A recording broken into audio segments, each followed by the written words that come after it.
All right, everybody, let's get started. Good morning. We are grateful as the law school and as the Center of Business Law to welcome you to the Georgia LEET Symposium on Relational Contracting and Industrial Policy.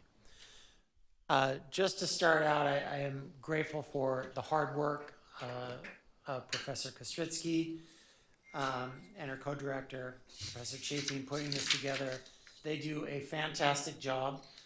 They put on numerous events that we're very proud of throughout the year, and this symposium is really another testament to the excellent quality of folks that they're bringing here to Case Western, so I'm really grateful for their work. We have a really diverse group of scholars, economists, general counsel, sociologists, law professors, to discuss the new networked economy that is prevailing in manufacturing and biopharma. And of course, as is often the case, the Law Review, Case Western Reserve University Law Review, will publish a LEET Symposium edition featuring many of the papers that will be presented here today.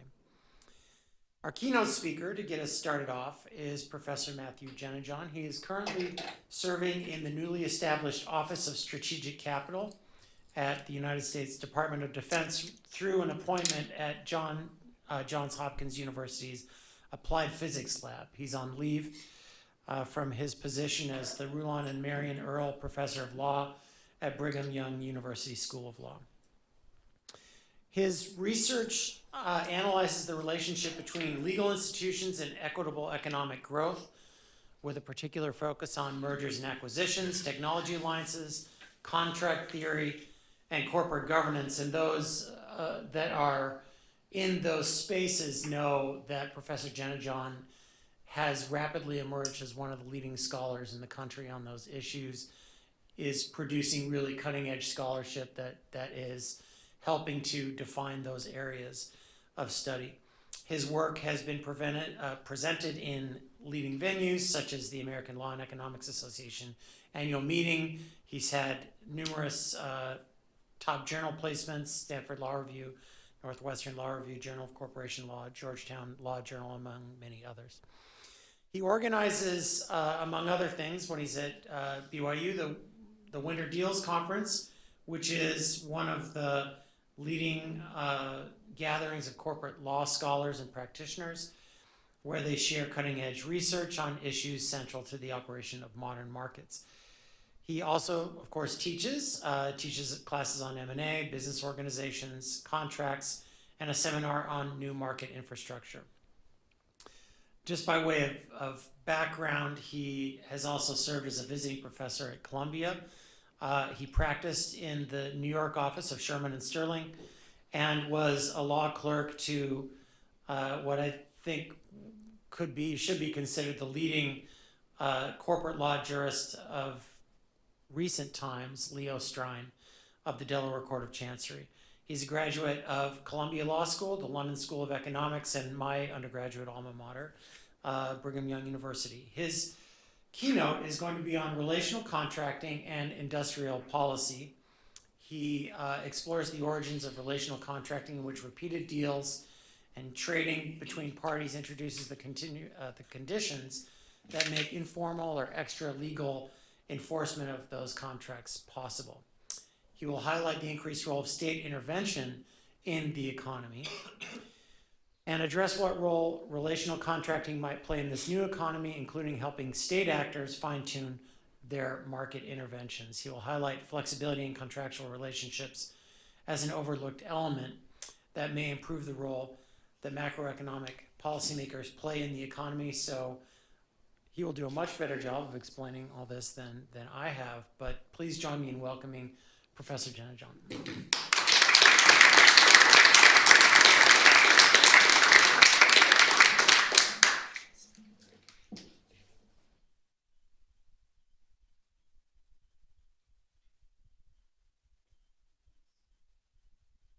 All right. Well, that's very lovely. Thanks so much, Dean Rose, and thank you all for coming.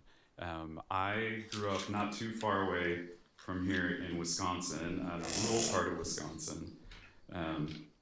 where I learned in grade school sort of a useful self-preservation strategy was not to signal any sort of intelligence on the school, during recess, and only to signal your love for the Green Bay Packers. So I always get this always like triggers my survival instincts if somebody says something nice about me. So that's very nice. It's also I just want to thank everybody, particularly Juliet and Patty, for all the help, and for all of you for coming today. It's an honor, and it's just great to see many old friends and to make some new ones.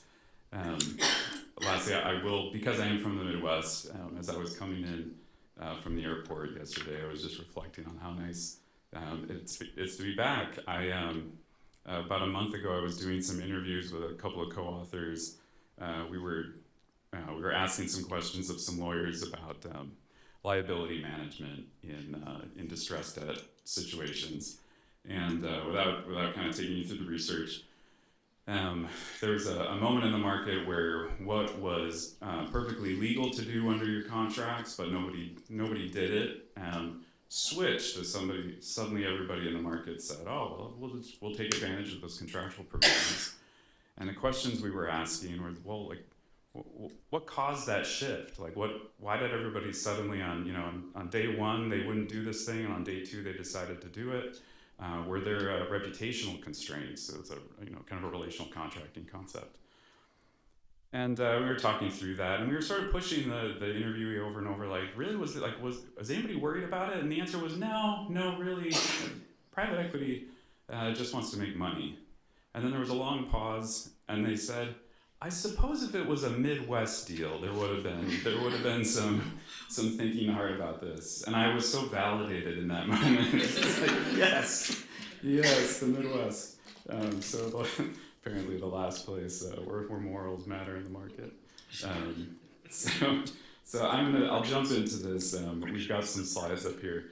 I sent these slides to Patty before fully proofreading them, so you'll note a couple of mistakes here and there, so thanks for bearing with me. The other thing I'll say is I know keynotes tend to be sort of formal. I'd be delighted if people want to ask questions as we go, and I'll provide some time also hopefully at the end for Q&A if that's interesting for you. But if there's questions that pop up, don't hesitate. Happy to just make this a more interactive experience. So what I'm envisioning for this paper, this is very much a work in progress, which just means your input will definitely be put to good use, is an exploratory essay, which is a chance really to think more broadly about relational contract theory instead of kind of dwelling on the debates that we've been having over the last several years or even decades, and trying to think further afield, what might it mean for the future. The essay will be directed, I think, particularly to legal scholars. As we know, this is an interdisciplinary area where we combine legal scholarship with social sciences. That's been the practice for decades. I think that's what makes it really rich. What I'm trying to do is really focus on sort of dilating the aperture, widening the aperture for legal scholarship here. I think it's simply, one way to understand this project is really just to say that there could be or should be a new audience for normative arguments in from the legal side of relational contracting research. So if we've been traditionally focused on courts, of course, that is sort of the modal unit for our normative claims in legal scholarship. And maybe some of us at least think about trying to help transactional lawyers with their deals. Maybe there's a new audience, which are, at least in the United States, will be the federal, a variety of federal agencies involved in industrial policy. I think at this point I should note, as noted, I do have a role both at the Department of Defense through the Applied Physics Lab. None of this reflects any opinions of the department or the Applied Physics Lab, or maybe even myself. So this is just my own thoughts, pretty far afield from any specifics that we're involved in at the moment, and all the issues that we'll pull or that I'll focus you on here just pull from publicly available research. So I think there's two, what we're going to see over the course of these slides are two areas where relational contracting theory might have something to say for this new wave of industrial policy that has certainly been, industrial policy has been alive in the United States for a long time, but at least this is on the forefront of public policy discussions right now. One place where perhaps relational contracting theory might make a difference is how opportunities are selected within these programs. That'll be topic one for this. And then the second is when we actually get to the moving parts of executing industrial policy, perhaps relational contracting has something to say there. Those are sort of conceptually divided, I think, just to try to provide some clarity. In reality, I think those two things are blurred, as we'll kind of talk through, but at least to give us a bit of a landscape. That's it. I don't know if I can advance the slides. Oh, I can. All right. Here we go. All right. Oh, it didn't quite work. Well, so there might be a couple of hiccups as we go. So I wanted to start just with some framing, and this slide is really just about the conventional wisdom that we encounter, I think, in contract theory, and at least some of this is what we teach our students, and maybe some of it is what you cover like in an advanced contracting course.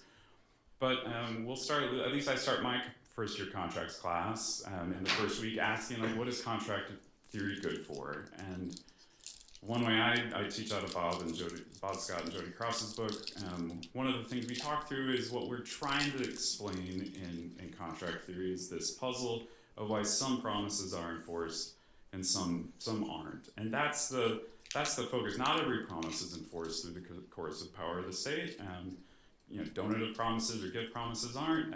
Promises supported by consideration are. There are, of course, a bunch of fun cases in between that we noodle through. But that's the puzzle. And in the first year contracts class, the enforcement apparatus is largely assumed. We're going to be looking at federal and state courts, mostly state. And one of the ways to understand relational contract theory is just a test of that assumption. And I thought I would start us out with the classic paper, Stewart's famous 1963 paper, which is hard to summarize just in a simple little box like this, but at least the way I've heard him talk about it and also write about it later is as follows, which is there's a written contract that you sort of stuff away in the filing cabinet after it's been executed, and then that's the paper deal, and then there's the real deal that governs the parties' contractual relationship. And this doesn't emerge directly out of his original paper, but over the years, I think one way to understand this is that relational contracting is an alternative or a substitute for the formal legal system. And the other foundational piece of work I wanted to point everybody to is Ian McNeil's idea, which I think is a bit different. And it's, I think the primary innovation that Ian provided was this idea that actually the terms of a formal contract can be a site or, where relational contracting is shaped and governed. It's the terms of a contract or a written contract. The paper deal itself can be part of that apparatus that the parties create that combines formal legal terms and relational governance, and it's anchored in the contract itself. So in this world, the relational contract, the informal social dynamics are complementary to the formal legal system. And I think that's going to be kind of bubbling under the surface of this talk as we go. So over the years, the big debate has been, one way to understand the debate is between those two sides. Like, are these substitutes, are they complements for each other? What's the relationship between informal and formal functions? And that's just a bit of framing.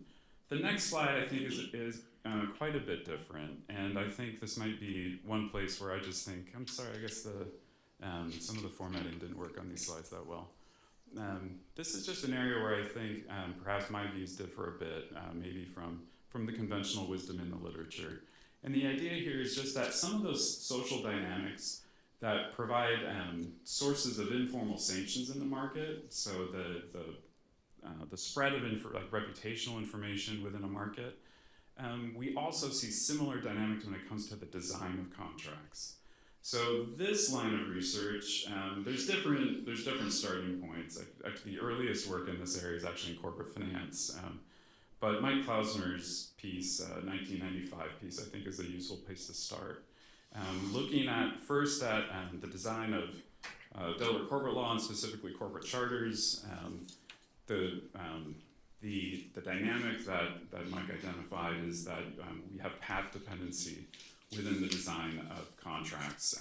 That work has spread to other domains. I think most famously it's me too and Bob and Steve's work on sovereign debt, where what we see are situations where there's highly sophisticated lawyers who are incredibly well paid, reusing standardized terms over and over in a very sophisticated market, and in some shocking moments where it actually seems like the terms that are used are inconsistent perhaps with the incentive or the interests of the parties to the contract itself. And they explain that this is they explain one way to understand this is their network effects. So you get returns to reusing language over and over for a number of different reasons. I think the most obvious one is if you're using quote unquote market terms, your counterparties are more comfortable with, they're more comfortable with you.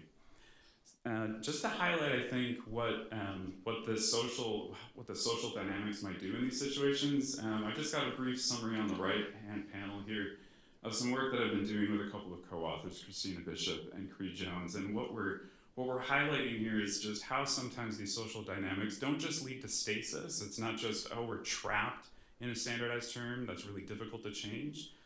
But even in situations where there's contractual innovation, it follows diffusion patterns that we see in other settings, like the diffusion of a technological innovation, or to make it a little bit more, close to home for all of us who went through the pandemic, it's kind of like the diffusion of a disease or the spread of a disease through a population. So the brief summary on the right here just captures the adoption of what's called a top-up option. This is a rather obscure deal innovation that happened in late 1999, early 2000 in the M&A market, where there are two-step tender offers. And without kind of taking you through the nitty-gritty details of the top-up option, I'll just say that it was a new deal innovation. And it started, there's kind of two places where it started. One was at Skadden Arps' Washington office, and then Potter Anderson in Delaware, sort of both created this option. And what you see on the top chart there is just the adoption pattern for the top-up option over time. There's a very slow start, and then it spikes sort of roughly like the S-curve, if you're familiar with diffusion studies. Kind of like the typical S-curve that you see, like whether it's in the adoption of a new technology. What the bottom panel shows you is just the spread of the option among law firms within the advisory market in M&A deals. And we're going actually from 2001 to 2004 to 2007 to 2010 by the time you get to that lower right-hand network graph. And all you're seeing there is you see black squares. That's just those are firms that have adopted the top-up option in the deals that they advise upon. You kind of see that spread over time. For a contractual mechanism like a top-up option, which is joint surplus enhancing for both parties to the deal, what we find, we estimate some regressions, what we find is it's that proximity, that working together between firms in the network is what correlates with their adoption of the option. So it's really just to say that these social dynamics that we see first in the relational contracting literature can also affect the design of the agreements themselves. We're not even getting to the enforcement question, like whether it's informally or formally enforced. We're just saying like what leads to the use of particular governance mechanisms. Perhaps these social networks are a part of that. Okay, that's going to be a kind of an important point as we come back to things. Oh yeah, yeah. It's okay as non-lawyer. So this is really interesting, and you mentioned that sometimes this use of standardized terms is inimical to the interests of the parties. Yeah. And I guess so. Two questions, I guess. So one is, what's an example of that? And second, do the standardized terms always have the same meaning? Because you could also imagine that the meaning changes in different contexts. Yeah. So on the first question, the best example, this is the work on sovereign debt that me too and Bob and Steve Choi joined on. Now, off the top of my head, Sue, I'm not going to be able to give you a great example of like what exactly is a good sovereign debt indenture term that's inconsistent with parties' immediate interests. I just don't have that off the top of my head. But essentially, I mean, I think the dynamic might be clear enough where it's just, well, maybe let me just tell you a story. But this is the dynamic that we see in sovereign debt. When I was a young corporate lawyer, we had an M&A agreement markup that we were working on, and I was looking through this document, and I thought it was just an unholy mess. And I put on my thinking cap and stayed up late that night and reworked about 3 pages of documentation, right? I think we all have, if you're a young associate, I think we all have this moment. And you take it, I emailed it to the partner, he called me in the next day, and it's just like, what on earth do you think you're doing? This has been agreed upon, this is what the market expects. If we start getting creative here, it looks like something's wrong, so we're gonna stick with our standardized terms.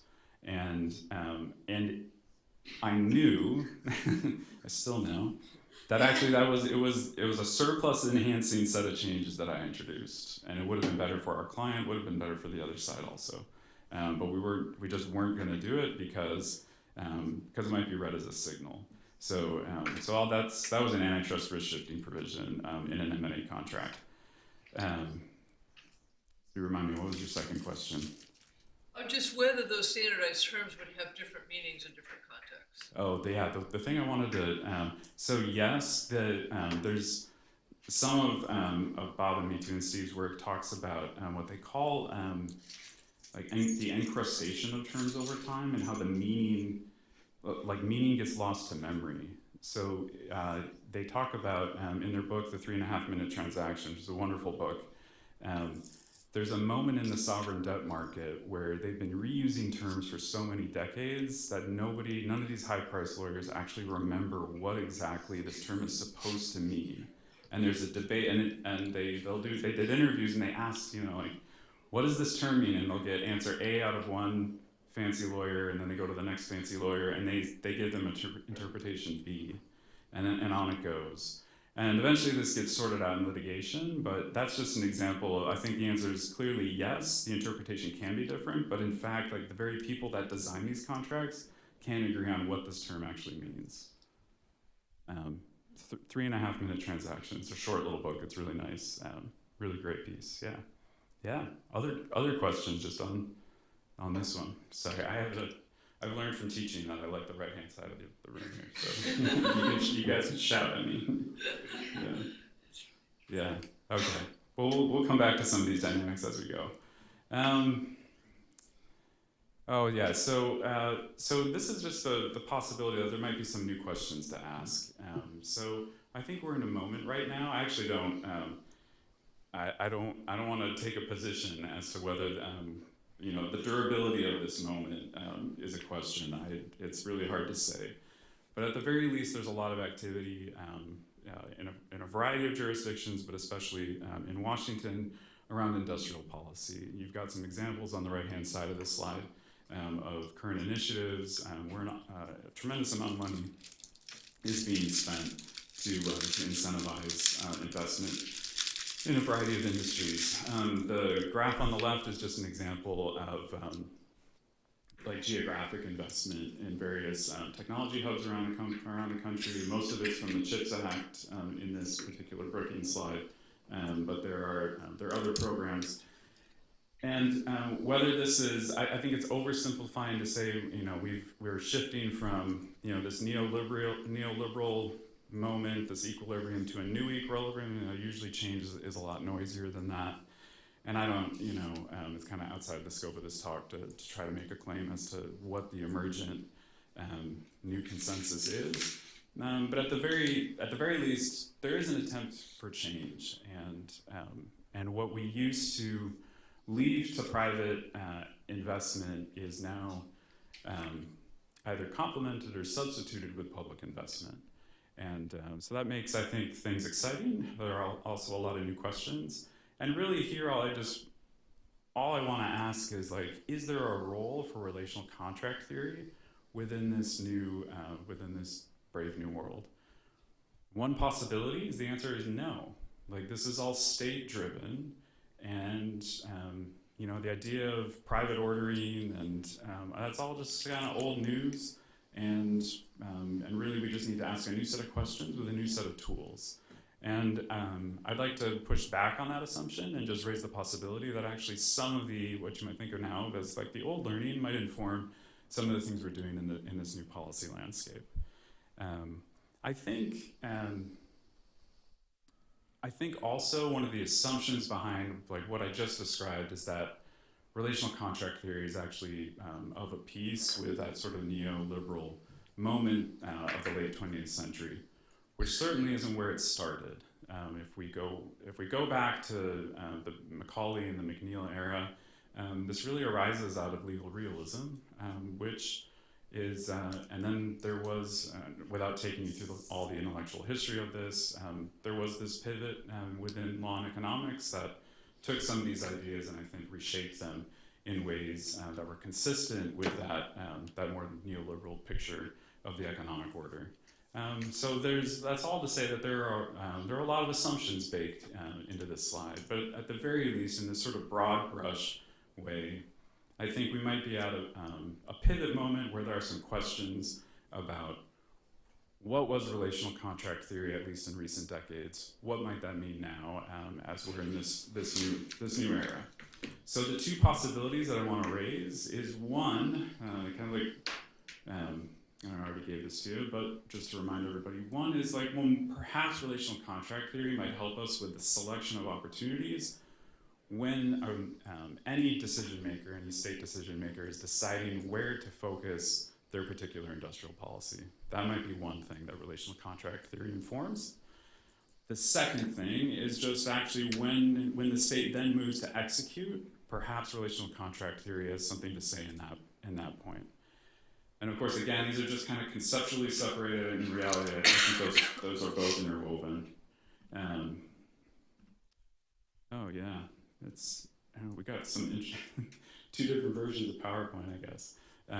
So the first thing I wanted to take you through is this idea of opportunity selection. So when a decision maker, a state decision maker, is thinking about where to focus its money, where to focus its effort, it has options before it. And it would be nice, I think we all agree that it would be nice if they focused that investment in the most optimal option before them. And one way to understand the option set is, this is just a line of literature, there's certainly other ways to think about this, is perhaps what we should be doing when we're focusing state money on investment is we should be intervening within a market, within a production network, in places that are vulnerable. So then you have to say, well, how do we define vulnerability? Coming out of the global financial crisis and then later the COVID, the pandemic crisis, one way to think about vulnerability is if there's a shock to a market, how does that propagate? So you can think about like, what if Lehman Brothers crashes? How does that propagate through a financial market, for instance? Or if there's a global pandemic and we shut down all the suppliers, how does that shock propagate through a market? And there's some really interesting work. There's a number of people working on this. I think Matthew Jackson and Ben Golub and Matthew Elliott are good places to start. And I've got some of their work highlighted here. And these are just macroeconomic models that combine network analysis to try to start understanding in a more fine-grained way how that shock propagation spreads. So where does relational contracting fit into all this? So here's a couple of ideas. If you look down at the bottom panel, what you have is a very simple network. And this is taken from the Golub and Elliott work.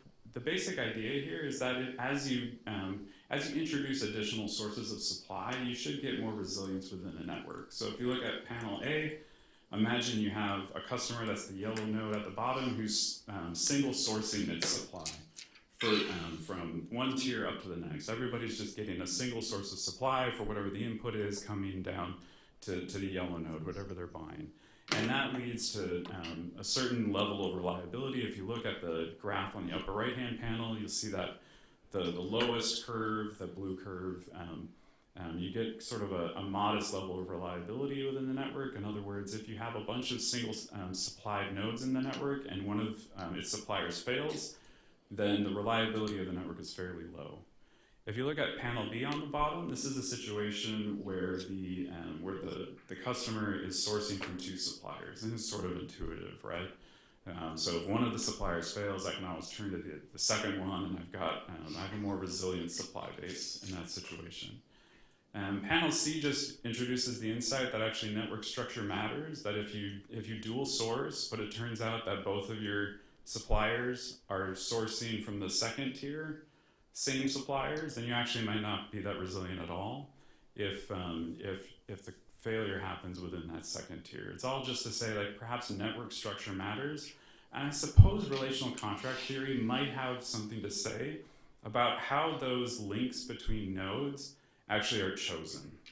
And I think I'll just say, like, to the extent that relational contracting theory in legal scholarship has always been in the spirit of expanding our sort of disciplinary boundaries, I think it's a useful place for legal scholars to start making a contribution. Like, perhaps the formation of contracts, whether we think of them as relational or formal legal agreements, will shape how those edges between vertices within the network are actually made.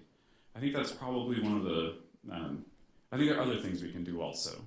So just to kind of finish this thought and get to what I think is the bigger payoff on this slide, if you look at the graph in the upper right-hand corner, what you're seeing are just simulations that say, well, if there is multi-sourcing in the network, then it is more resilient, right? That's all those curves describe. So here's what I think is actually much more interesting, and I couldn't find any nice pictures for you, so I'm just going to talk you through this. There's more recent work that Elliott, Golub, and Leduc have done, which says, let's model the propagation of a shock through a network, but one of the things we're going to incorporate into that are the characteristics of the edges themselves.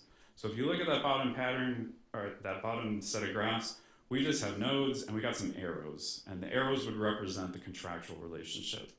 And what this more recent work does is say, well, what if there's particular aspects of those contractual relationships that might provide some flexibility? Right? So if I'm under distress, or if I have a supplier that's under distress, perhaps the quality of the contractual relationship might affect the spread of that distress through the system. And maybe, like, a very rough and simple way to think of it, what if I have a relational contract with a supplier and they become distressed, they're approaching insolvency maybe, or whatever the problem may be, and we have a mechanism for working out those problems over time, maybe that'll affect the spread of a shock through the system. So it's just to say, like, here's a point where the formal modeling is always, sort of rough when it comes to institutional details. Maybe this is a place where actually the rich institutional detail that a legal scholar can bring in would improve the formal modeling that the macroeconomists are doing. Again, I don't have pretty pictures to take you through that, but I think that's an important thing.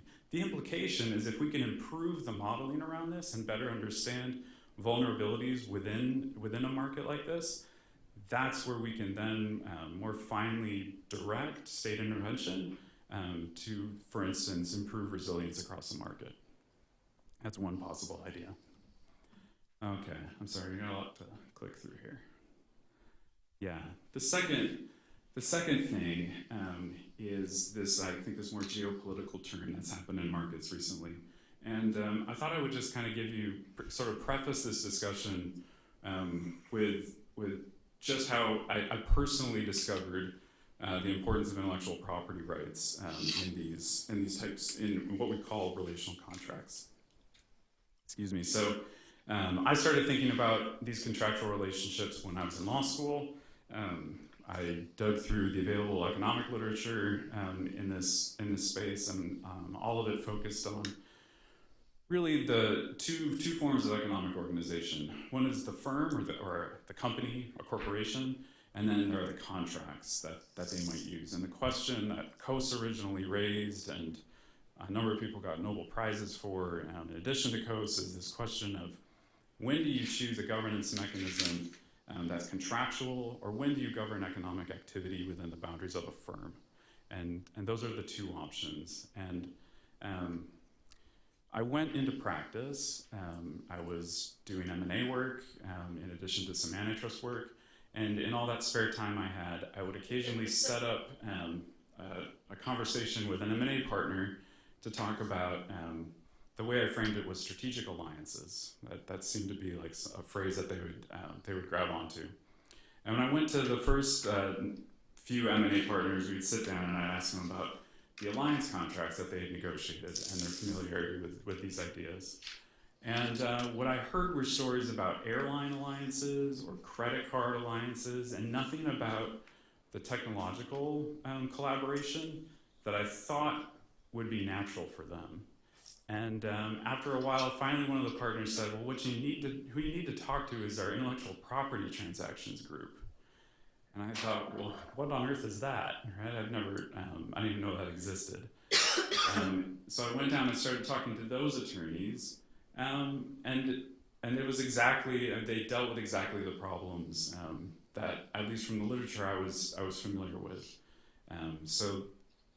And what I understood to be the central question in these, one of the central questions in these contractual relationships was how do you allocate intellectual property rights between the parties? And particularly, what do you do with intellectual property that's created through the collaboration itself? And it turns out that there's a rich literature around this, both among some of the people in this room who I've learned a ton from, like George and Peter and Liza, and then there's a rich practitioner literature around this. And I think one of the key takeaways from that literature is that the simplistic setup where there are firms who I think we assume just own the intellectual property that they have, and then there are contracts where they create contractual obligations and they may allocate intellectual property between themselves, is actually a lot more complex, particularly when it comes to like the joint ownership of intellectual property that's created within a contractual collaboration. It's just to say that actually the boundaries between the firm and, between firms and the contractual links between them can really be quite fraught and at least complex and something to puzzle through. Why does any of this matter? So to take you through this slide, I think we'll get to why some specificity around intellectual property licensing and ownership really matters. So what we have here is my attempt to summarize a really interesting working paper that just came out a couple of months ago from Clayton, Maggiore, and Schrager, who are three financial economists. And what they note is that within production networks, while we used to kind of think of these as opportunities for increasing collaborative innovation, what they also do is they provide control points where like a geopolitical hegemon might be able to put pressure on companies within the network. So what you have on the right-hand panel is a very simple setup where imagine there are two upstream suppliers, that's node J and node K, that are providing some inputs down to customer I. That's the lower left-hand node. There's this other node which is crossed out, and that's going to be sort of, we're going to keep that in the network and we're going to pull it out and think about the implications. So in the original setup, imagine that the node that is now crossed out actually exists. If a country controls both node J and node K and tries to cut off the supply to node I, but the lower right-hand node exists, then there's an alternative source of supply for I, and the attempt to influence will be difficult. If, however, you remove that node so that the only sources of supply are those two nodes that are controlled by, for instance, the United States, for example, is one of the countries that they model within the paper, then you have the ability to put some pressure on a downstream customer. The simple implication here is like where control is within who holds that control, and this is where intellectual property can be a particularly powerful tool, matters in this geopolitical sense. and the ability of a state to direct companies that then control that intellectual property can have geopolitical implications.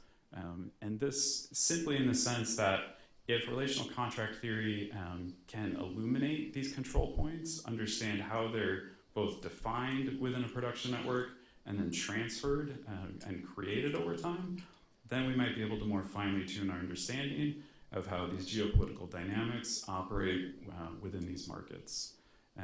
I'll say it's this line of research is certainly prescient from if you read like the Wall Street Journal and the Financial Times these days, but it is one of the larger departures, I think, from at least the way I thought about production networks 10 years ago when I was starting my academic career. It's a very different lens to approach the whole enterprise.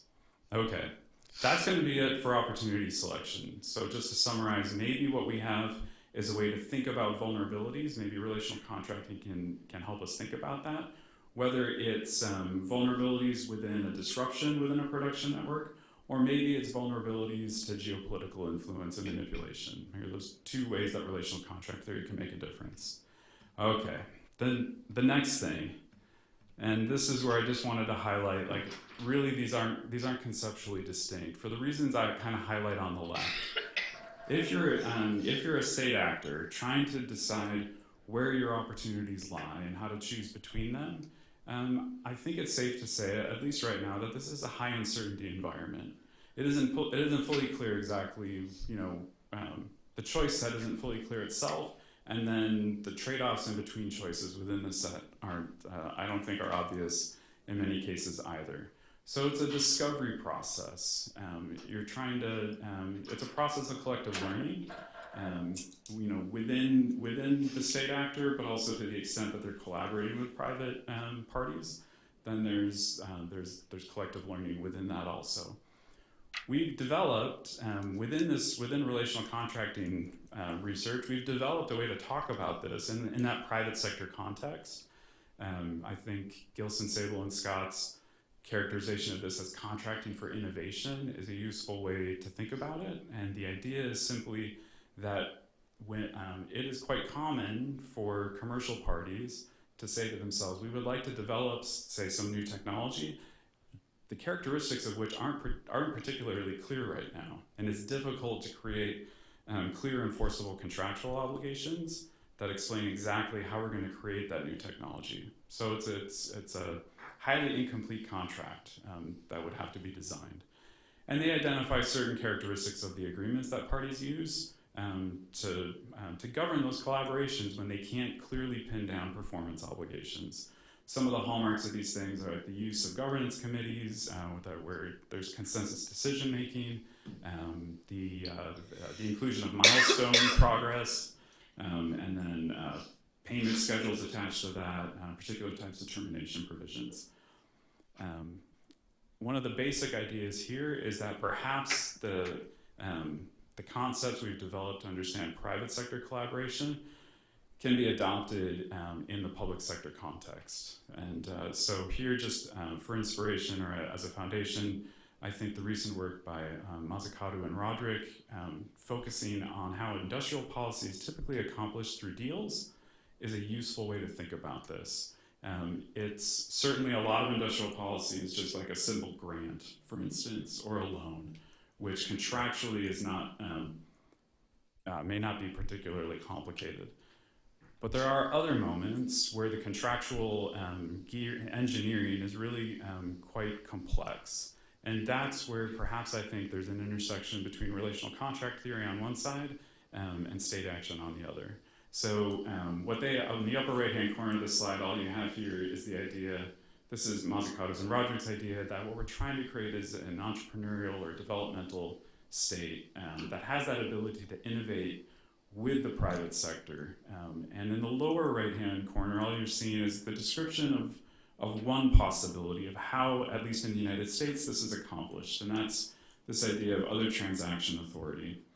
This is a relatively old thing that developed developed for NASA's use decades ago. And I've got some slides just to show the uptake in a second. But But just to kind of cut to the quick of things, if you have in your mind the contracting for innovation idea from Gilson, Sable, and Scott's work, and you look at an OTA, which is this other transaction authority contract, the similarities are striking. Those kind of hallmark provisions, like the idea of a governance committee, the milestone progress, the particular termination rights, provisions worrying about the ownership of foreground IP. What we see in the private sector is replicated in the other transactions in a pretty striking level of similarity. It's just to say, I think what we're seeing is this natural contractual innovation process. So you think of that like the diffusion I showed you on slide 3 of this deck, where you have a new innovation diffusing through a market. We're seeing the same thing on the public side. So let's just kind of take you through a few things. So I'm at that age now, apparently, where it's hard for me to read at that distance. So you'll forgive me. I'm going to turn my head a bit. So on the upper left-hand panel, you just see, and this is just GAO reporting on the incidence of OTAs across this slide deck. So this is just federal government reporting on their own activity. What are most other transactions used for? It's over 75% of them are used for research and development, which is unsurprising. It's just to indicate, yeah, these are situations where innovation is happening, and the U.S. government is using a novel contractual form to accomplish that. Who are they doing it with? That's the lower left-hand panel. They're typically doing it with non-traditional suppliers. What we mean by that is simply that these are suppliers that aren't deeply embedded within the federal acquisition system and familiar with the FAR process. Usually OTAs are used to bring in new market participants into the federal ecosystem. These are kind of hard to read, but on the upper right-hand corner and the lower left-hand corner, you just have some graphs that show you the uptake of OTAs in recent years. I think the bottom right-hand corner might be the most useful.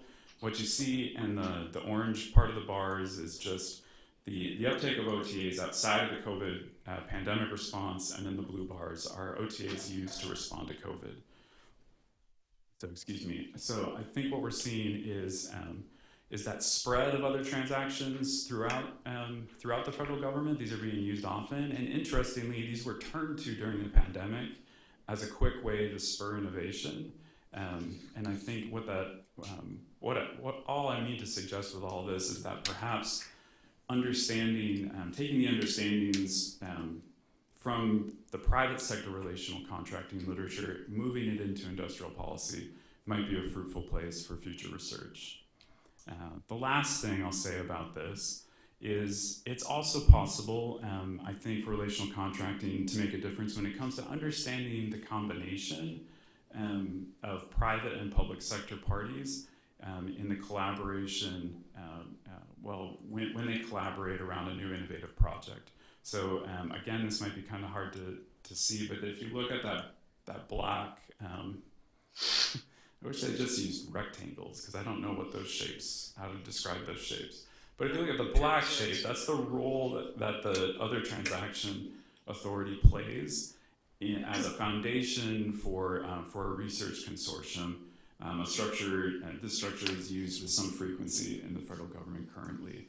And it's just to say, the better we understand the other transaction, the structure of another transaction, then I think what we'll be able to do, this is an area where legal scholarship can make a contribution in improving the operation of consortia like this.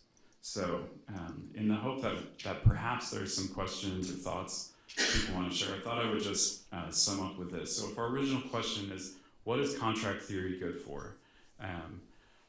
Of course, I don't want to have an essay that suggests we should abandon everything we've been doing. Of course, the classic questions of how should courts enforce or how should communities enforce contractual obligations is still of critical importance. Like private markets are a robust and vibrant part of the American economy that we still need to understand in greater detail.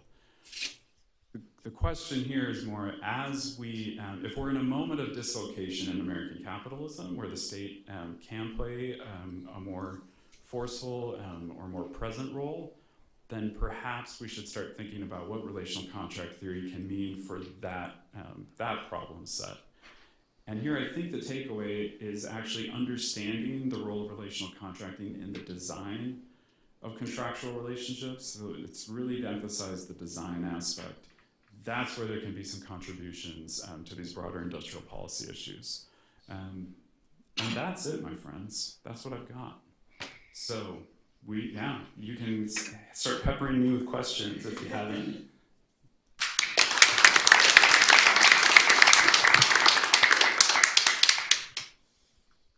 So I'm not sure I need a microphone, or do I?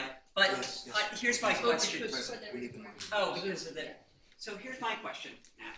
Well, really, we enjoyed your talk. It was fantastic. But here's my question. So can you give an example of the kind of vulnerabilities that you're talking about in which using the relational contract model would help inform state action or intervention in a positive way? Yeah. So imagine, I think if let's just use what I think is the most common situation, which is just supplier distress. Let's just imagine that's gonna be our primary concern. I'll say the way there are private sector tools around this now where OEMs will take some pretty they will contract with their with their immediate suppliers for visibility up the tiers to get to understand get early warnings about supplier distress.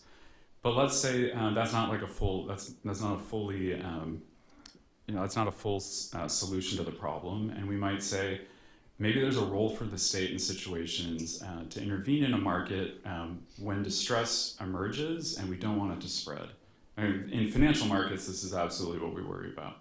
And I think right now what the models will do, the 2022 paper is just starting to do this, the Elliott, Leduc, and Golub paper. It's, if we're going to start thinking of contractual characteristics in that propagation model, then really right now, what does that really mean? It's just a very loose conception of maybe some contracts give you flexibility and some don't. It's a binary. And that's where I think actually getting the detail that I think we all appreciate as legal academics working on relational contracting, just the level of detail that we work at has a way to make a difference. So if I have the ability to say, it's not just a binary between flexible and unflexible, but really what we need to start trying to do is think about specific characteristics around modification systems within a contractual relationship. So this is the role, what does a governance committee allow either party to do in one of these relationships? Or what are the termination provisions, and how do those rights, which we know are can get incredibly elaborate, how do those actually work, and to build that into one of these models. I don't know if that's helpful. Yeah, this is. I should just say this is very. When I'm trying to look into the future, it's a very self-conscious thing. Yeah, Anna. So first, I love this, and I think it's very relevant now because there's going to be this, I hope, big push with regards to industrial policy and innovation. Right? I think it's time to start taking innovation into account. And I guess my question is, where do you see this play out with regards to the contracts? Because I know I have some thoughts about that, but I was just curious about where do you see that changing, or perhaps it shouldn't change, or... Oh, that's interesting. So in other words, how would the state intervention start shaping exactly. the privately ordered contracting? I don't know. It's a fascinating question. Certainly, I think the way we operate, the mental model we have right now is sort of that one-way transfer where let's start taking things from the private markets and start adopting them. That's sort of the framing I gave you all. But yeah, trying to anticipate exactly what, certainly there'll be changes. I couldn't tell you off the top of my head what I think they might be. That's a great, but did you have thoughts on that? Yes, because I think the way we see that influence from the private to the public, I think we might have the opposite happening as well. Yeah. And I think that now perhaps is the moment where we're going to see those influences, but I could be wrong. No, I think that's right. I think that's right. I'm sort of grasping at an example. Yeah. But yeah, no, I think that's right. Thank you. Yeah. Thank you. So great presentation. I really enjoyed this. A couple of questions. One, a very basic one, and then the other one, maybe a bit more advanced. Yeah. The first one, if you actually believe in relational contracting, does that mean that you can't believe in the parole evidence rule? Meaning that you ought to be incorporating things external to the contract that essentially the drafters of the CISG got it right, where there was no parole evidence rule under the CISG, and we ought to be using that as the American model. Second, in addition to that, thinking about your presentation, which was absolutely brilliant and really well put together, one of the things that it made me think about is that Hayek quote, the curious task of economics is to demonstrate to men how little they really know about what they imagine they can design. If you're going to adopt a theory of relational contracting, in this world in which you have the contract and then how people are relating is going to be very different, how do you go about figuring out how to do that on the ground? I mean, what sort of tools do you use for purposes of figuring out relational contracting rules and then adopting those into the larger space? Or is it one of those things where everything becomes so individualized that it becomes difficult to really develop a coherent industrial policy? Yeah. No, it's a wonderful. They're both wonderful questions. I'll work through them in order, but I think that second one is really insightful. I don't. Well, actually, maybe I'll just take that on. I don't know. I'll kind of confess sort of my priors here. That actually I should have mentioned this a little bit earlier on the slide where I was talking about the Mazzucato and Roderick work. One way to understand the public side of this is through the experimentalism literature, which is, and this is what I'm going to attempt as sort of an answer, Eric, just very self-consciously saying this isn't a full answer at all.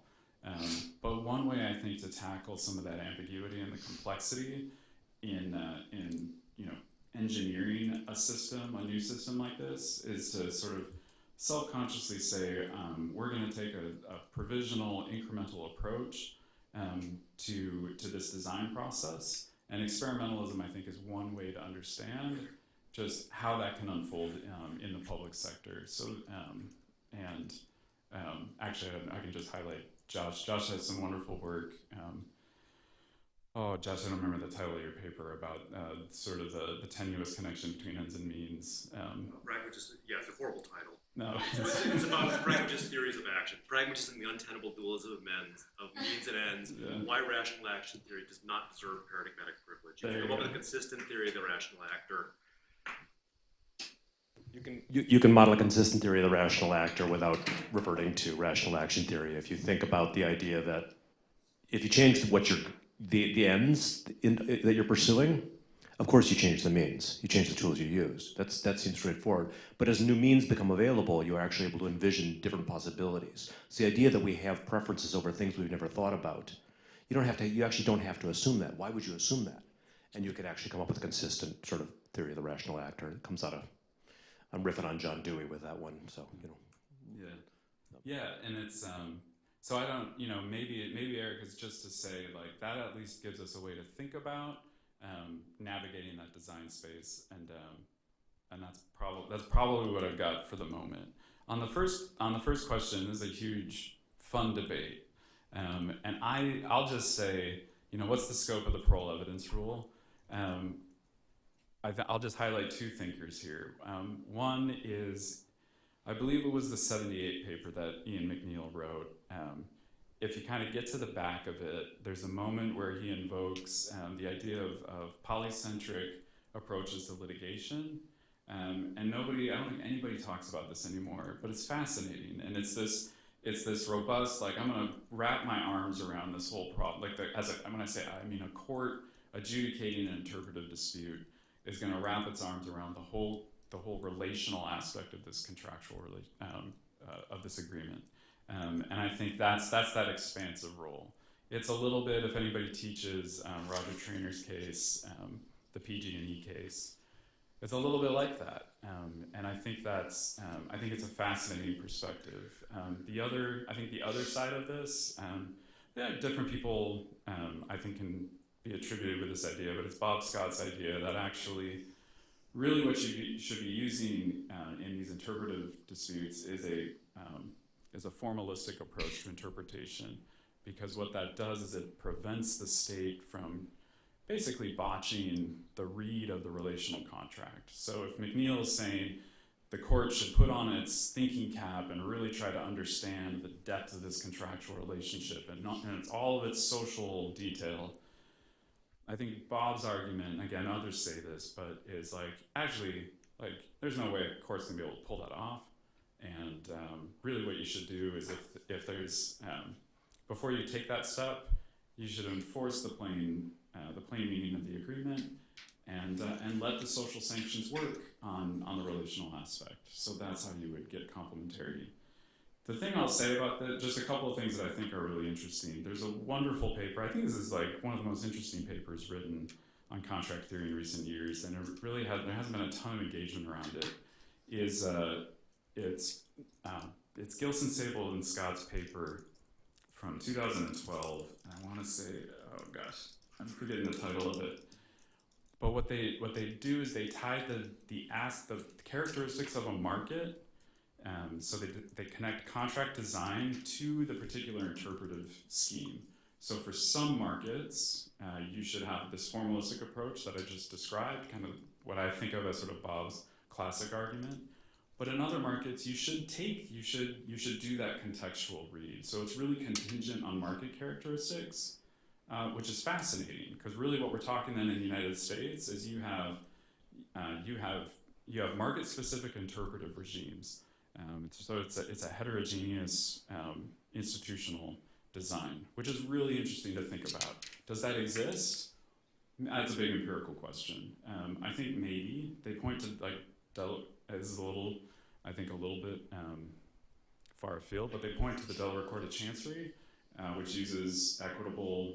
You can think of that as a contextual interpretation of legal obligations as an example on one side, and then they'll look at classic New York contract interpretation. Think of of credit agreements as the formal side.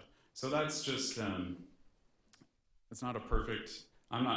Maybe one way to say it is I think that's really interesting to think about, and instead of taking a position on we should have a hard parole evidence rule or a soft one, I think that's a really interesting question that actually perhaps it's contingent on market characteristics. So those are both excellent questions. Yeah. I've got, We have to. Oh. I got the mic, I might as well ask a question. So one of the things that's interesting to me is you're talking now about the kinds of things that people learn in law school, which is how to do contract design, and what we can learn from this, how to bring in relational contracting theory. But I'm going back to your story about staying up late at night and redesigning a better contract and having the partner say, yeah, don't do that. And you're now a lawyer in government on the doing industrial policy side. So the other the flip side of this is relational contracting theory can inform what can be done in the context of contract, meaning interpretively what you need to look at, what you don't need to look at. So there's this sort of shadow of the court, and the other interpretive regime is where you don't need to bother with the court, or where you have to think about the agencies. And I don't know enough about the implications of the end of Chevron deference, but it seems like it kind of matters. Or maybe it doesn't, I don't really know. But so it seems like another aspect of where relational contracting theory might inform industrial policy is actually thinking about what lawyers can do in the context of contract and recognizing, thinking seriously about, the kind of things that lawyers, you can say you go to a lawyer and say, yeah, they're just never going to sue you there because you don't have any money, right? Yeah. Those kinds of things that legal training or understanding of the world of law that non-lawyers don't necessarily understand. Some of the things we were talking about last night about where you actually have interpretive leeway, where you don't, why. I mean, that seems like another place for relational contracting theory, maybe more in the Macaulay sense. Yeah. Macaulay, you're drawing a the sort of the distinction there. But there's elements of McNeil on that too. So that's one of those questions where sort of a statement I say, hey, what do you think? So the question is, hey, what do you think? Yeah, no, totally, totally. And maybe just, actually I kind of sublimated this, but one way, I think the clearest way, and at least from what I've given you so far, rather than me kind of like scurrying off and giving you new examples, maybe just to kind of unpack this a bit would be helpful. So there's a way to contract in the federal government, and it's the federal acquisition system. And at least for this lawyer, it is just an unholy mess. It's just like, oh my gosh, I can't believe this is how this works. It's insanely complicated and very rigid. And we can talk about the social, like there's a culture to it. And what other transaction authority is literally is a statutory basis to get around that. That's why it's like it's an other transaction, as in it's not a FAR governed transaction. It's an other transaction, this other thing, and allows a tremendous amount of leeway that you otherwise can't get within the formal structure.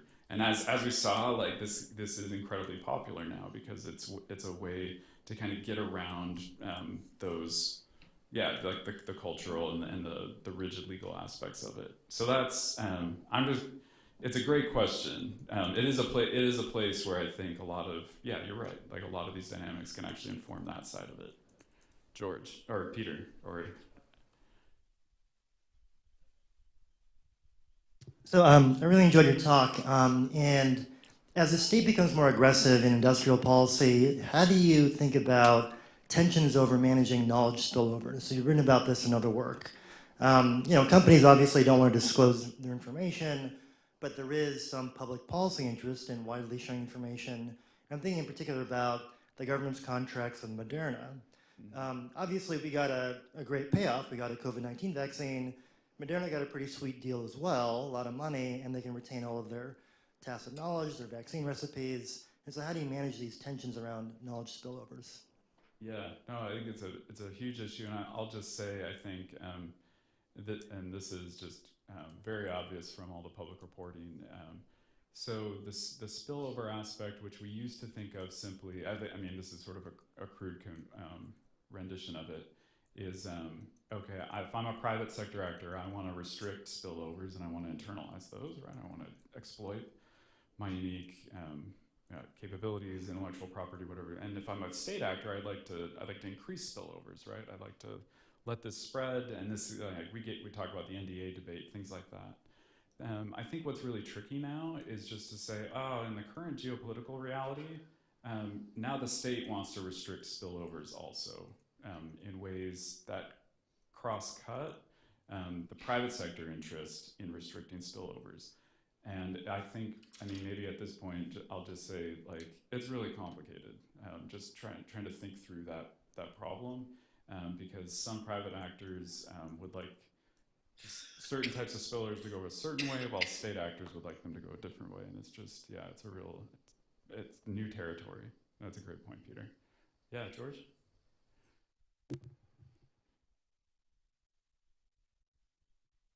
Hey, Matt. Hey, thanks very much. This is great. So, you're mentioning of the FARs and probably the DFARs are even worse. But it makes me think about this in light of some recent developments with OTA. And, the FARs and DFARs, for all of their rigidity and cumbersomeness, they do act as a set of guardrails that potentially protect the public from bad contract lawyers in the government. And, I just, in observing, say, for example, the Regeneron-BARDA deal that recently was announced, it seems pretty clear to me that private sector lawyers are just drafting rings around the government contracting lawyers who are giving up a lot. And maybe they realize this, maybe they don't. But without the guardrails of the FARs, they can do whatever they want. And I think they're just getting creamed in terms of drafting skill and giving up the farm. And then, pretending that they did a great job. And so I'm curious. I mean, do you really see sort of open-ended OTA authority as a good thing? And what should we do about it? And just get better lawyers, in the agencies to negotiate, or maybe look back to some sort of guardrails within regulation so that not everything gets given away? I'm just curious what you No, it's a huge issue. I don't, get better lawyers. It's all the limits that the federal government has in terms of hiring, the needed talent, I think kick in there. So what can you do? I suppose, and maybe just to highlight for everybody, I think what we're identifying is there's a tension between the freedom that an OTA gives you and the ability to really keep the state side of that negotiation on the rails and sort of operating at the level that you would hope for. This is probably a throwaway, George. I'll just acknowledge that up front. If you had, I think, a robust learning process on the government side, then I think that's probably the best shot you would get in terms, because the problem with the FAR process is it's just so slow. Like the updates are just slow. So I can't give you like a real estimate, but like by the time we incorporated the learning into the FAR system, we're probably talking years after the actual moment of learning happens. So how can you speed that up? Maybe. I guess that's just what the policy focus would have to be on. And I don't have. I'll just say I don't have a view on how likely it is to actually accomplish that. So I think it's a really fair point. There are a lot of wicked problems in government, I'm finding. Yeah.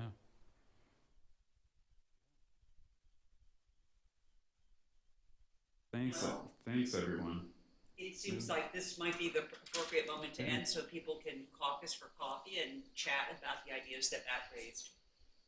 Anyway, thank you again. Thanks everybody.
you touched upon many different We were.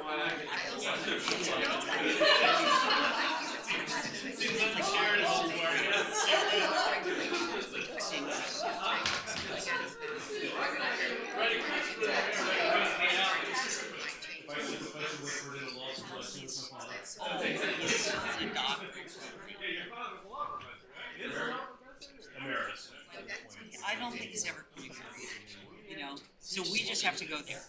And it's not a bad place. It's not bad.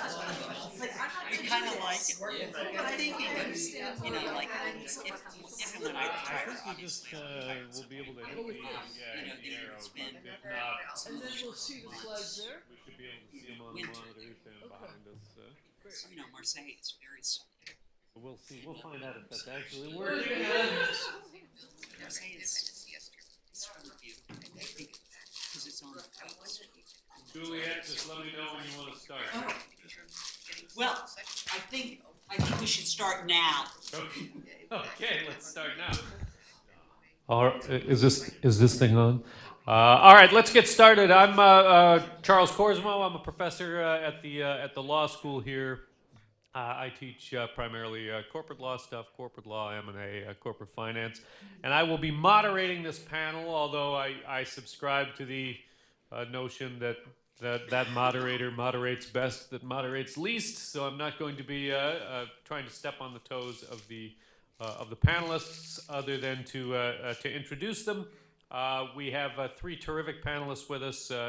A law professor, an economist, and a sociologist, which sounds like the beginning of a joke, but not a very good joke, but a joke. But it's not a joke. They're all wonderful, and we're happy to have them here. And they're going to be talking about lawyers, managers, and bureaucrats, interdisciplinary perspectives on governance. In particular, they're going to be talking to us and to each other, I hope, about whether we need to move beyond sort of the classical transaction cost approach to thinking about contracting in terms of understanding modern manufacturing industries and contracting in those industries. And we're going to start with Professor Lisa Bernstein, who's the Wilson Dickinson Professor of Law at the University of Chicago, and is a distinguished, eminent scholar of contract and commercial law, has taught at top schools all over the country and indeed all over the world, and has a degree in economics from the University of Chicago and her JD from Harvard. And she'll be starting. And then I believe, Josh, are you going next then? We have Professor Josh Whitford from the Department of Sociology at Columbia University. He's a leading scholar of the social, political, and institutional implications of outsourcing in the manufacturing industries, and an alum both as an undergraduate and as a PhD from the University of Wisconsin in Madison. We have a fellow Wisconsinite here, so that's nice. And then we have Professor Susan Helper, the Frank Tracy Carlton Professor of Economics at our very own Case Western Weatherhead School of Management, that rather striking building you might have seen across the alley on the way in.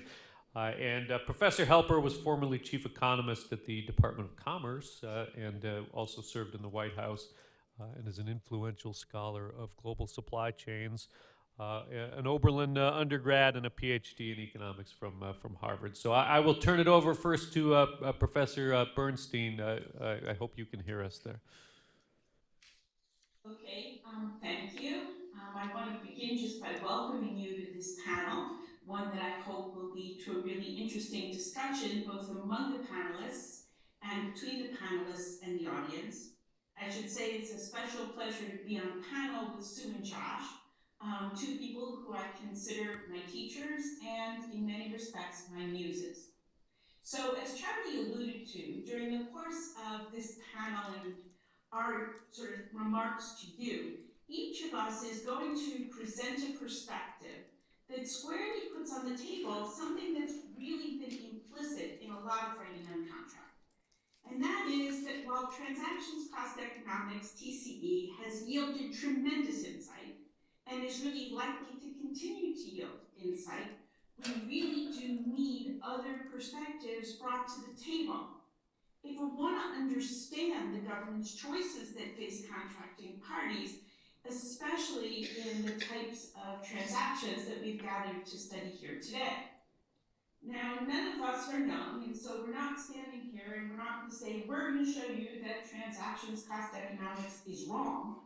We're just going to make the point that it's not fully up to the task of identifying the core problems we need to solve or explaining the contracting choices either that parties do make or that they might make. And Williamson in his later years would not probably have been too offended by this, because when he wrote one of his later essays with Steve Tidelis, he emphasized that TCE was not an all-purpose theory of firms and market organization, and expressed this view that pluralism was needed. So it's in that spirit, and in the spirit of Juliet's paper, which brings to the fore and emphasizes the importance of discriminating alignment theory, that we're going to offer our remarks.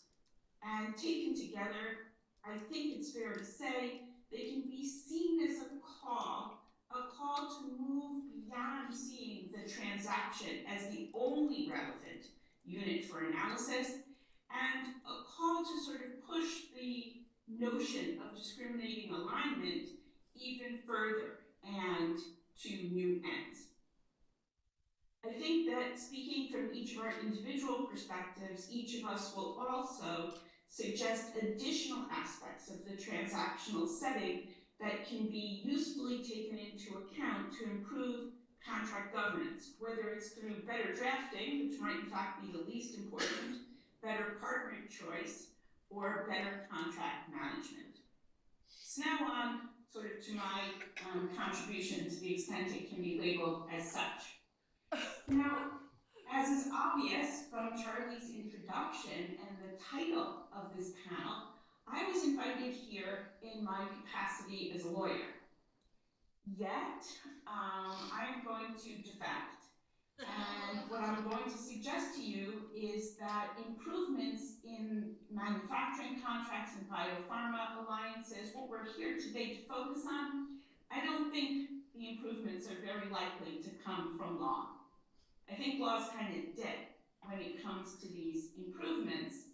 Rather, I think that if we really want to figure out what's standing in the way of realizing transactional value when we get sort of to boots on the ground, if we want to come up with workable solutions to these problems, or maybe just recognize that, there are some things that neither contract nor relational contract can do.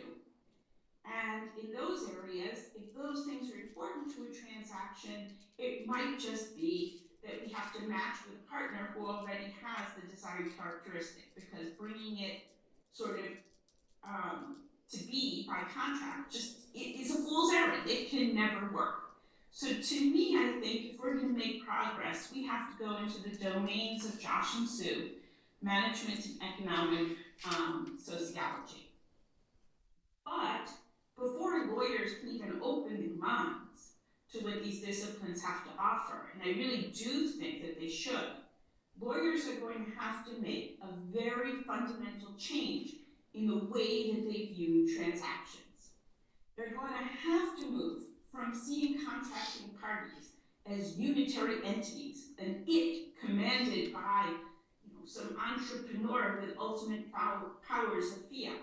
And they're going to have to grapple with the messy reality, and it is indeed extremely messy reality, that while contracts may be entered into by entities, they're performed by human beings who are embedded in complex organizations that are riddled with agency costs, organizations whose formal rules and informal structures, whose norms and culture and all these other things are going to influence the extent to which the entity subject to the contract chooses to perform, to shade, or to breach its commitments. It's also going to very strongly affect the ability of the contracting counterparty to collaborate when collaboration is called for. So to me, this raises the question that I want want to address in the remainder of my remarks. Namely, how can we open up that black box of the firm, that big, messy black box, in a systematic enough way that lawyers will be able to do their jobs more effectively? That is, how can we do it in a way that will increase the likelihood that lawyers will bring their talents to bear in a way that they don't only close deals, but are also able to provide the governance and managerial infrastructure for implementing deals? Because there really isn't much point to a deal that only creates value on a piece of paper. Just to take a first cut that I hope will provide maybe just some vocabulary for discussion this afternoon, one way to do this, and a way that I think opens the door nicely to incorporating aspects of management and aspects of sociology, is to borrow, and this is just, like a peanut butter cup, you put your peanut butter and chocolate together, the organizational process view of internal firm management that was developed by John Van Menen and some of his collaborators at MIT. And then to think about how this perspective can be adapted and then applied to cross-firm contracting.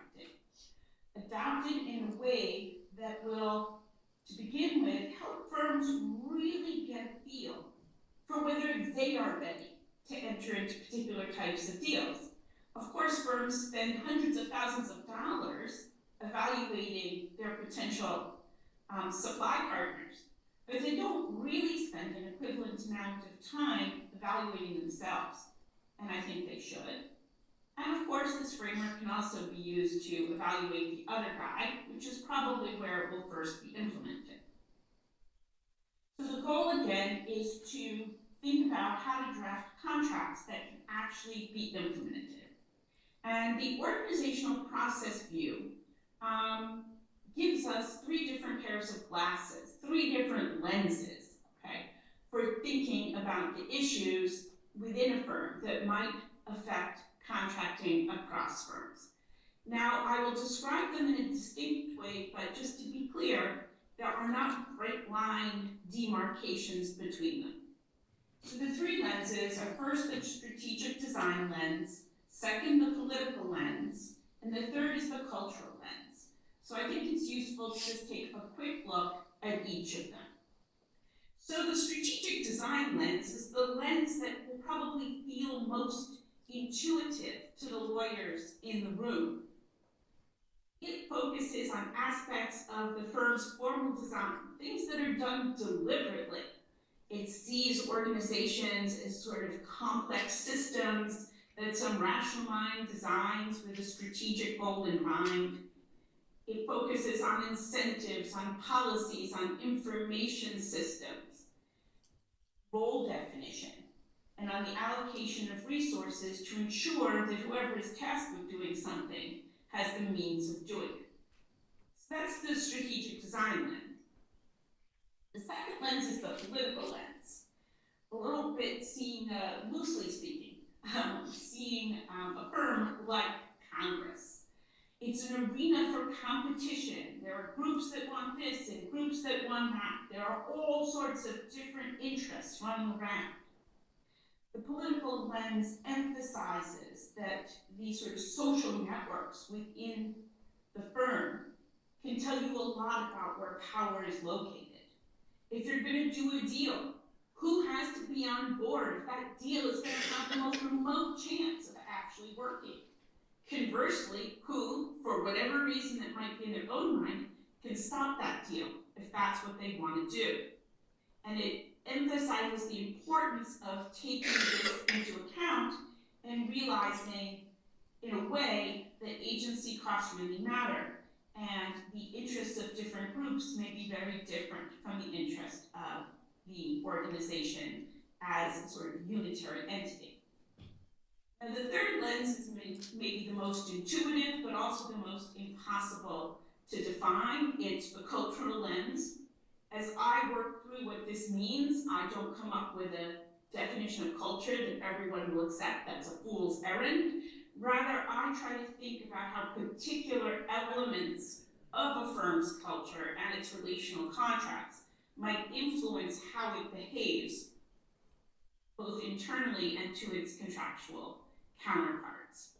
Now, this is sort of pie in the sky, so I thought what I would do is sort of mention a couple of studies in the hope of making it more concrete that these aspects of a firm's organization are in fact likely to influence its contracting behavior. So for this, I'm going to turn to studies from the management literature and start with the strategic design lens and thinking about it in the context of strategic alliances. So this afternoon, I think we're going to hear a lot about how lawyers who work on these deals focus on honing the terms of the deals. We already heard about that this morning. But it turns out that when we're talking about alliances, the internal organization, the structure of each of the parties, also has been shown to have a very strong influence on the likelihood that the alliance will succeed. So a very, very famous study by Dyer, Cannell, and Singh found that if the parties had a dedicated alliance management function, then the alliance would achieve a 25% higher long-term success rate than comparable alliances without that function. And when alliances of this type, or alliances with firms of this type more accurately, were announced, they generated almost 4 times the market wealth than transactions where these functions were not present in the firms. In light of this, a lawyer drafting an alliance agreement should certainly take into account whether or not such a function is present. The lawyer should think about why alliance management might be so value generating, so that if it is not there, they can include a contract provision that can help replicate some of the benefits that these types of functions create. So the lawyer might put in lead contract managers who are going to meet on a regular basis to undertake particular tasks, maybe coordinating performance or resolving problems. They might put in place various types of cross-functional teams and things like this, depending on where exactly they see the locus of value here. Okay, what other aspects of strategic design might really bear on what we're talking about here? Well, there are a large number of studies which show that the internal firm management practices that one or both parties use affect the way these transactions work. In particular, a firm's ability to absorb information, its absorptive capacity, that is, its ability to take in information and innovate, is very closely tied to the presence or absence of certain internal managerial practices. So going back again to the management literature, we see a study by Lawrenson and Foss, which shows that a receiving firm's innovativeness turns on its adoption of particular subsets of non-human resource management practices. And the study is really interesting for what Juliet is going to discuss this afternoon, because it documents that the particular subsets of practices that matter the most were very different depending on the business sector where the firm was located. So in a similar vein, and continuing on this work, Foss and a different set of co-authors found that the link from outside knowledge to innovation is completely mitigated by organizational practices, particularly those practices that are related to communication within the firm, the extent to which a firm compensates employees for generating and sharing knowledge, and the extent to which the firm delegates important decision rights to the relevant employees. Now, these contracting practices, you can take them sort of as a given, but it's important to note that many of them can be altered by contract. In fact, a recent paper by myself and my co-author Brad Peterson from Mayo Brown went through and documented just how how common it is for buyers to impose some of these very practices on their suppliers via contract. So let's look at the political lens. Probably, as I said, the most intuitive. I want to turn here to a study by Keller and his co-authors, or her co-authors, that looked at how a well-functioning alliance between a biotech firm and big pharma in the veterinary medicine sector was disrupted when the big pharma underwent an internal restructuring. Now, the restructuring did change the locus of the responsibility for managing the alliance. It went from the business development group, which had negotiated the deal, to the R&D group. But it's notable.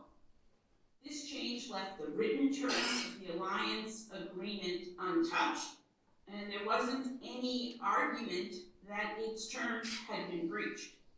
Yet, shifting the locus of responsibility changed everything. It changed the people who are managing the relationship, and it changed the incentives and worldview of the people managing the relationship, and it basically led to deterioration. Why was this? Well, the original managers felt they'd gone out and found this wonderful outside group to help the firm. This was a mark of their success. So they wanted this thing to succeed. They found the partner. On the other hand, the R&D people internal to the organization felt that the external R&D people were competitors, and that their success would make them look bad if the outsider went faster or did it better or got quicker to market. And so they then decided to slow up everything about the alliance. Now, had the political element been understood, okay, this consideration could have been taken into account during the restructuring and the problem avoided. So it is really, really important, okay, to keep these things front and center. Now, the importance of the political lens also comes into focus when you really focus on contracts that involve information sharing.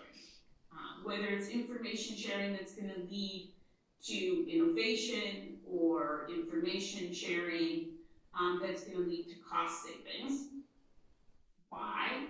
Well, the literature really makes clear that while it is important to know what information is going to be shared, it may be even more important to know with whom exactly it's going to be shared. Because who the receiving person is in the receiving firm and where that person is located in the internal social network of the firm is going to have a big effect on the likelihood that innovation will result. Now, once lawyers know this, it's pretty easy. You can put in a name or a role or something to make sure that this is taken into account. Now, let's think for a moment about something we're going to talk about this afternoon. Let's suppose that we have a lawyer who is structuring a deal, and he becomes aware that for this deal to work, 3 people from 3 different divisions in the counterparty are going to have to work together. And then the lawyer learns that these people don't regularly work together, and for some reason they may not really want to work together. That is, they really begin to understand that information doesn't usually flow between these divisions, and that the parties in them don't necessarily work together. So what might they do? Well, one thing they might do, and I know we'll focus on this later, is form a joint governance committee to help resolve problems that might arise and to govern the transaction. Now, what good is the political lens in the design of a joint governance committee? Well, one of the things is it says is, when you're making a joint governance committee, yes, it's important to choose people who can make good decisions, but it might also be important to choose people who can help any decisions that aren't made be implemented more effectively. So in this example, you might want a representative from each of the three divisions who's respected within each of the three divisions to come to the Joint Governance Committee, discuss what information has to be shared, how the parties are going to work together, and then each of those people will be tasked with taking it back to their cluster to sort of sell it. So when you turn the political lens and you realize that decisions that are taken by the committee have to be sold within two different complex organizations, who you put on the committee might be very different if you take these sorts of things into account. Now, the final lens is the cultural lens, and as I said, it's very difficult to define, but it's no less important because of these sorts of difficulties. In fact, it is incredibly important because it is very hard to change aspects of a counterparty's culture. Now, around the margins, and in some ways, it has certainly been done. But if you're going to do this, it's at least important to know you are facing a very uphill battle. And cultural considerations can be strong. They can derail even transactions that look picture perfect on paper. So I'll give you just one quick example. There was a very famous alliance, the subject of an HPR case, between Suzuki and Volkswagen. And it was directed at co-developing and distributing inexpensive cars in the Indian market. And this deal got, no deal I've ever seen got pressed like this. Synergy, synergy, synergy, the most wonderful thing. Okay, but it didn't really work. Why not? Well, there were problems in strategic design, the way the exchange of equity was structured. There were all sorts of political issues that tanked the deal, like not including the head of Suzuki India in any of the alliance discussions. And there were important overlooked cultural considerations. One of them was that German engineers take pride in German engineering. And they really didn't want to take part or be associated with the task at hand, which was producing cheaper cars with inferior materials. And they really did not want to be cooperative with Suzuki's Indian engineers. Another cultural problem that caused a real difficulty here is that Volkswagen's internal culture didn't encourage the free flow of ideas and information across divisions of Volkswagen. So if you take a firm whose employees don't want to share with each other within the firm and then say, hey guys, you got to do it across the firm, that's not going to work out too well. So culture there played a huge role in tanking the deal. Now, with all of these examples on the table, what I really do want to suggest is that this framework, this organizational process view, can help lawyers do two things that lawyers should do and that clients should do.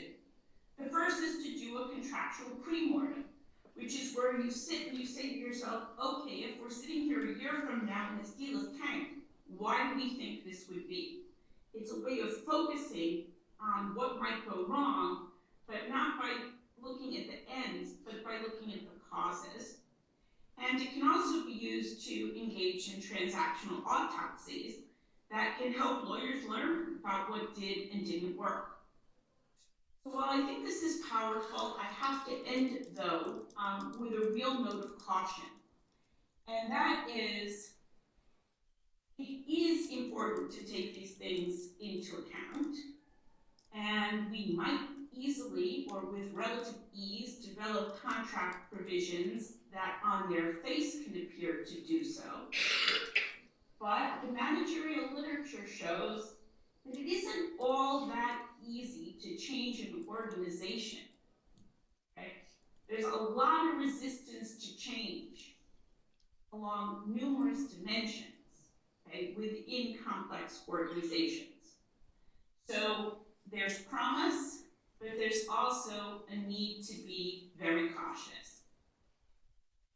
And as I turn things over now to my colleagues, Josh and Sue, I just want to put on the table a question from my current research that the three of us have been discussing so that we can draw all of you into the conversation.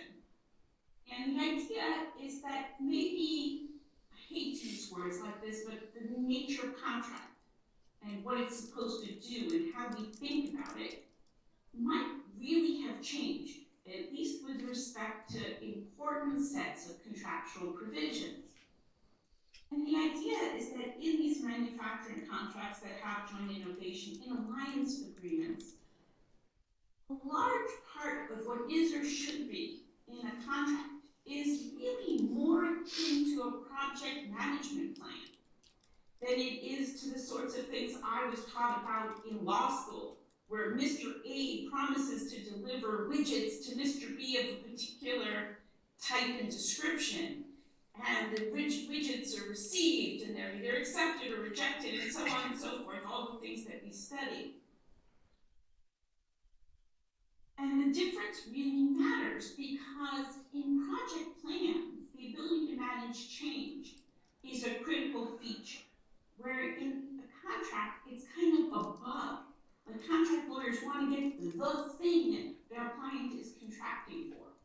But if the thing is not there and capable of definition, we may have to really take a step back and think about contracts as project plans, which would dictate using managerial tools that have been used for generations when these same types of things were done within firms, across firms in a much more robust way than we currently do.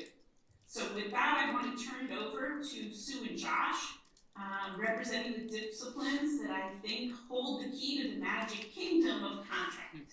Thank you. Thank you, Lisa. Is this on?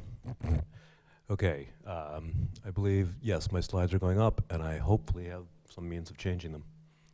Does that keyboard allow me to change them? Yes, okay. Yes, it does.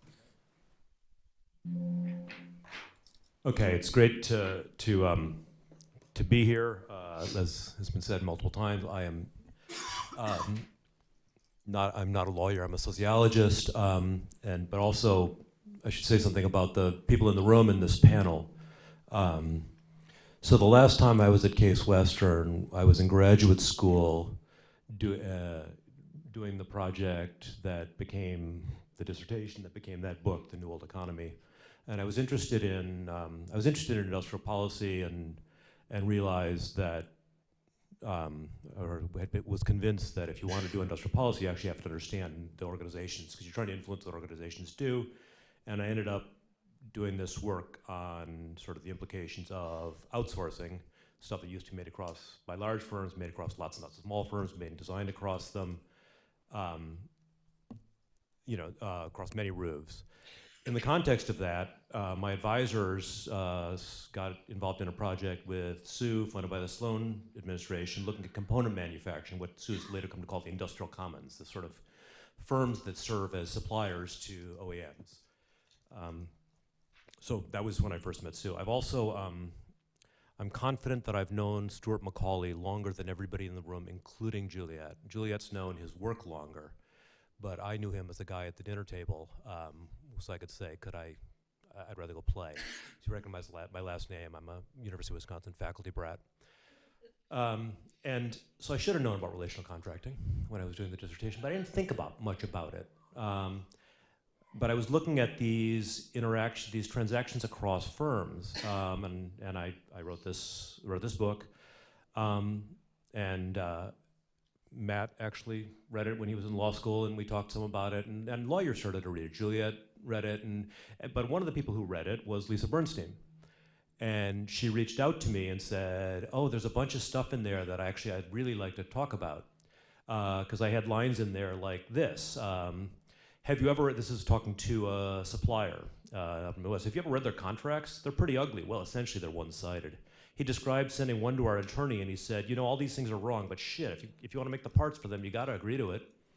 You can get long-term agreements, but I can't outspend them in court. The contract's just a formalized handshake that says your intention is to put business here. My intention is to at least go to the bank with something to help me finance the equipment.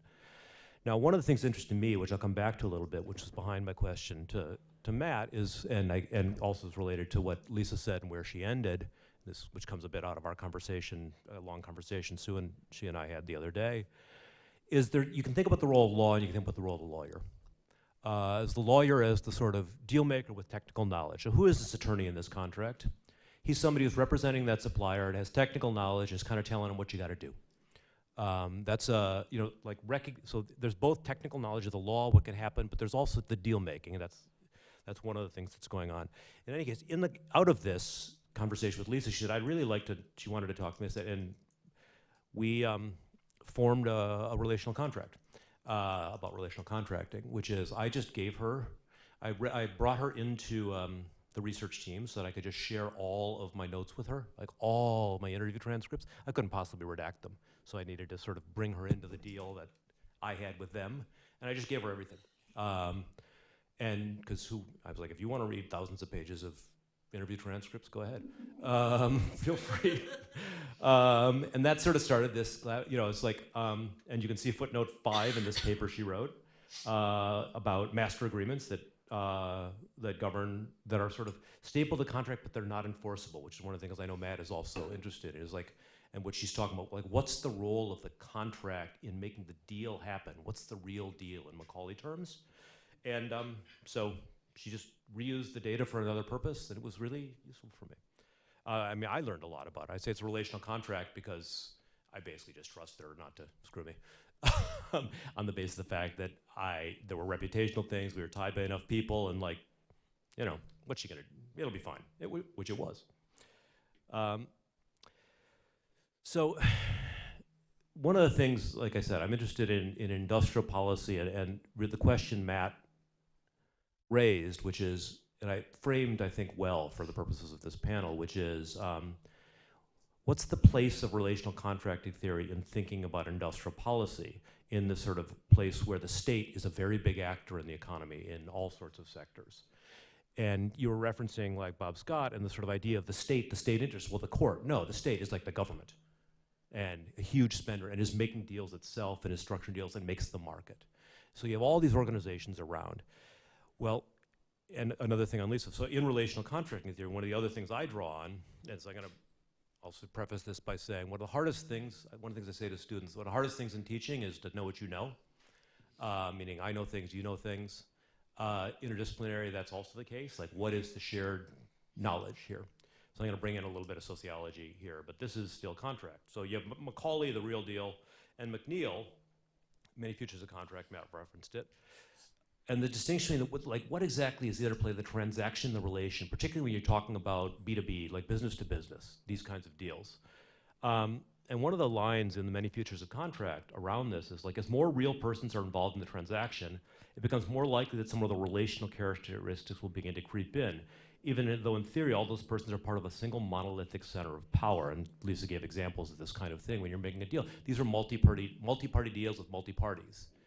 Now, there's a line I love in this paper, which is the presence of large numbers not only transforms transactions into relations, but also tends to make relations more relational. That's on the upper right of the slide. Oh, it's not, sorry. I only shifted it down for me. If I don't do page down for you, you won't see it. This is the McNeil stuff. And I realize it's small, I'm reading it. These are kind of my notes. Below that, though, he has on the upper right, the presence of large numbers not only transforms transactions into relations, but also tends to make relations more relational.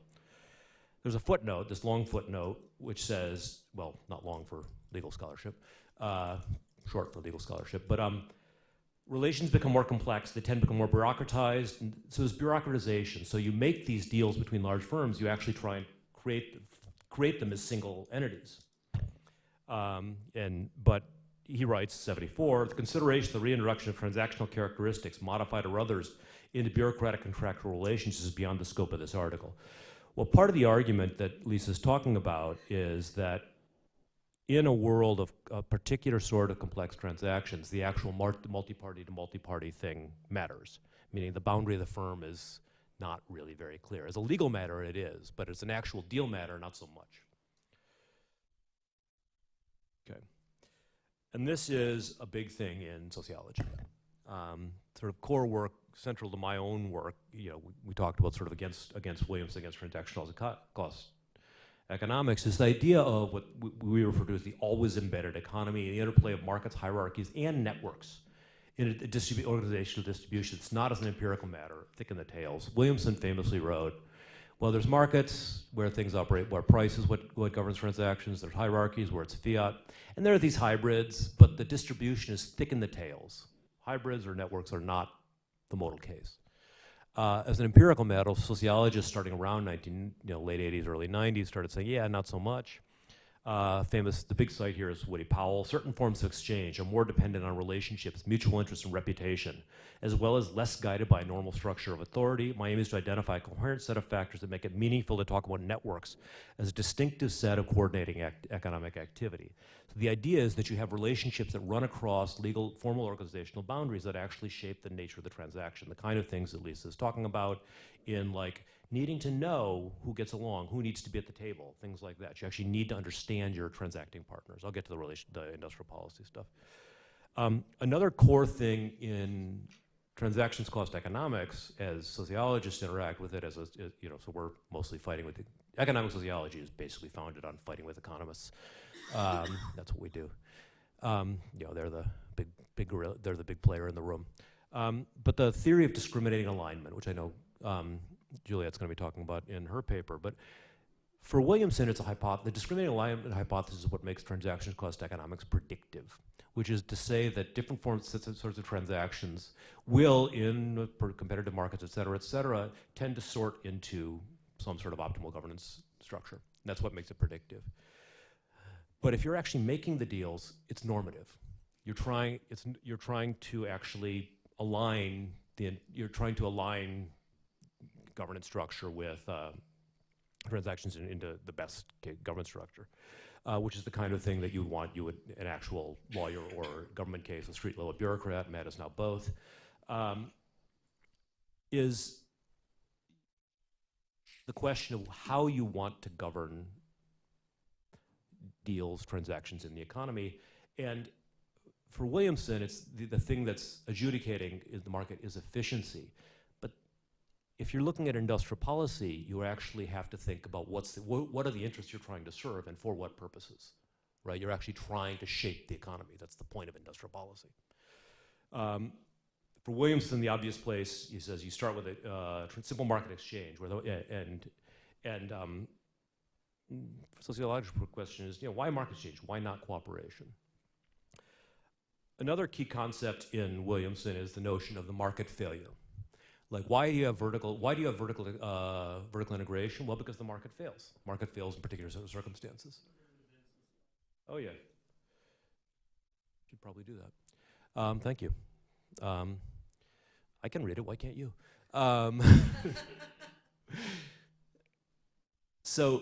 And the idea around that is a key thing that Williamson does is recognize that markets and hierarchies are different ways of structuring deals, transactions, for integrating vertically or putting it into the market, are second bests.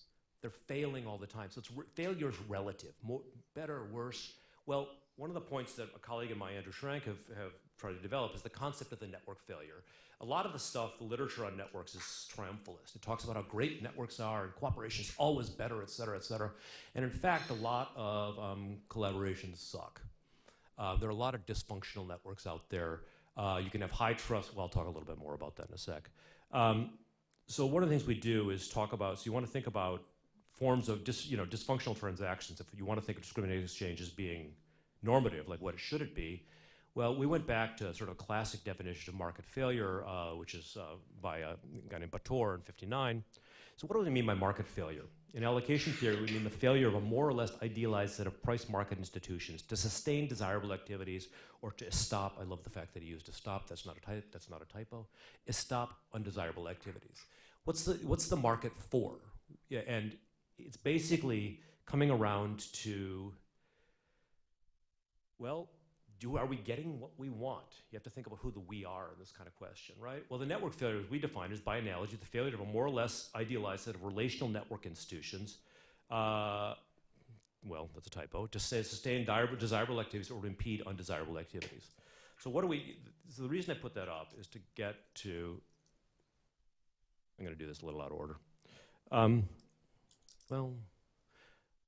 So the logic of that in this context is this, which is that the longstanding American and not just convention and policy framing is that when is it legitimate for governments to intervene in private affairs? In the United States, the normative answer to this question has usually been based on the concept of the market failure, a circumstance where the pursuit of private interest does not lead to efficient use of society's resource or a fair distribution of society's goods. What does it mean to try and fix a market failure if you're looking at industrial policy? Whoops, sorry. I changed it for me and not for you.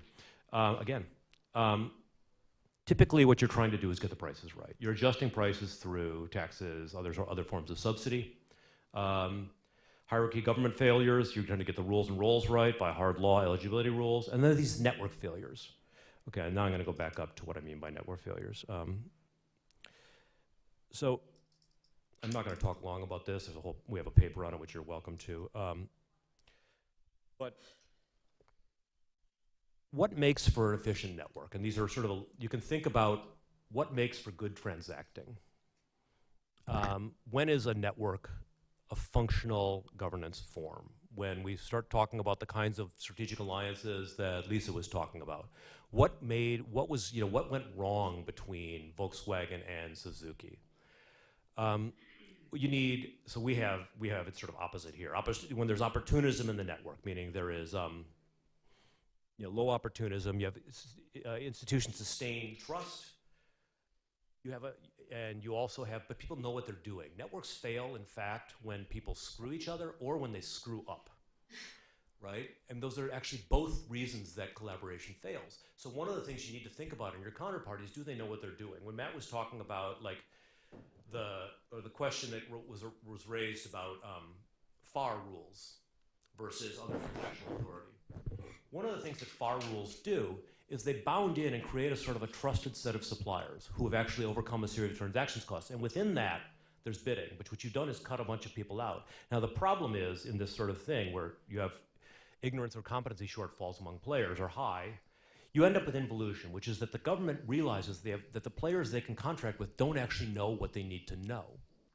So they're trying to figure out how do you expand the network, even to parties who are not necessarily as trusted. The point that was made that actually some of these outside parties in OTA might have really good, really sharp lawyers, and the government can't actually get a good deal with them. But they've got the problem is they're locked into particular suppliers, right? And these are actually government contracting these are repeated transactions with bureaucracies. These are very high trust relationships, in fact. So you can actually think about this not so much as operating on market principles, because they carved a bunch of people out. There's actually a lot of collaboration. The real deal is who reads the contract, right? This is a dysfunctional network. You can think about that. So the idea is, in a way, to theorize these different concepts, what Andrew and I talk about in this is, we talk about them as policy frames. And what you're trying to do, if you're trying to shape the economy in some way. I'm going to get back to sort of the role of Sue and I are going to talk about the role of relational contract. Is it the role of the lawyer or the sets of institutions that generate relations of different sorts in the economy, and what's the sort of state action behind that? I'm going to get into the actual government example. Sue, we've left most of the examples, I'm counting on Sue for most of the examples, to be clear. But the network failure is the one that we sort of mostly operate on. I say we, my co-author, and this is a guy named Andrew Schrank, who's at Brown. The sort of tools you have at a policy level are subsidies, taxes, you change the prices, you change the incentives. You can rules and roles, regulation. But actually, if you look at what the state does in the economy, it actually does a lot of trying to, quote unquote, get the relationships right. It's connecting people to people. It's connecting firms to firms in ways that it's not that there aren't prices. When you look at, Sue will talk some about this, if you look at the CHIPS Act has enormous subsidies. Those, of course, shape what firms do. But there are also bureaucrats with a lot of technical knowledge who are connecting people, who are actually doing a lot of screening of different firms. They actually have a fair amount of discretion. They need to have it. and they're actually connecting people to this. There's actually a lot, I'll talk more about the different things that different government agencies do to actually try to generate and create network structures, to actually operate directly on the relationships. The term that Andrew and I use for this, drawing on sort of network sociology, is the notion of the catalyst broker. A catalyst brokerage is distinguished from middleman brokerage, which is what Ron Burt would talk about. A middleman brokerage is where you make your money off keeping people apart, and you connect them, and you tax it a little bit. There's a great scene in Vonnegut's God Bless You, Mr. Rosewater. It talks about a young lawyer who is told by a senior partner that there's this, what a lawyer does, there's these magical moments in the economy where a large sum of money is transferred from one party to another, and there's this moment where that money doesn't belong to anybody. And that's the lawyer's moment. You take it and you find that moment and you take some. That's the magic, that's what the lawyer does. That's middleman brokerage. You're between the parties and you get your piece. Catalyst brokerage, which is what, Vonnegut's a little cynical, but a little. Justly, unjustly, that's a separate question. I'll leave that to you. We're in the law school, not the law. No, well, actually, we know we have practitioners in the room.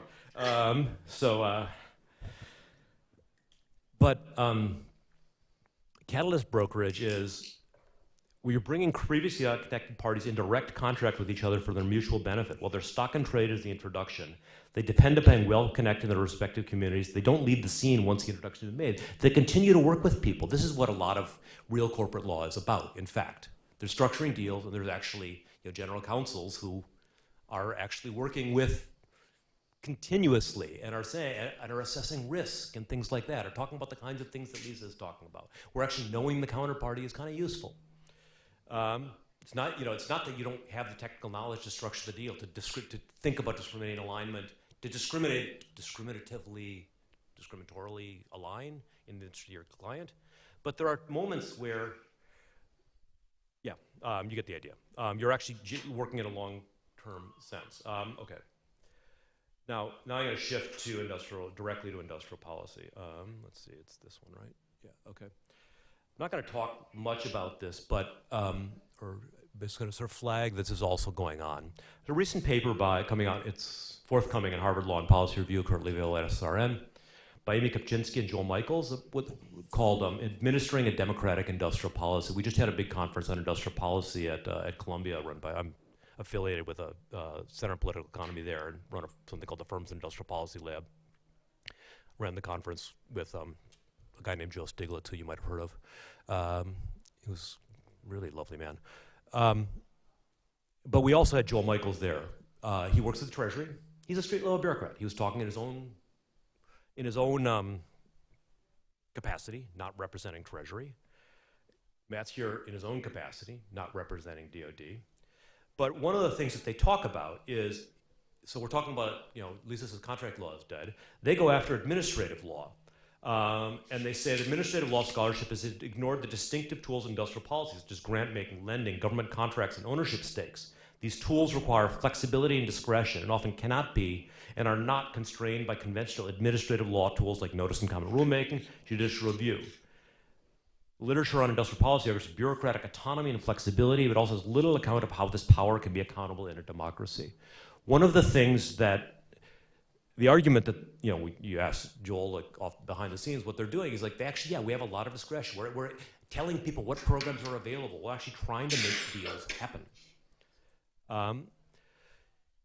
So again, the kinds of things, this is from some other work with Andrew Schrank, but the kinds of things that government is doing here in industrial policy, they're buyers, they grants tax incentives, they're a source, they provide technologies to the national labs, they're standard setters. These are things that these are conventional mitigation of industrial policy, or if you're looking at the standard setter, you're setting the rules, you're basically setting up the market in this stuff, but there's a bunch of other stuff. And this is where I'm going to turn it over to Sue for more examples, that you see state actors doing. And this is what I mean about the role for the lawyer, like the technical stuff, but also in the room making the deal happen. This is the sort of question about where relational contracting theory and industrial policy might intersect. Someone was talking to Matt about at dinner last night. Where are the places, you're the lawyer talking to a bunch of DOD and bureaucrats, what are the things they don't know? What are the things you're trying to do as a street level bureaucrat, bringing technical knowledge, right? And Sue's going to talk more about this. But like DARPA, which is a thing, sociology, people who study industrial policy love DARPA because it's this weird thing with a ton of other transactional authority, where people have limited terms in government, they are connected to universities, and they are in the economy, and they're system integrators who re-architect social networks. The FCC is a collaborative public space, which actually tries to bring people together to talk about technologies. The national labs actually generate spin-offs. They're aware that they generate spin-offs. Andrew's got Schrank has a beautiful paper about the Los Alamos. Set up if you set up your spin-off outside of Los Alamos, you could actually have 2 years leave from the national lab and come back in. You had a guarantee of a job. What they were doing is actually mitigating your risk, but they were also having meetings of these various spin-offs and startups in New Mexico to try and get them to keep them connected to the national labs, keep themselves connected to spin-offs. Small business innovation research, service matchmakers. NIST MEP, which I can talk about ad infinitum because I do a ton of research on it, but they are actually often, like the NIST MEP delivers small services to small and mid-sized manufacturers. MEP centers actually some of them have founded the industry associations in their states because they're like, we need these firms to talk to each other. They're generating relations. Now, is that relational contracting? Is that a place relational contracting theory is there? What's the government interest in sort of shaping the network structure of the economy, and how can you do that? And on that note, I will turn it over to Professor Sue Halper.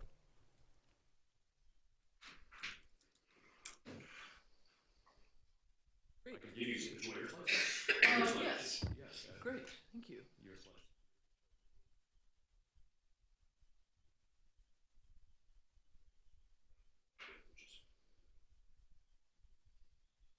Okay. Great. Well, I'm delighted to be here, and thanks to Juliet for putting this great group of people together that I only had to cross the street to get. So I have changed my talk a lot just with the first couple of presentations. So we will see how this goes. So I am going to, let's see, that changes that there. All right. Okay, so I want to just start with some definitions, then I want to talk about relational contracts in autos, and then in relational contracts in policy. And so what I realized is I'm going to, first the part of automotive policy that I'm going to focus on is actually not the innovation part. So I think that's a different part of the value chain than we've been talking about a lot. So things are much more structured, but there's still a role for relational contracts, I want to argue. And there's, I think, three sorts of parties that are involved in these relational contracts. So one is the relational contract between government and firms. And second, between firms in a supply chain. And then third, prompted by Lisa's points, about relationships between or among government actors themselves. And these are all, I want to argue, important for thinking about the role of relational contracts in the success of industrial strategy. And I guess a question, particularly on the third thing, about bringing in the government actors and the different agency issues between agencies. What does the relational contract lens add, if anything? So I think that's a question to think about. For a while people have said personnel is policy. Okay, great. If we bring in this relational contract lens, what does that add? I mean, I think one of the things that maybe adds as well, it's let me get to my definition here.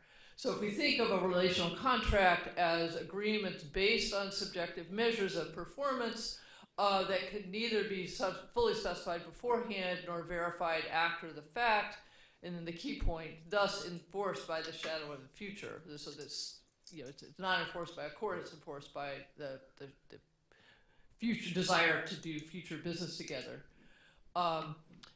So that's the first thing. And then what do we mean by industrial strategy? And here I sort of a definition that built on other people's definitions, but sort of government efforts to transform the economy, not just run it, but transform it especially through policies designed to affect particular industries.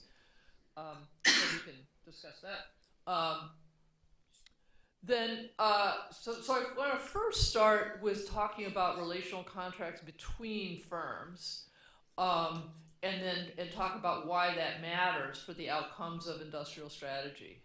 And so this is some work using micro trade data, and the key finding, again, with building on what Lisa said, that you need to think about not just individual transactions, because companies have strategies about using relational contracts that are stable, not easily changeable, and the reason is they affect most functions of a corporation, not just procurement.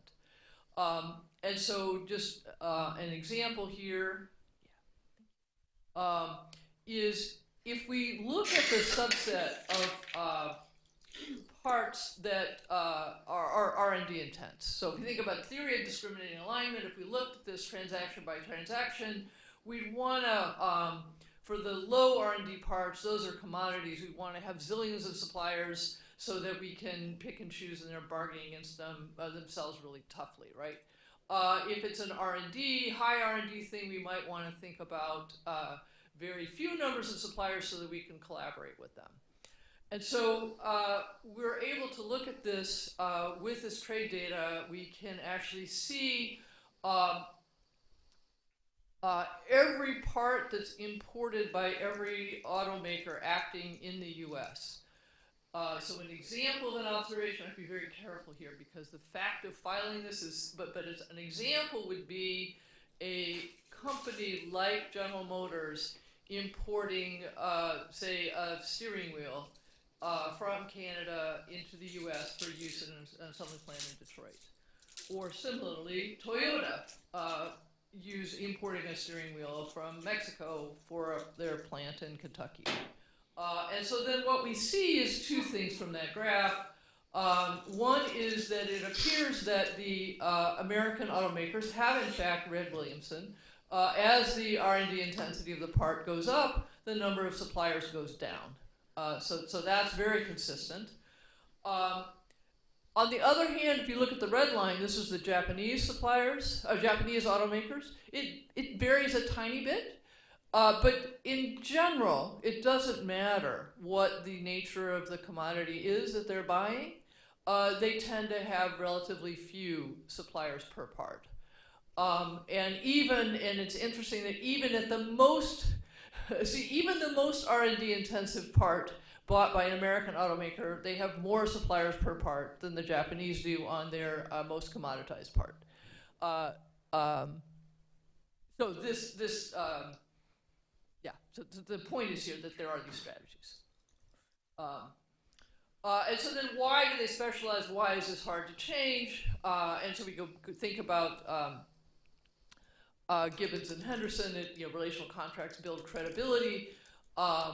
You can show over time that these things are enforceable.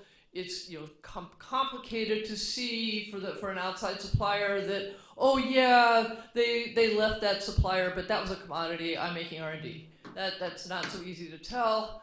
And then just clarifying what the relational contract is. Quality. What is a high quality part? It actually turns out it's quite different for the same a company or a plant making the same part for Toyota and GM. There's different definitions of what makes a quality part. Toyota is much more concerned about surface blemishes, for example, than GM, and that's tacit. So again, it's easier if you have one kind of thing. It also promotes complementarities across functions in the buyer's organization. So if you want to have collaboration, you want to get ideas from suppliers, so you want the engineering department to be open to that and to understand and to seek out these ideas. If you want to have and maintain competition, you're really afraid that the supplier is going to get to that engineer and have them design a spec that means that they're the only one that can supply it. So you're going to close it off much more. You're also going to have different career paths. If you want your procurement agents to be having multiple goals, you got to train them more, pay them more, rather than if it's just, is supplier A's cost greater than supplier B's cost? That's cheaper and much easier to manage.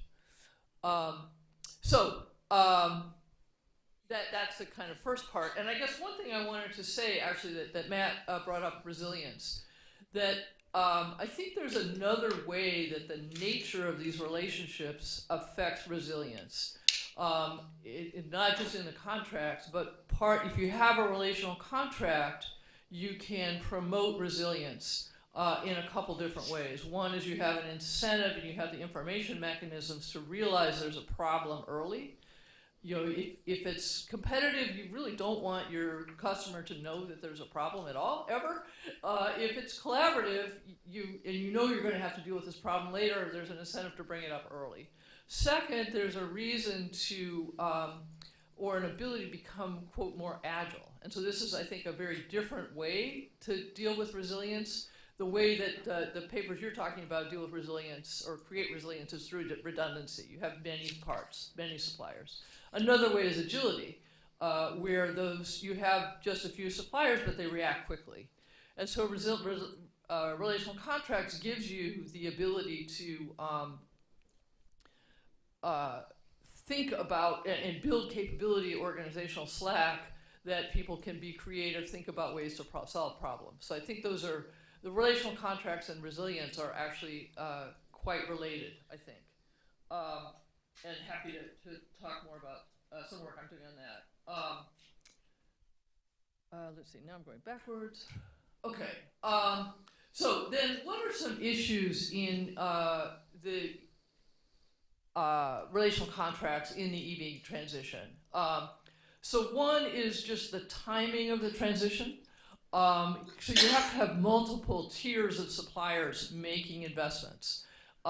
So you're a supplier, you might want to switch from making you have a bunch of stamping equipment, machining equipment, you can use it, you've typically used it to make transmission parts for an internal combustion engine. You can switch over and make electric motors. But when do you make that investment? And it depends in part. I met a guy yesterday morning who had made a bunch of investments, brought a whole bunch of CNC machines to make electric motors for Ford. Ford is now very dramatically slowing its investment, doing more hybrids. This is a problem. And so the willingness to make the investment in the first place and then to deal with what happens if the transition is slower depends in both on relational contracts and then sometimes on the formal contract. So how is distress going to be managed? The ownership of investment, this comes back again to Matt's point about, if you control the batteries, you can control a lot about what goes on inside the U.S. And then the distribution of gains from investments.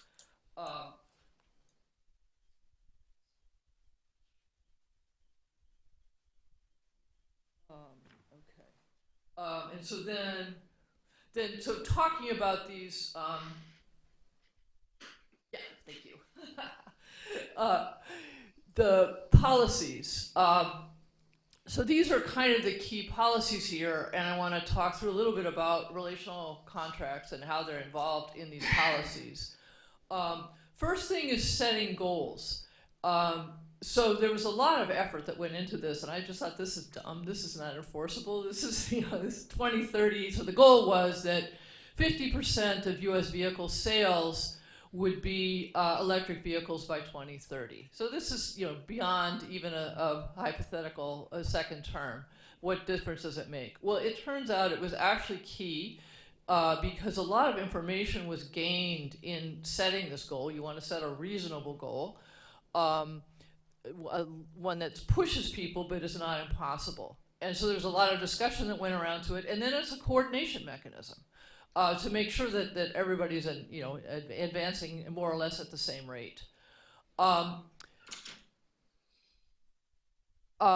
A second thing then is supply side subsidies. And so then these are both in the infrastructure law and the Inflation Reduction Act. So they are for batteries and components, conversion of plants, and electric vehicle chargers. I think I want to argue that there was a lot of relational contracts involved in designing the way these subsidies were written, but I think, or at least the goal, is to have relational contracts not matter very much at all in the delivery of the subsidies, so that everybody should apply on an equal footing.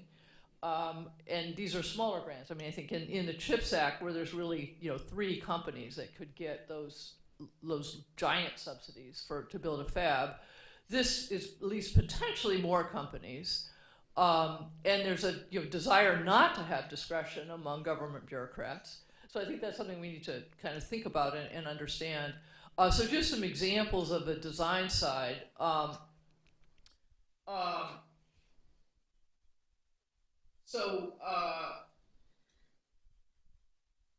guess one thing that the Biden administration did was bring in another actor, i.e. unions, into the industrial strategy process. And that's actually, for unions to be directly involved is not so typical in any country, really, as far as I understand. And so that had some interesting implications. So we have a new set of actors bringing in. So there's giant subsidies for building new plants of different types, and there's a wrinkle. The tax credit is tripled if you have an apprenticeship program and if you pay a prevailing wage. And so this is not something that has ever been in US law before. It's typical, there's a division of labor among agencies. Treasury designs these things and administers these things. When I first got to the Biden administration, so actually when I first physically showed up, which I started in March and then was on this call in July. And on this call were about 10 people. So people from the White House and people from Treasury to decide, we were kind of discussing the framework for the Inflation Reduction Act, or what became that. No one from the Department of Energy, no one from the Department of Labor, and the reason is that these are going to be tax credits. Treasury does tax credits. And so then the initial comments, the initial way they were going to design and enforce this apprenticeship and prevailing wage stuff, because there's a lot of, you got to pay, you got to get pay records, how does this all work? Treasury made up a whole process. And then there is, in fact, an interagency process for getting comments. The comments from DOL were scathing. It's like, don't you know that we have been doing prevailing wage in construction for decades? We have a body of knowledge on this. Well, Treasury didn't know. And so then there was a mechanism set up eventually of, I guess we could call it a joint governance committee, but now there are, once the provisions were passed, how are they going to be implemented? How are you going to define terms like foreign entity of concern? That's now a committee where there's DOL, DOE, Treasury people, and these are worked out in advance, or it's a joint process.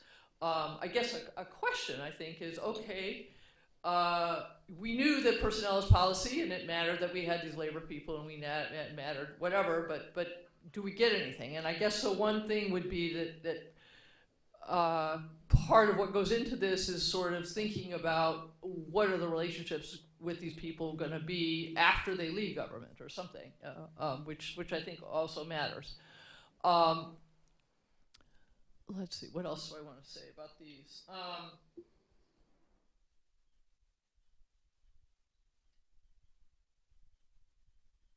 Yeah, I think that's probably enough. So just to kind of talk really quickly about some outcomes. Auto employment actually is up. There's a bunch of measures of success. There's been a lot of press about the electric vehicle transition has slowed. What's really seen as a slowing in the rate of increase of adoption. So we're still actually ahead of projections made even as recently as last year. There's been huge amounts of investment here. And so this comes back another place where we might think about relational contracts mattering. So economists have been worried about industrial strategy because of an argument that the government money crowds out company money. And so you're having the government spend, and usually spend inefficiently, money that companies would have spent anyway. And the Biden theory has been very different, that there are reasons why companies don't spend. So one is spillovers. We don't have a carbon tax, so now you've subsidized companies, and they take into account that the EVs have less, or solar or whatever, have fewer carbon emissions. But you also identify bottlenecks, so that if you want an electric vehicle transition, you need batteries. And so promoting investment in batteries is then going to promote investment in transitioning assembly plant facilities, and vice versa, because you don't want to build a bunch of batteries unless you all know that they're going to be sold in plants. This is a mistake. Well, this matching of supply and demand is actually quite a difficult problem. I don't know that relational contracts. I guess this is where the convening and the goal setting is actually really important. You've got to build supply, and with the idea that there's going to be demand. And this doesn't always happen. So some of the Obama strategies really worked only on supply, not on demand. In PPE, we spent $1 billion on subsidies to build plants, and then did not coordinate even the government demand. And so some of these plants went out of business because they were, after the pandemic, demand fell, and China increased its subsidies and its ability to provide cheaply. We did not have a government in place to buy, or the incentives actually to switch. Despite a law that's called the Make PPE in America Act, it was very difficult to get agencies to abide by that law. We can talk about that. But anyway, this crowding in theory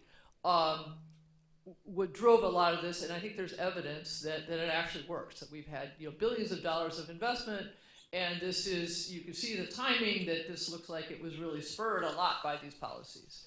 And it's not all subsidized. So about for every dollar of subsidy, there's been about $6 of investment, private investment in clean energy. And so costs of EVs are coming down. Some areas that are more problematic is charging, that there's been an increase in charging, but there's been,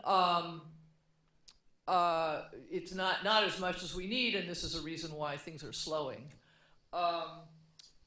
Let's see, I think, and I think there's some issues with relational contracts there that I'm not going to talk about, because I want to save some time for discussion. A key issue, though, is small suppliers. And this is something that I think is kind of a network failure, in that the big companies, particularly, so a lot of the discussion was with the big American union companies, not Tesla, and not initially, at least, Toyota and Honda. And these companies tend not to have relationships, relational contracts, with any suppliers, but especially not the small suppliers that are, the second or third tier. And so it wasn't even realized at the beginning, I think, that this was going to be an issue. This is something I was raising issues about, that you would actually have these problems. There's a problem in getting the demand certainty I've talked about. There's also a problem of maybe relational contracts with the public, and sort of feeling like you need to spend a lot of money to vet these things, and so it can be as expensive to vet a $5 million loan as a $100 million loan. So it's very difficult to get money to these suppliers. Maybe I'll leave that there.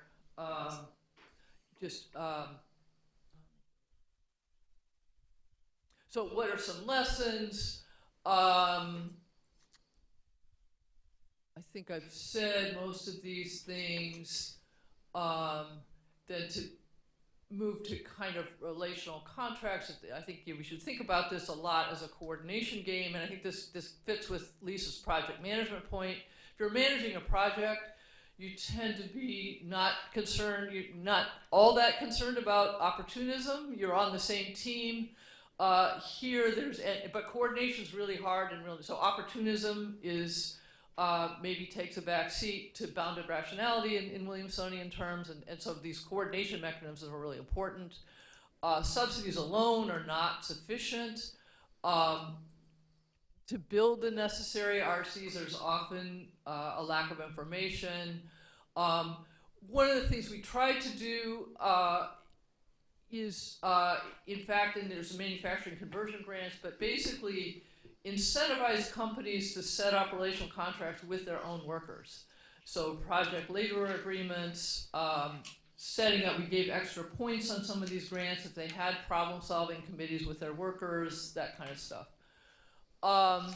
So to conclude, companies have strategies about using relational contracts, and so the entire firm we should think about as a key unit of analysis, not just an individual transaction. There's a big network of parties that are involved and should be involved in making a successful industrial strategy, and that what goes on and the ability to build clear, credible contracts within and between firms really affects the success of industrial strategy. So thanks.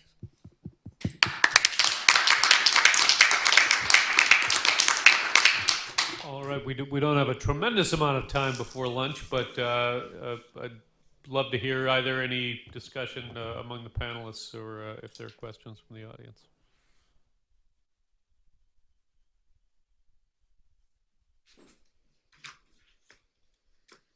First, thank you so much. I have a few questions that kind of connect the different things that were discussed. And that is one, with regards to strategic alliances, to my knowledge, at least the last time I looked at it a few years ago, 90% of them fail, right? There's different reasons for the failure. Sometimes it's different management.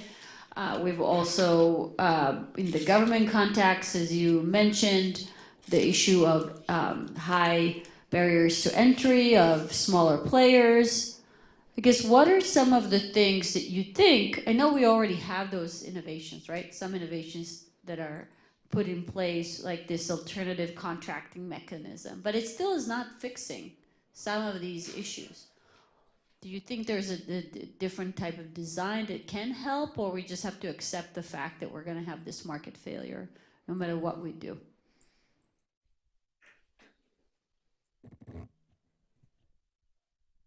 Lisa, do you want to take a first crack at that? I could say something as well. I guess for me, I think that if in designing alliances, people realize that in a lot of instances, they're almost like mergers for a particular purpose, and started focusing more on the things that we take into account when we decide whether a merger is going to lead to synergy, the kinds of governance-based and project management plans. I think we may be looking at the wrong level of governance. We might need much more particularized governance, and that has a potential to help in these areas. I don't know where the 90% number comes from. The last one I saw was the 70% failure number, but what was interesting to me about that number is people broke it down, and there were some firms that seemed to systematically do this better than other firms. So maybe your first crack would be to look at those firms and see what they're doing that's so different, if anything, in terms of governance or transaction features. Please.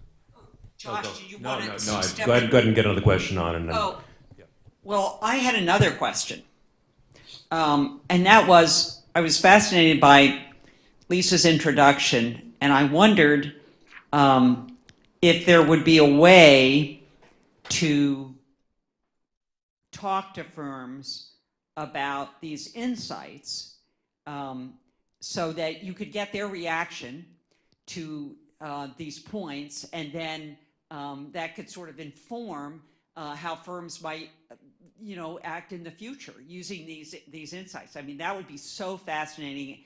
And Lisa, I'm sure you're going to undertake a study. Well, I wish, sort of. I'm going to go to World Commerce and Contracting with Roberto to do a program on the three lenses for one of their groups of contracting executives. And we are going to ask people to analyze a transaction's success or transaction failure through the lenses as part of our workshop. But if you have any suggestions, one of the reasons we're doing this is WCC likes to have academics study the businesses who are their members. So if you have any ideas about how, Juliet, I'd love to hear them, because we are going to try. Okay, great. So I'll actually try and say something about a little bit both questions. Part of the idea of calling, distinguishing market and network failures and what you should do about them. So one of the things I had beneath the slide is sometimes you just want to blow them up like it was a bad idea. But one of the other things that's going on in calling if you look at biotech alliances, Woody Powell has a bunch of work on that. And one of the big points he makes, and this has to do with different sort of relational institutional structures, is he talks about the concept of the graceful exit, which is that some strategic alliances should fail. They were hypotheses, they tried it, it was a bad idea, but you find out by trying out. There was no better design, so the real thing was when you pull the plug. That's actually not a failed strategic alliance. That is, it's a little bit like, what was the problem with Solyndra? Well, the problem with Solyndra wasn't, if you call it a portfolio model of lending, which was actually, Tesla actually got key loans from the same program, is that they didn't pull the plug too early, partially because they had made a big point out of it, and then they needed this one of the portfolio to go well, as opposed to, we have a portfolio and strategic alliance. So that's one of the issues on it. But then the ones that you look back and say, what was the mistake? That's one of the things that I think Lisa is talking about, trying to disaggregate failures, not from, where part of actually success is pulling the plug at the right moment. In terms of knowing stuff, I think one of the reason I sort of started off where I did is I wasn't going in to ask about contracts or law or anything like that. I was talking about relationships between firms. And then lawyers yeah, you're talking about contracts. I'm like, oh yeah, you're right, I am. So I was asking a different kind of questions. And then Lisa did follow-up interviews, including with many of the same companies, focusing on other sorts of things, but building out of us. So that's the sort of disciplinary back and forth around questions. Like Juliet, I know, is talked about the thing about interviews with different players, not just the lawyers, parties who maybe should have been in the room. So there's some of these other sorts of things that you want to talk about, or on the industrial policy side, part of the point Sue's making is who's in the room when you design the policy actually shapes the, should the lawyers have been there, should they be kept out? Other kinds of questions are interesting to think about. If you think about the space that enforces is actually a question that it's interesting. It's been interesting to me to dialogue with lawyers around some of this stuff because it's a different set of questions that maybe maybe I should have asked that. That would have been interesting. I just want to say, I think that who's in the room is also critical for the negotiation and performance of contracts, and also how many rooms are used in the negotiation. Sue and I were at a conference in June where one of the presenters discussed how she would, in the negotiation stage, separate out the pie increasers from the pie dividers.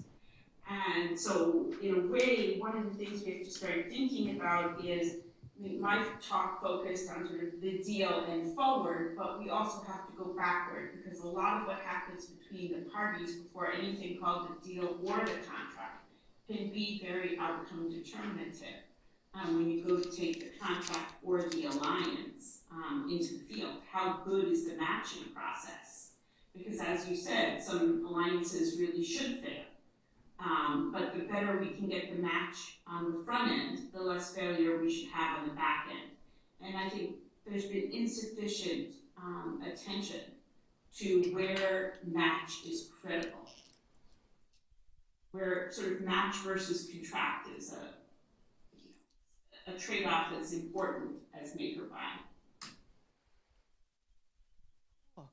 I guess I may take two quick things. One is it seems like just because an alliance ended doesn't mean it necessarily failed. So think about General Motors and Toyota in the NUMMI plant in California. That ended, but Toyota learned a ton about how to operate in the U.S. market. General Motors learned a little bit that they, implemented sporadically about the Toyota production system.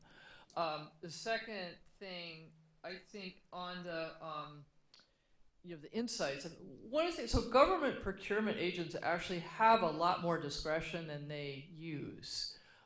So the FAR is 1,000 pages. It doesn't just say, use competitive bidding. So there's a problem with some of the design of this, that the contracting official is a very separate person from the requirements officer who determines, and so it's sort of difficult to, one of the things I worked on with not much success actually was to try to get the MEPs to sort of think about, could we change some of the specs, and then that would allow U.S. firms to be competitive. That it just turned, and I don't still fully understand why that's so hard and so difficult. There's clearly the relational contract that the procurement people have, with their own supervisors and their own organizations, makes them very reluctant to use the discretion that they have. Maybe right now with the government apparatus going to be under the control of a different party, maybe I'm actually happy about that. But it's, I think, an interesting question. I believe that's our time. So I want to thank our panelists for a very thought-provoking discussion. And we will break for lunch and reconvene at 1 p.m. Thank you, Lisa.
I was like, I'm confused about this. And like, I had an email with like a 5 minute.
Architecture in the room, and tuition is free.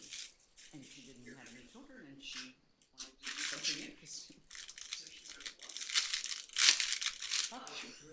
Why would you just say that right off the bat? Like, just or this was like, it was Sunday night.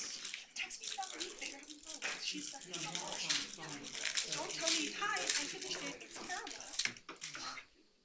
It's like, I don't know. That's why Nicole was my favorite. Like, I get the emails from people at and then Andrew. I don't know if this is right, but here's 5 other choices. I saw you guys adding each other. I thought it was cute.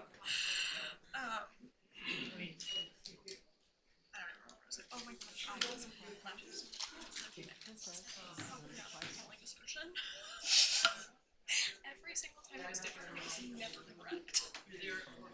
She's so she's. I know she's smart, but she's so busy that she doesn't do things. I know. It's just like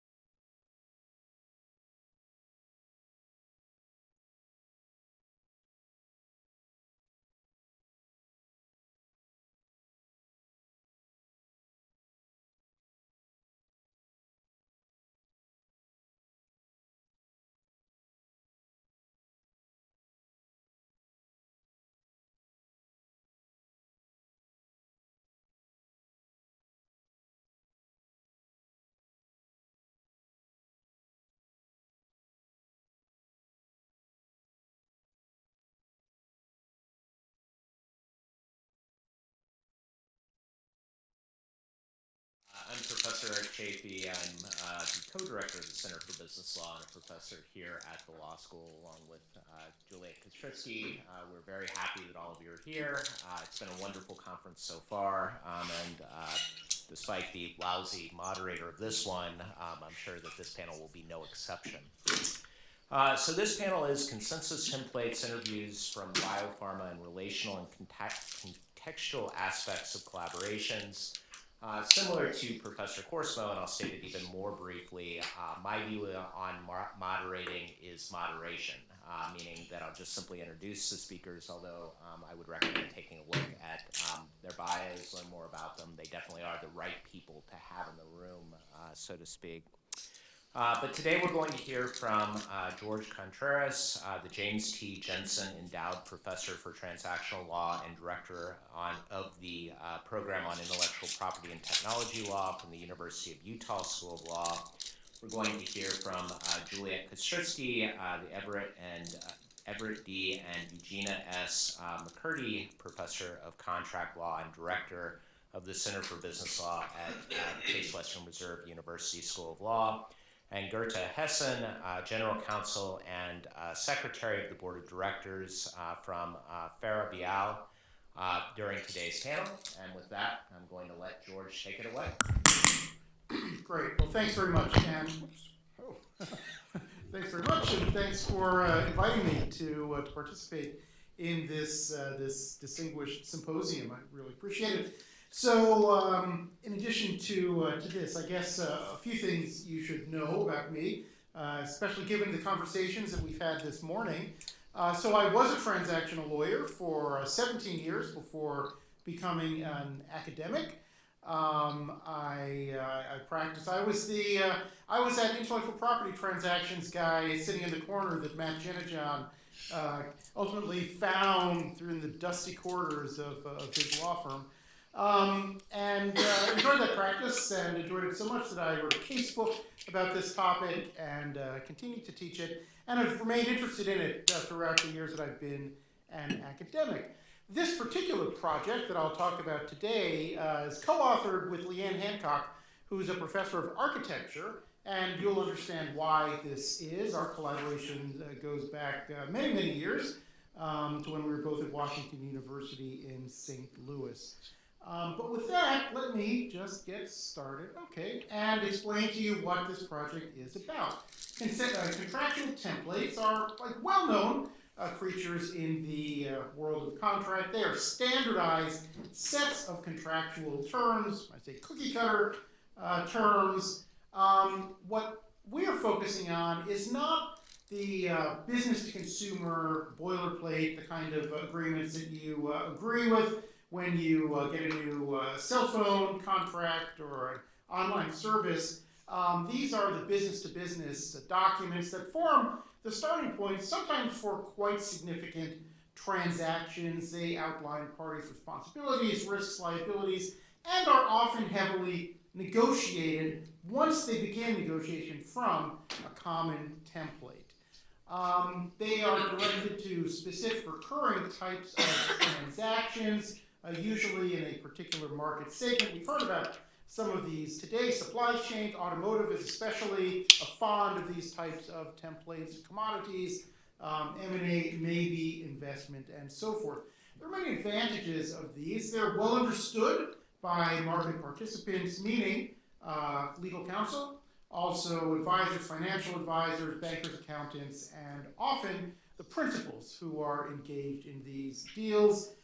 These types of agreements have been subject to some antitrust competition law scrutiny. They're covered in the European Commission's guidelines on horizontal arrangements in a whole chapter called Standard Terms. I spend much of my time as an academic looking at technology standardization, which is chapter 7 of these EC horizontal guidelines, and which have garnered far more attention, I have to say, than chapter 8. So I'm now switching to something that is related but slightly different. So why are these types of templates beneficial? There are numerous reasons. First, they reduce transaction costs. You don't have to draft a complex agreement from scratch every time. It's sort of self-explanatory. But beyond that, they also reduce errors and risks. If you draft a contract from scratch, say it's a contract to develop a new shopping center or a new 80-story skyscraper, there's a lot that goes into one of those contracts. If you trust yourself as a lawyer simply to come up with it from scratch, obviously you're going to omit things. And so these templates serve to protect lawyers from themselves and their own omissions or errors. There's also a benefit of interpretive consistency. If many players in the industry are starting from a common set of contractual terms that ultimately end up in executed agreements in their final form, then courts will have an opportunity to interpret those terms, and then parties down the road will have at least some judicial guidance with respect to what the terms mean. And unlike the debenture counsel, who each have a different interpretation for different clauses of some of their agreements, There are entire books that offer guides to judicial interpretation of, say, the architecture and construction contracts that I'll talk about in a moment. You also have signaling functions that arise from these types of templates and their usage. If you show up to the negotiation with a well-known and well-understood template document that shows to some degree that you know what you're doing, you're in the club and not an outsider who's not to be trusted. And then finally, speaking of trust, there is some degree of trust in the bodies who create these agreements, but that varies. And again, this is something that I'll talk about a bit later in the talk. So how do we get these standardized contracts that businesses use as a starting points for negotiations in these large B2B transactions? Well, sometimes there's no coordination at all. We have just uncoordinated convergence of contractual terms. The de facto standardization that arises through uncoordinated market activity. We see this on the technology side of things. This is how things like PDF, the portable document format developed by Adobe, becomes standards. No standard body said that PDF should be a standard for fixed format documents, but it became that because it was well designed and became popular.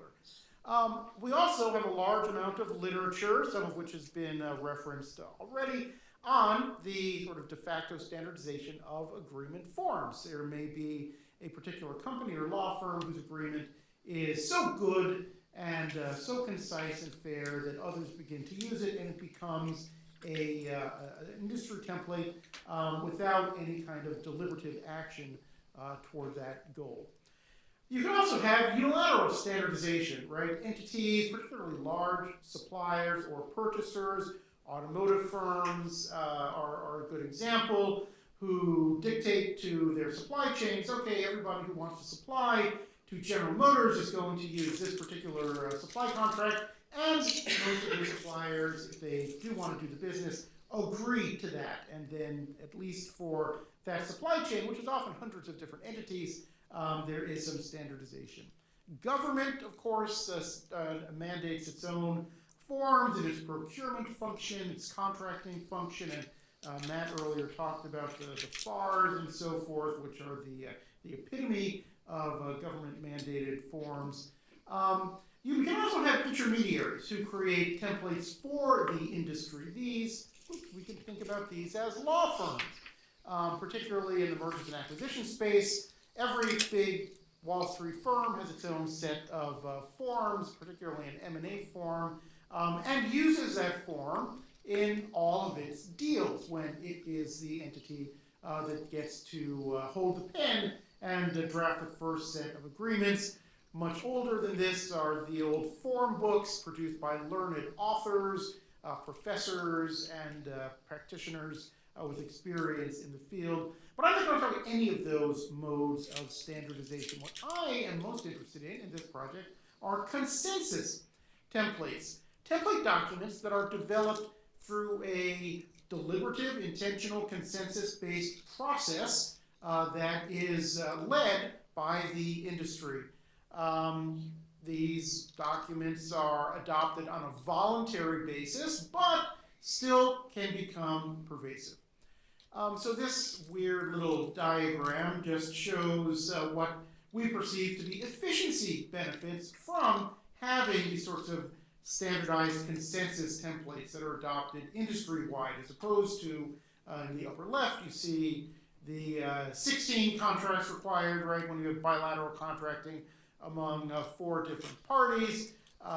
Even the upper right column is what happens when you have vertical integration by individual firms. The General Motors example, each firm requires its supply chain to use its own contracts. The lower left are when law firms develop contract templates that they use for their own clients, which could be on either side of these deals. But of course, the big inclusive circle that embraces everybody is the consensus template. But right, easier said than done, right?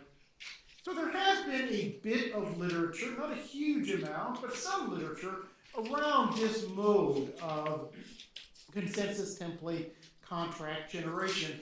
with some distinguished writers, right? Carl Llewellyn from Harvard Law School, an early proponent of this type of contractual agreement and consensus. Other names there that you undoubtedly recognize, including just this year a paper by Mito Gulati and his co-authors who are very active in the literature on individual clause standardization and deviation, coming around and realizing that these broad consensus templates are out there and not enough is written about them, and urging the field to think more about these. And so, the questions that this all raises for us are the following. Like, how are these consensus templates developed? As a matter of institutional environment, institutional economics, the development processes that are utilized, and how similar are these processes to technical standardization, the processes in which competitors get together to develop interoperability standards like Wi-Fi, 5G, and Bluetooth. And then, secondly, what makes a good process? What contributes to the success or failure of these templates once they're developed? Is it the development environment, competition, dynamics within the industry, or possibly the regulatory environment? So these are questions that we set out to tackle in this project. These templates have been around, again, for a long time, going back to sort of the very beginning of modern contractual history, but most importantly, and the real beginning of this practice from our standpoint, is the American Institute of Architects Uniform Contract, which surprisingly developed shortly after the Civil War, and I'll talk about it in more detail on the next slide. But this late 19th century, post-Civil War era corresponded with the development of standards for manufacturing, machinery, and so forth. And if you look at the early writing, including by Llewellyn, who of course was an early legal realist, you will see that there is the writers of that time took a lot of clues from the world of industrial standardization and tried to port it over to contractual standardization. So over the 20th century, we get a few of these. The financial sector is an early adopter of this mode of activity for reasons that we'll talk about in just a moment. So the architects document is quite interesting, and we actually have a separate paper, sort of a deep dive case study on the development of the architecture general conditions, which are not in this paper. But after the Civil War, things started to change rapidly in the United States as building and construction became more advanced. Architecture itself became more of a profession, and specialization was introduced into this industry, where electricity, mechanical structures, air conditioning, and so forth, the use of steel in buildings, all contributed to a number of independent specialist contractors who had to be marshaled together to build what were becoming taller and taller buildings in Chicago, New York, and so forth. And the architects kind of took Julia, I just learned that Juliet's come from a family of architects, so I look forward to her comments and corrections after all of this. But the uniform contract that arose in 1888 was the product of a collaboration between the American Institute of Architects and the National Builders Association, the people who actually included the masons and the carpenters and so forth who were in the building trades. The architects, importantly, kind of placed themselves at the top of the building and construction pyramid, which became a problem later on. A suite of contracts emerged by the early 20th century, approved by none other than Samuel Williston of Williston Contract Treatise fame, for those of you who study contracts, and things went well for about a century under this set of contracts. But clouds emerged in the 1970s as the Association of General Contractors began to bristle at the architects' agreements that basically placed no liability with the architects, but allowed the architects to control the construction process. The architects viewed themselves as the representatives of the building owners, and so the contractors started to think differently about this, and eventually hired their own internal counsel and developed their own set of terms. This is just a construction management agreement that was released as long ago as 1980. But in 2007, the real break occurred. The contractors refused to endorse the 2007 edition of the architects' standard agreements and created their own set of standardized documents, which in the technology space is what we would call a standards war. There are lots of interesting twists and turns to this war, which goes on today. Although the architects' agreement is still predominant in the United States, the contractors' form has generally gotten a fair foothold in the market. All right, so this is a very long and to us interesting case study.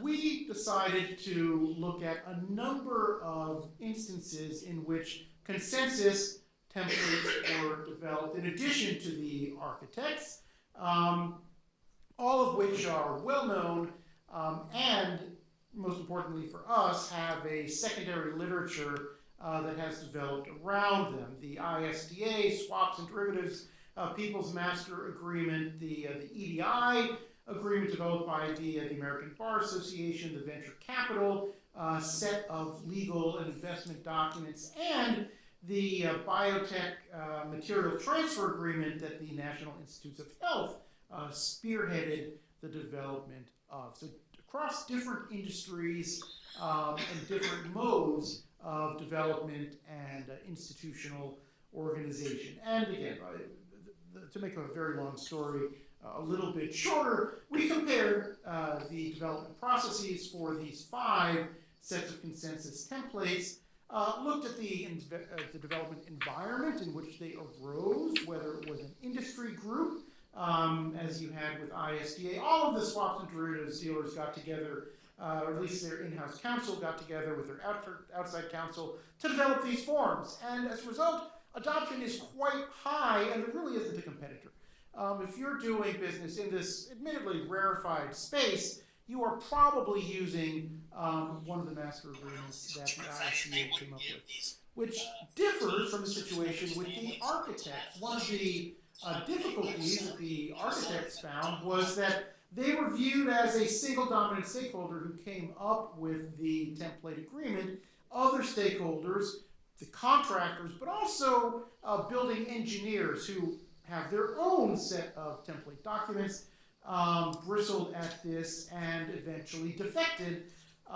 So adoption is still fairly high, but not universal. And there are some major competitors in the US. Internationally, there's an entirely different set of consensus documents. The FIDIC contractual construction documents are pretty pervasive. And for those who are not in the building and construction industry, and I'm not, my colleague, obviously, who's an architect, this is the second largest industry in the world after financial services. It is a trillion-dollar industry just in the United States. There are huge amounts of dollars that flow through these contracts. So they're fairly significant and to some degree underappreciated, I think, at least among legal academics.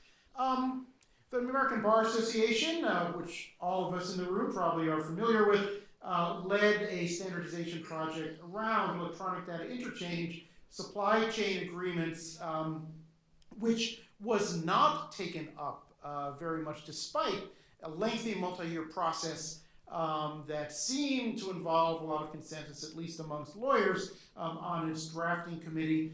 But there are literally dozens of EDI competitors here, not only single firm supply chain agreements, but also what purport to be consensus templates, but other groups, UN agencies, treatise authors, various nonprofits and trade associations.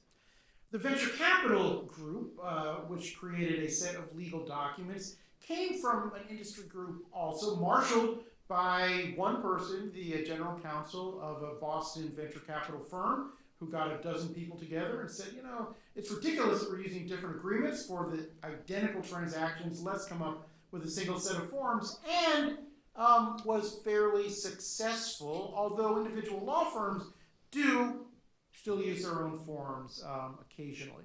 And then finally, we have the government. The government tried to step in and rationalize materials transfer agreements. These are the agreements that universities and pharmaceutical companies use when they want to get a sample, a cell line, a DNA sample, a model organism that some other group has developed purely for research purposes, not even for commercialization, just to do research on it. And it's a huge obstacle. Every university has its own forms. They don't interact well at all, and scientists routinely complain about what a barrier and inefficient system this is. So NIH stepped in and did try to rationalize this, and many people participated. Nevertheless, due to what we believe is inherent stickiness in institutional legal departments and forms, it's kind of relatively low adoption. And again, we talk about each of these at more length in the paper. So what takeaways did we gather here? What makes these projects successful or not? Well, trust in the process is sort of an idea of legitimacy. Really is one of the principal things that we identified. And by the way, we interviewed numerous people in these fields to try to derive some of these attributes. Also important, the animation is slightly off kilter here on this slide. Like transaction types, right? The deals have to be very similar in order to have a standardized template that is more than just a skeletal framework. There is also a significant first mover advantage. The architects had this advantage for about a century, which is pretty good in terms of a legal document before others mobilized to try to challenge them. The engagement of all relevant stakeholder groups is quite important, as it is on the technology standardization side. Balance in the drafting committees. Having a committee with only architects, or like 12 architects and one general contractor, generally is not perceived to be very balanced and will often result, whatever the merits are, in a document that favors one group or one stakeholder interest unduly. Adaptability is also important. These templates tend to stick around for a long time. And as a result, if the drafters want them to have longevity, they need to ensure that they can be updated as technology changes, as business practices change. And so the architects have a 10-year review and update cycle. Some of the other groups have a shorter cycle. And then finally, you have the issue of divergence or defection from the form. Law firms are especially guilty of this, if you want to put that sort of valence on it. A law firm will get one of these template agreements and then modify it to favor its own clients or its own style of doing things, which may be favorable to the firm or to its clients, but also detracts then from the uniformity and some of the efficiencies that you otherwise gain through having a consensus. All right, so last slide. There it is. What do we think about the future here?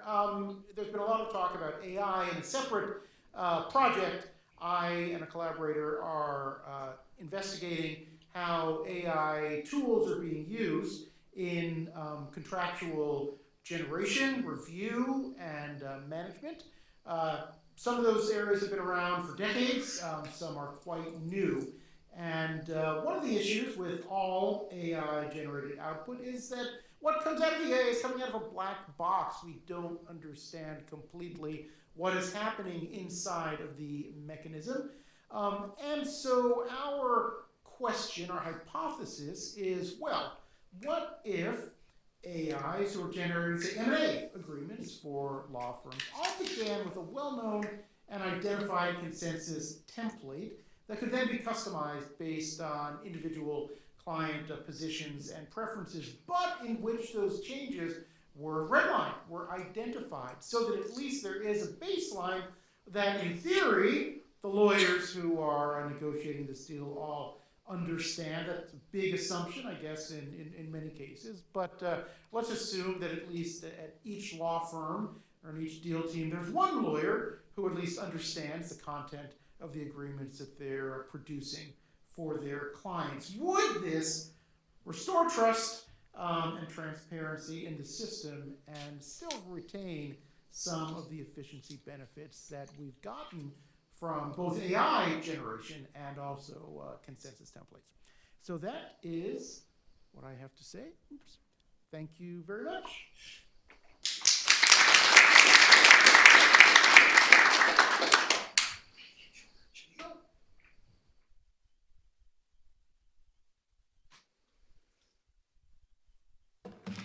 I can't think sitting down, so that's why I'm here.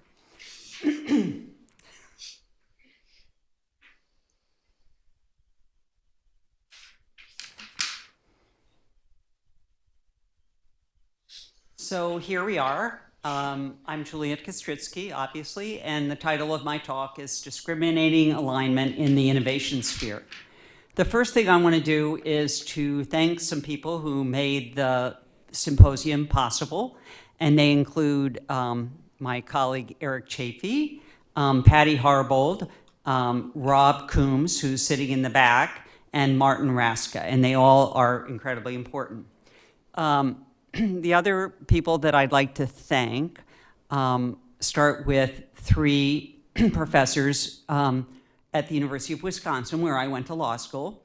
And really, I stand on the shoulders of Stuart Macaulay, Bill Whitford, and Bob Gordon, all of whom have read drafts of mine over the years and been incredibly generous with their time and encouraged me to do empirical qualitative research. The other scholars that I'd like to thank are Matt Jennejohn, Lisa Bernstein, Josh Whitford, Liza Vertinsky, and Gerta Hessen. And there are just so many others that I've learned from. And before I start my talk, I want to talk about how important my research assistants were in the project, because doing interviews with people takes a lot of time.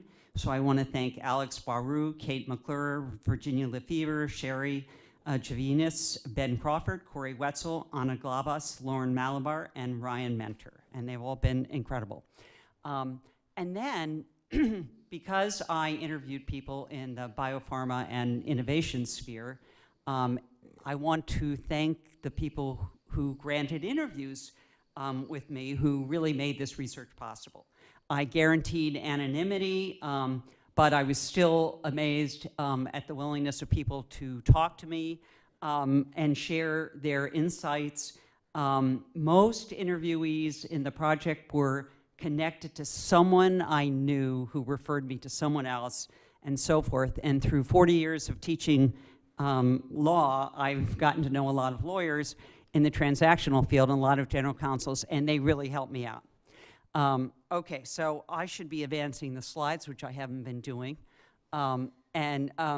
This is a slide which is too small, I know, but it shows you the people that I interviewed in the field. The categories were pharmaceutical general counsel, biotechnology general counsel, innovators, technology officers, law firm attorneys, retained counsel, academics, and alliance managers. And they all played an incredible part in the project. So, okay, I'm not a slide person, so anyway, so what we know so far? Well, the de-verticalization of the supply chain. So in broad strokes, this is what we know. There's been a shift away from ownership when one firm controlled the economic production and made buy decisions for fungible goods. So now there are increased relationships with external firms. in more deeply collaborative relationships in both manufacturing and biopharma. Why? Well, because of competitive pressures and the need for knowledge, which is hard to produce internally.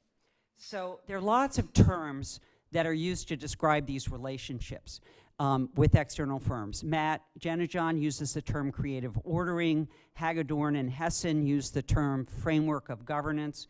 My goal is to unpack the way the governance works in practice based on information generated from interviews, studies from others like Helper, McDuffie, Jennejohn, and Bernstein. So I'm going to start talking about governance, and that's going to be a theme because my thesis is that there's discriminating alignment in choosing the type of governance that's going to play a part in either biopharma or manufacturing. So I want to highlight a few things. So one of them is that the contract itself may operate as the governance. And then other things come into play in governance. One is that there are private strategies that are non-contractual, such as pairing with another entity in which the patent overlap is not great. All of these are pieces of governance, hiding the secret sauce of the trade secrets until later in the relationship.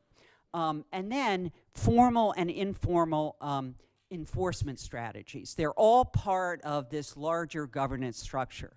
So here's the puzzle. Contract is playing a much bigger role in these alliance agreements. But the traditional view had been that if there was a contract between a firm and another external firm, then holdup would play a huge role and subject the firm to extortion, as when an auto supplier such as GM might be held up by Fisher Body in supplying the doors. So as of course Sue Helper points out, this is a more complicated story than we first sort of speculated about. So the solution to this problem of holdup between external firms was, the traditional idea was, well, then you vertically integrate. Well, today, what has replaced vertical integration, and what roles do contract, property, formal and informal enforcement play at various stages of the relationship? We've shifted from vertical integration to relationships with external firms, and I'm interested in what has replaced vertical integration as the source of governing these relationships. So a few things to keep in mind is, well, that was the puzzle, and that was the role of contract, yeah, okay. I have to go back for 1 sec. So understanding contract and governance requires more than looking at a single contract provision. A clause such as information sharing, which has been a subject of a lot of scholarship by Gilson Sable Scott, may operate differently depending on which industry, what problems are need to be solved, and at what stage of the relationship. As one interviewee said, it's a piano and all the keys matter. And we're going to see how. Okay. So relationships between firms in the innovation sphere has prompted scholars to examine how parties use or don't use contracts. Do they put them in the drawer? What else do they use them for? So partly they're to govern and partly they're to enforce. Now, the role of contract has puzzled scholars ever since Stuart Macaulay suggested that contracts were rarely consulted in the buy-sell context among businesses he interviewed, but instead put in a drawer. Okay, so the durable problems that these firms face are, and the obstacles to solving them include the fact that contracts are necessarily incomplete. The problems remain. They include opportunism and shirking, holdup, and some newly identified problems that Matt has talked about, including entropy and spillover. So the governance solutions took different forms in different contexts. We had relational contracting in certain areas, like the diamond industry. We had reputational sanctions in medieval trade that Avner Grief talked about. We had modularity. And so I'm interested in what governance solution is applicable in a particular context. Okay, and so the first thing I'm going to talk about is, well, what's different in contracts involving manufacturing and biopharma? So in manufacturing, there's a presence of these detailed provisions that concern the processes by which the manufacturing process is monitored, or the production process is monitored. So there's a quality control handbook, and it details these processes. Often they're incorporated into a purchase order. And the goal is to have error detection, find out how many errors in the parts per million, to establish benchmarking, to have mandatory web training. Well, there is usually one quality handbook with all of these provisions that applies across the board to all suppliers. These are not individually negotiated contracts. And how are they enforced? As Lisa Bernstein has told us, by interior remedies in which suppliers who supply faulty goods are downgraded. Okay, so in biopharma, there may be innovation, obviously, in both these sectors. The contract provisions are central. They're not peripheral. But what does that really mean? Gilson Sable Scott suggests that a contract provision, such as information sharing, works to endogenize trust. Matt Jennejohn suggests that particular contract provisions, such as contractual lock-in, exist to control problems that have been unrecognized, maybe so far, like spillover and entropy. Hadfield and Bozovic suggest that parties refer to the agreement as a how-to book for the alliance. Okay, so today we learned that context matters in other ways, that the internal organizational processes at a firm can affect how the contract provisions are implemented and whether they're going to be successful for an entity involved in an alliance. And that was Lisa's introduction. So even if a contract is central, and that's what we've been told about the biopharma industry, there's certainly a lot of contract provisions. And so I thought that parties were going to be able to tell us what provisions matter and at what a point in time and why. So the use of contract doesn't necessarily tell us what contract provisions matter the most. Well, what do parties say matter the most? And what I was told in interviews was that negotiating the IP division is the most important contract provision, and secondarily, the termination provisions. So context matters in terms of what use the contract provisions play and at what stage and how that's going to all tie into making the contract alliance successful. So the big picture conclusion that I have is that parties in biopharma choose a combination of contract as a form of governance, which includes incentives, often hidden in the SEC filing since we don't know what the numbers are for the incentive structure. And that applies during the discovery process. And then property provisions in the contract govern at the exit and at some other crucial points during the alliance, such as when there is a need for patent enforcement.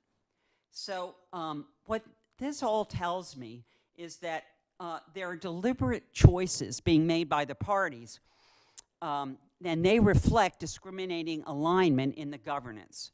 So let's just talk a little bit about what Oliver Williamson says here, and he defines this process of discriminating alignment as assigning transactions which differ in their attributes to governance structures, the adaptive capacities and associated costs of which differ in a discriminating way. And that's, of course, from his famous book, The Economic Institutions of Capitalism. And I want to just note here that everything I learned about Oliver Williamson, other than from reading all of his books and articles, is from my former colleague, Ron Coffey. this discriminating alignment thesis that I have for this area suggests that maybe there is a new private ordering going on. In a sense, when parties in biopharma choose elaborate committees to govern the discovery process, they do so to maximize the chances of success. That's what interviewees say. They also employ property provisions at the exit or nested options, or they choose to revert authority to one party in a dispute who has the relevant expertise to help ensure success. So they are, in effect, through their contract, engaged in a private ordering mechanism in which they use committees and shared control and joint incentives at the discovery stage and property provisions when the interests are no longer aligned.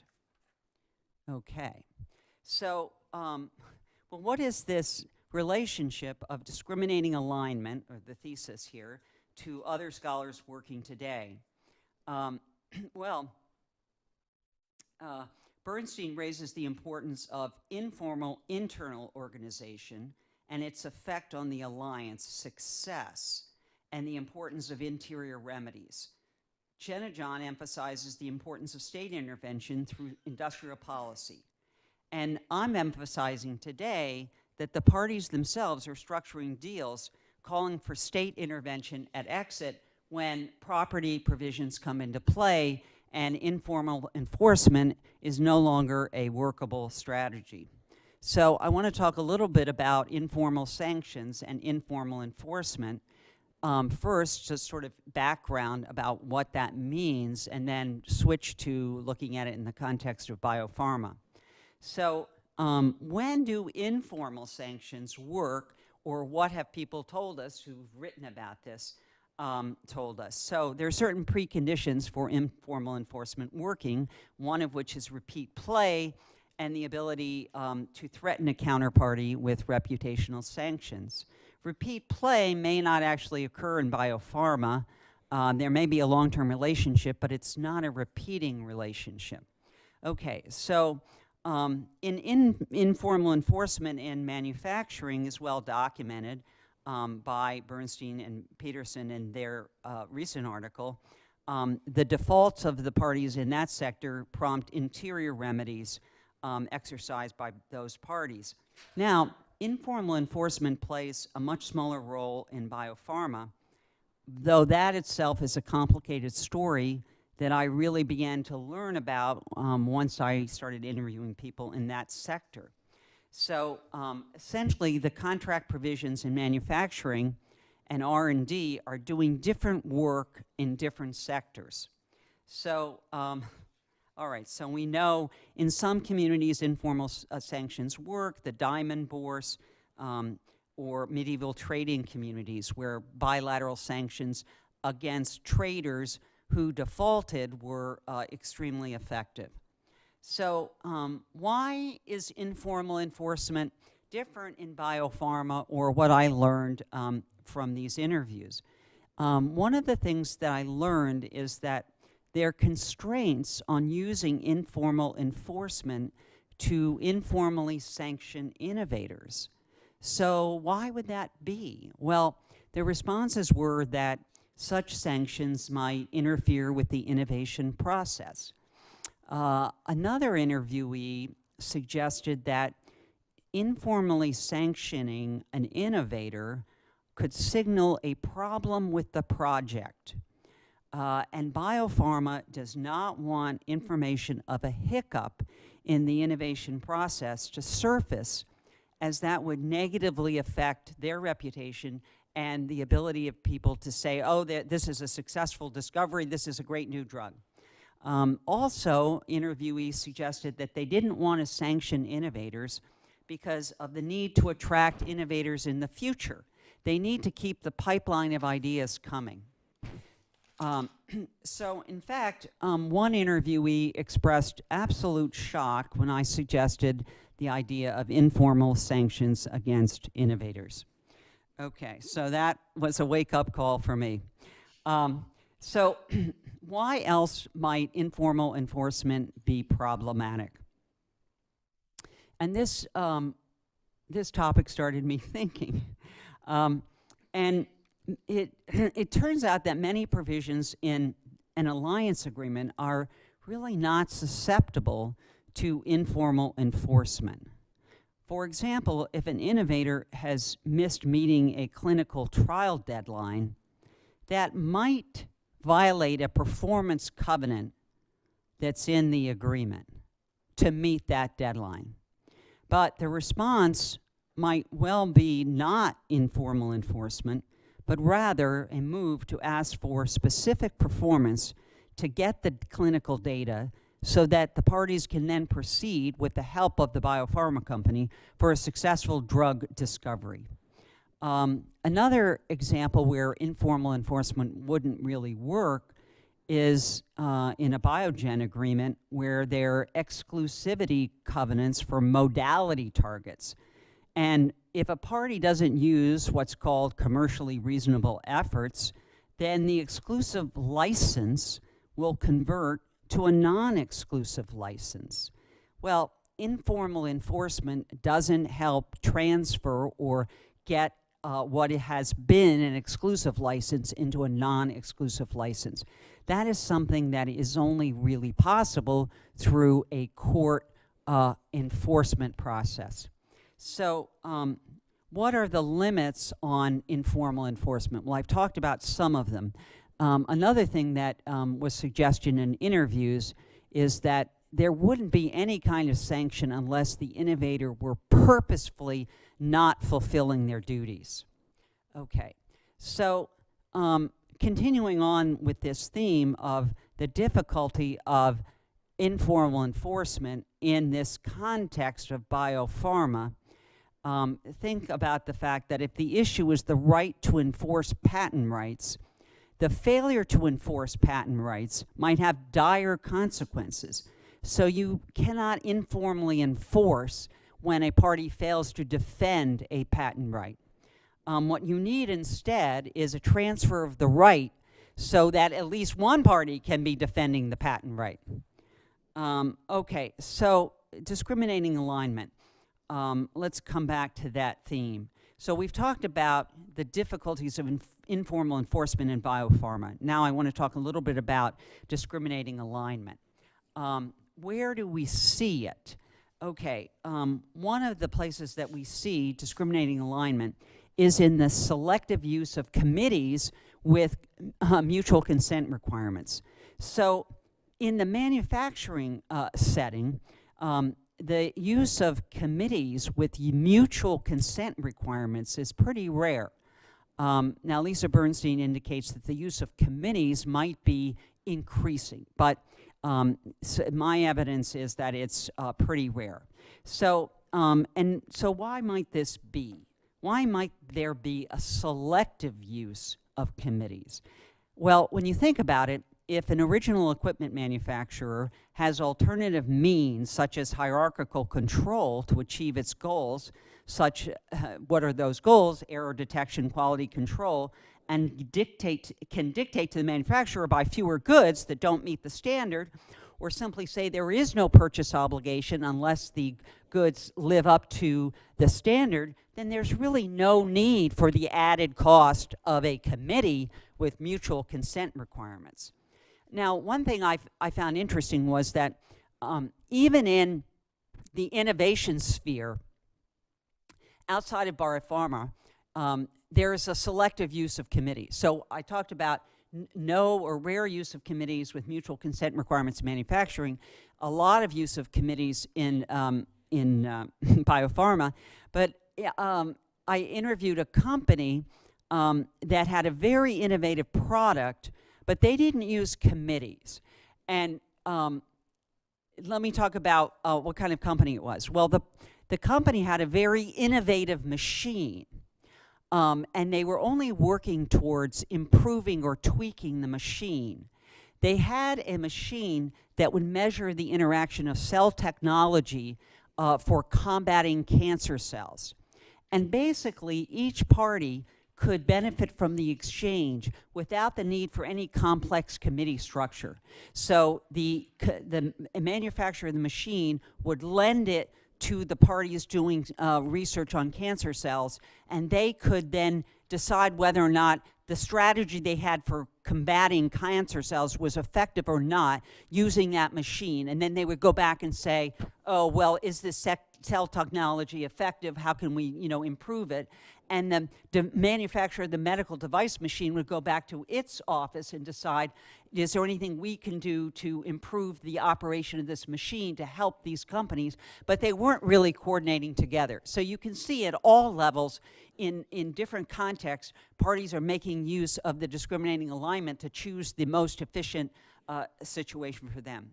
Okay, so I want to talk about what I learned from interviewees who talked about the committees, because the Joint Steering Committee and all of these other committees have been referenced for different purposes, or talked about by scholars as serving different purposes. One was, as Professor Matt Jennejohn said, to police the boundaries of IP.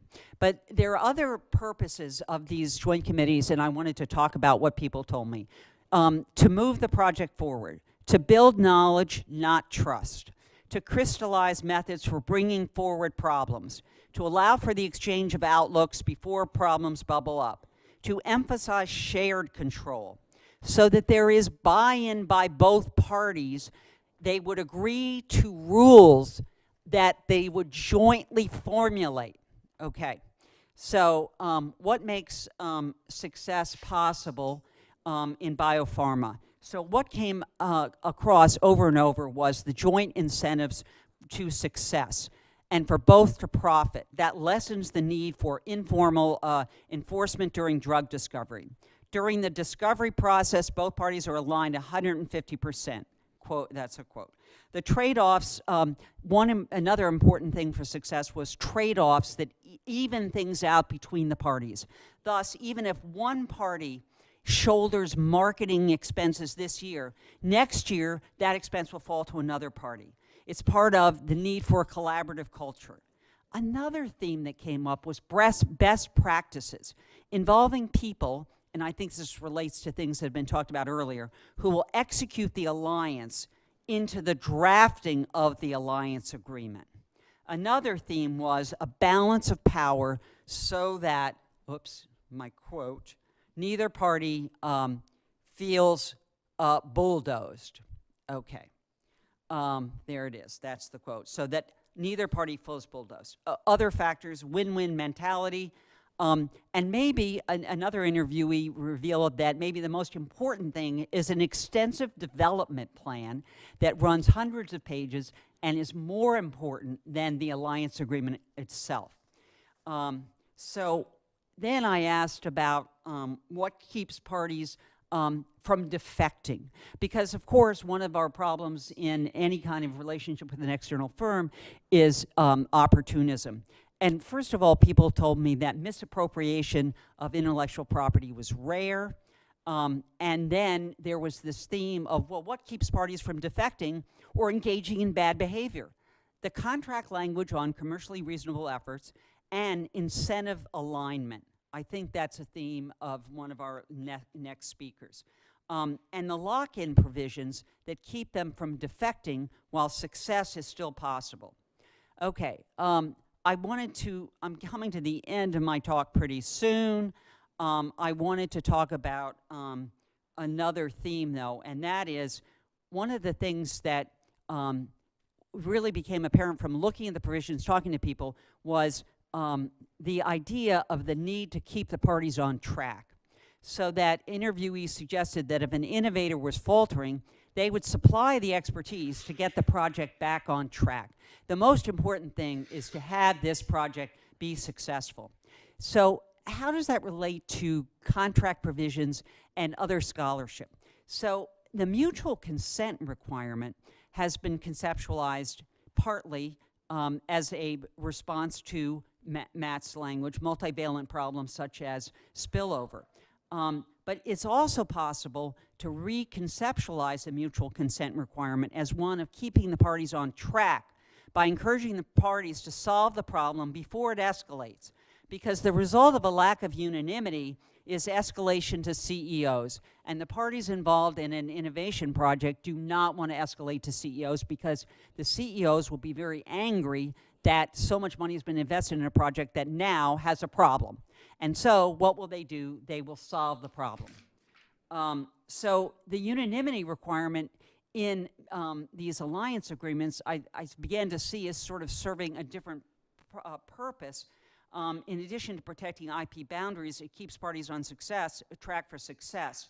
And because knowledge is interdependent, there's a need for both to work together, and there's so many coordination issues that it's required, you have to have mutual consent. Okay, so where an OEM can decide, oh, there's, no, that doesn't satisfy, there's no need for this extra requirement. So authority reversion is something that I didn't focus on, but I learned about from the work of Jeff Royer and Hanisch, and that is that there are sometimes contingent reversion provisions in these agreements, which I then looked at, and those contingent reversion provisions, then if there is a deadlock, it says, well, it reverts to a person with expertise, or if we're talking about commercialization, the party who's going to commercialize it will make the decision, and that too keeps the parties on track and solves the problem. And again, that's consistent with success is everything as a theme here. The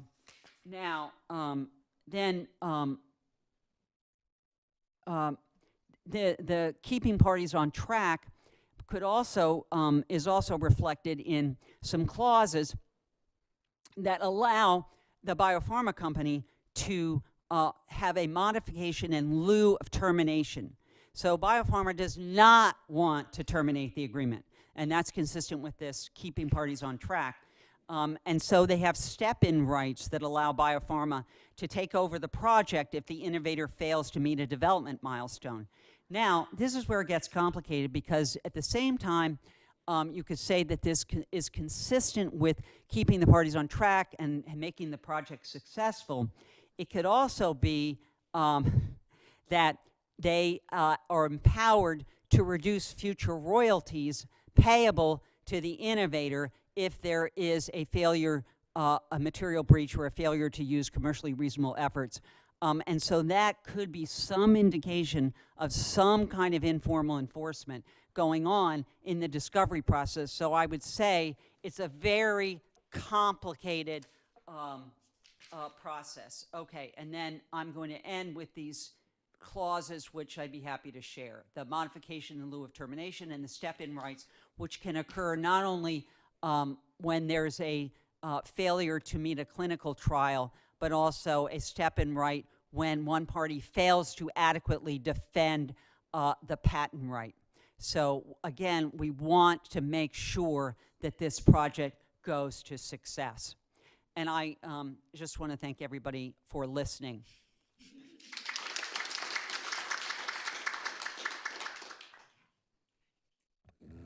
Okay, hi. So I'm Geerte, and I wanted to thank Juliet also for inviting me to be on this panel. I mean, I think it started actually a few months ago when Juliet had read one of the papers I had co-authored on, amongst other, governance and relational contracting, and she reached out to me, and now I'm here today, so I'm very delighted to be here. And I'm not the traditional scholar, but I've actually switched from academia into practice, and I've been in-house for over 15 years in many different industries, actually, from high tech to life sciences to consumer and B2B products, as well as from a scale-up perspective and a multinational perspective. So I see many different sides of contracting and the way contracts and strategic alliances work out. And today I just wanted to share some of those insights with you, which I hopefully provide some food for thought for some of your research. And I've been hearing this morning and today already very many interesting perspectives. So when I mean, looking at the governance of contract, I look at what McNeil has said, and I've heard it here today as well from Lisa Bernstein and from Juliet. So I think it's not only the contract, so the paper that matters, but it's a lot about the context which surround it and social, cultural socioeconomic factors, and also the specific characteristics of contracts. So context really matters in my view, and the paper contract is just one piece of the relationship that parties build with each other. And so I wanted to dive into a little bit the supply agreement. So as we've also heard and seen is that, in the past there's been a lot of vertical integration, but in the last few years, firms have kind of looked to third parties in order to decrease their risk profiles and increase costs, and they start contracting more and more with third parties. And so if you look at in the manufacturing industry, and I think, by the way, that what I'm going to say holds across different markets and sectors. So I'm going to talk about when parties go and source and procure products or components. I think an important element which colors the relationship and the contract is the degree of uniqueness or standardization of the component or the product. So if you look at large manufacturers, and if you go to the far standardization side, it's what many manufacturers of, for example, consumer products have done in the recent years, is they go to, for quite a standard product, they go to suppliers that do this for multiple companies. It's called white labeling. So you actually enter into an agreement with this supplier, and you have very little customization, and the supplier just puts your brand on the product, and then it gets shipped out. So you might see, and you might recognize this, there maybe products of several suppliers would look quite, manufacturers look quite similar, but that's because they use the same type of supplier. And when you see that degree of standardization, it also translates into the contract. Because if you look at the contracts, the supply contracts that are made in those types of relationships and situations, they're very standard. So everyone always starts with their standard master supply agreement, excuse me, and you see in these types of relationships there's very little room for negotiation. And so the standards actually very much prevail in the relationship, and they're pretty standard as well. So they usually have very simple dispute resolution, mechanisms. Often they go directly to a formal enforcement like a court or an arbitration. One of the key elements of these relationships are the quality provisions. So does a supplier meet your quality requirements, which is what the parties actually put some of the more effort into, because you want to make sure that if you source a product from these suppliers and you later get a claim, you know the quality was okay. And also the switching costs are very low. So often there's clauses on termination. The termination for convenience is pretty standard, so parties can walk away from the relationship pretty fast, which means that there's not really a vested interest often for these parties to prolong the relationship over a very long period of time. They do, but they want to keep the flexibility to switch to other suppliers. And as they're more standardized and customized products or components, there is also that availability in the market. So parties also invest less in the relationship with each other in this degree. Now, if you move from these more standardized type of relationships to a product or component which is more unique, you get into a piece, for example, which is not a full collaboration. Excuse me, I'm going to take some water because my voice is not so good.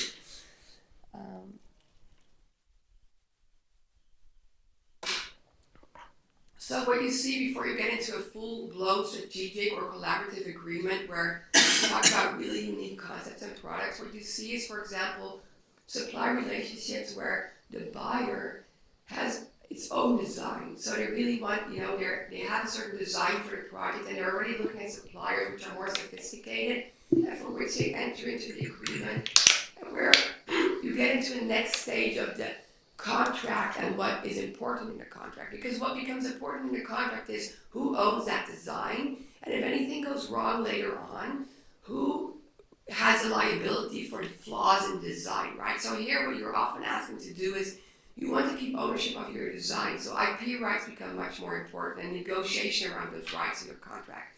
But also what becomes important is the supplier going to change any of its manufacturing processes to accommodate your further customization? So are you going to invest, and is there a shared allocation of investment with these suppliers to customize their manufacturing process to accommodate your design? So what you see in these relationships as they move from the very standardized component or product into this intermediate phase where you get a more design and customized product, there's a more intense collaboration and relationship, which translates into the contract. So termination for convenience is not a given thing. Parties are going to be much more concerned about when you can step out of this relationship. And they're going to also be looking much more at informal dispute resolution mechanisms in your contract. So what you often see here is already that there's a tendency to sometimes form joint committees. I mean, not to the extent that you see in strategic alliances or joint contractual collaborations, but parties already put more focus on that. So as the uniqueness of your component and product becomes higher, you see a sophistication of the contract and the different elements of the contract that need to interact and play a role become much more relevant for parties as well. And I think as you move, and switching costs are also higher. So an interesting concept at companies is always, when you source from a third party, what is your ability to escape, right? There's often, internally in companies, we often talk about second source. Well, second source is a very nice theoretical concept, but to really second source a supplier comes at a very high cost. Now, when you have more standardized, very standardized projects, you might look at suppliers that could do the same job, and you might already identify them and start building a relationship with them to switch if you have an issue with the current supplier. But as your design of your component or product becomes much more complex, this actually becomes to be a very theoretical concept. Because to be able to set up a second source, you need to invest in that supplier. You need to give them volume commitments. You'll need to put a lot of energy in that, but you still have your first choice supplier as well. So do you have enough volume to spread across these different suppliers? Are you really going to invest in a second relationship if it's already taking you a lot of cost and investment to stay with this one supplier? And how do you know what the risk is of this one supplier that you've identified as your preferred supplier for this more customized and unique product to then switch to another? So these are interesting challenges at companies, and often what happens is once the relationship breaks with your very unique supplier with your unique design, that's when you start looking. But that's actually when you're ready too late, right? Because then the relationship has already broken down. I also wanted to, I think the uniqueness of products and components also translates in part to the uniqueness of parties. So this is what you actually see as well if you look at the high-tech industry. If you talk about regarding companies like ASML, the chip machine maker, or ASMI, the company that actually delivers the material from which chips are made. So for these companies, they require a very unique supply chain. So if you look at ASML, for example, they have set up a supply network of thousands of suppliers in the area they actually operate.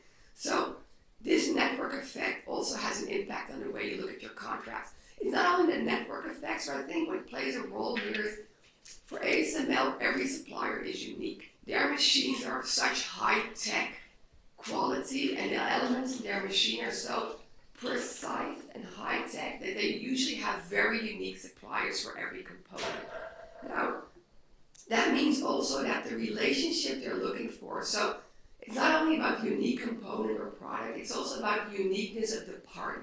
So ASML is a very unique party, and the suppliers they have are one of a kind. So this combination creates a very interesting relationship. And if you then look at the contracts which they have, these become sophisticated in itself and tend often more towards collaborations or strategic alliances, whereas they're actually, in essence, supply agreements. But what also makes it very interesting, and I think is very important for scholars to understand, is that the relationship translates way beyond what's written in the contract.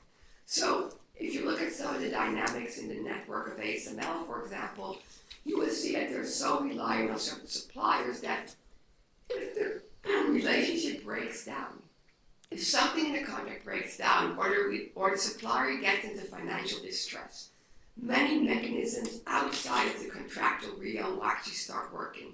So a company like ASML or a company that has a unique position as relying on a unique network of suppliers will actually go beyond what the contract is asking in order to stabilize their network and be able to ensure supply. They will, for example, start issuing loans to companies in financial distress.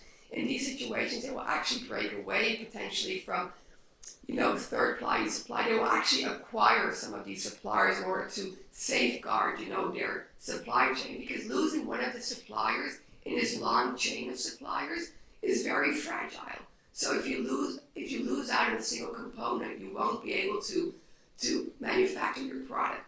So what you see here, and that also goes to some of the, I think, interesting elements that Lisa Bernstein addressed, is in companies like these, beyond the contract and the committees written in the contract, the companies will actually delegate specific business professionals, so managers that are dedicated to managing the relationship with these suppliers.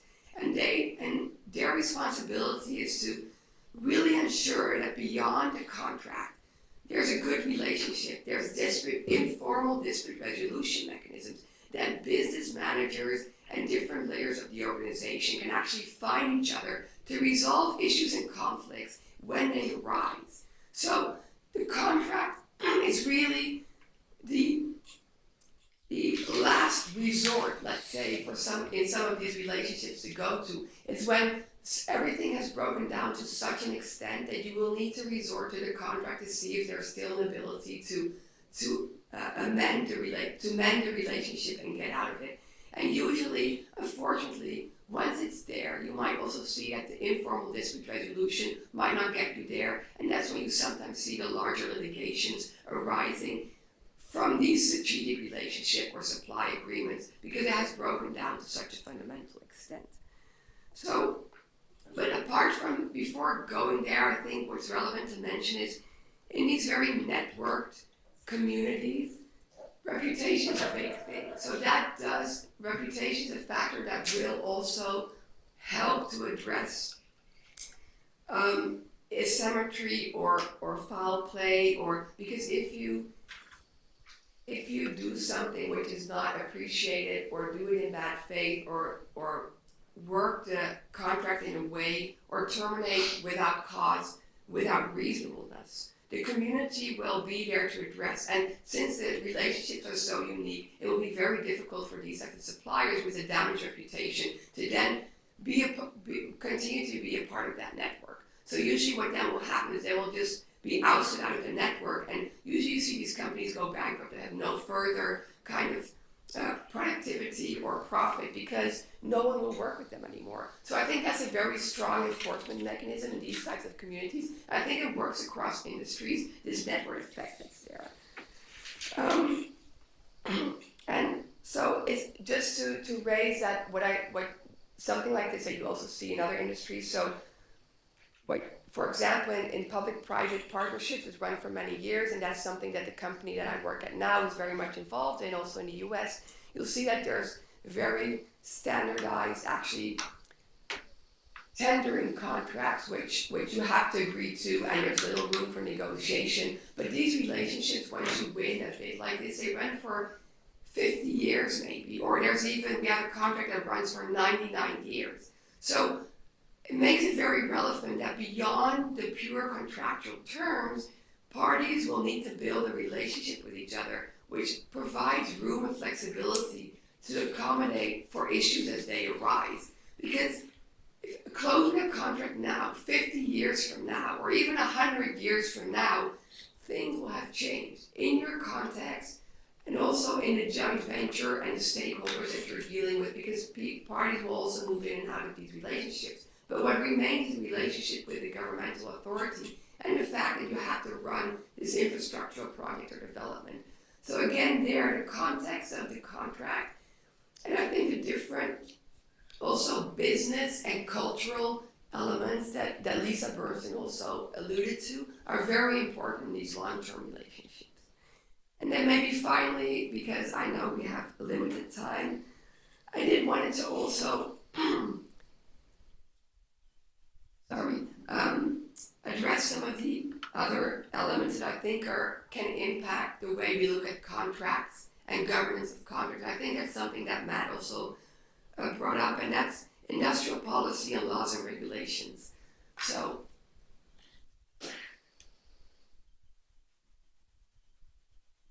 an interesting development, just to carve one out, what we see in Europe is, as I mentioned, we've seen a lot of firms moving out of the vertical integration, the way they set up their supply chain into sourcing from many different suppliers. Now, if you look at European legislation, for example, we see a huge increase in ESG, so environmental, social, and governance legislation. In particular, in Europe, what is playing a large role for companies now is the Corporate Social Sustainability Directive and the Corporate Sustainable Due Diligence Directive.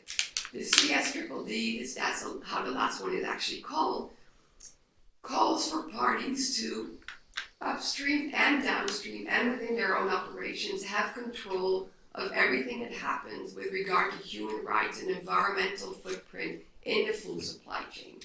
So this is something that companies actually are looking to very critically. It's a very interesting thing which could move, in my view, perhaps even turn the movement back again to vertical integration and the way parties work with each other. Because as a company, if you're made responsible for your full supply chain, which could consist of thousands of suppliers, but also for your downstream activities, and you have to prevent, mitigate, monitor, remediate anything related to human rights and sustainability and your carbon footprint, that means you need to you have to enforce a lot of control into your supply chain and even into your contracts. The sanctions for not complying with this could go up to 5% of your global revenues. So it's interesting how I will be interested to see how these types of sanction mechanisms and these very large legislative initiatives and impacts, which are European-wide, might impact the way that, especially in a supply area, companies will be impacted to maybe change the relationships they have with their suppliers, not only on paper in a contract, but also overall. How do you monitor? And if you're sanctioned to that degree, are you going to pass some of that along into your contractual relationships and agreements in your supply chain? So I think those are very interesting. The same goes for the way you look at the formation of networks and communities and the impact that terrorism and economic sanctions have. So we've seen a large increase of terrorism and economic sanctions and export controls. And we've also seen the impact of things like COVID. But what this has done, for example, in Europe, so COVID, but now also because there's a lot of policy around export controls and sanctions, you see that companies are pulling their supply chain back into an area which is near to them. Whereas first companies had outsourced a lot of their supply to China and other countries, they're pulling that closer again, which means that reputation again becomes much more important in the way that you look at the governance of your contracts and relationships. Because by pulling it back into Europe, as we see many companies do, the network and the community is smaller, so reputational effects are again much larger, and also you have a closer relationship and more control on your supply partners. So I think those different types of movements are very interesting and very relevant for the way we see firms picking up on their contractual and governance relationship with parties. And I'll leave it at that, so thank you very much.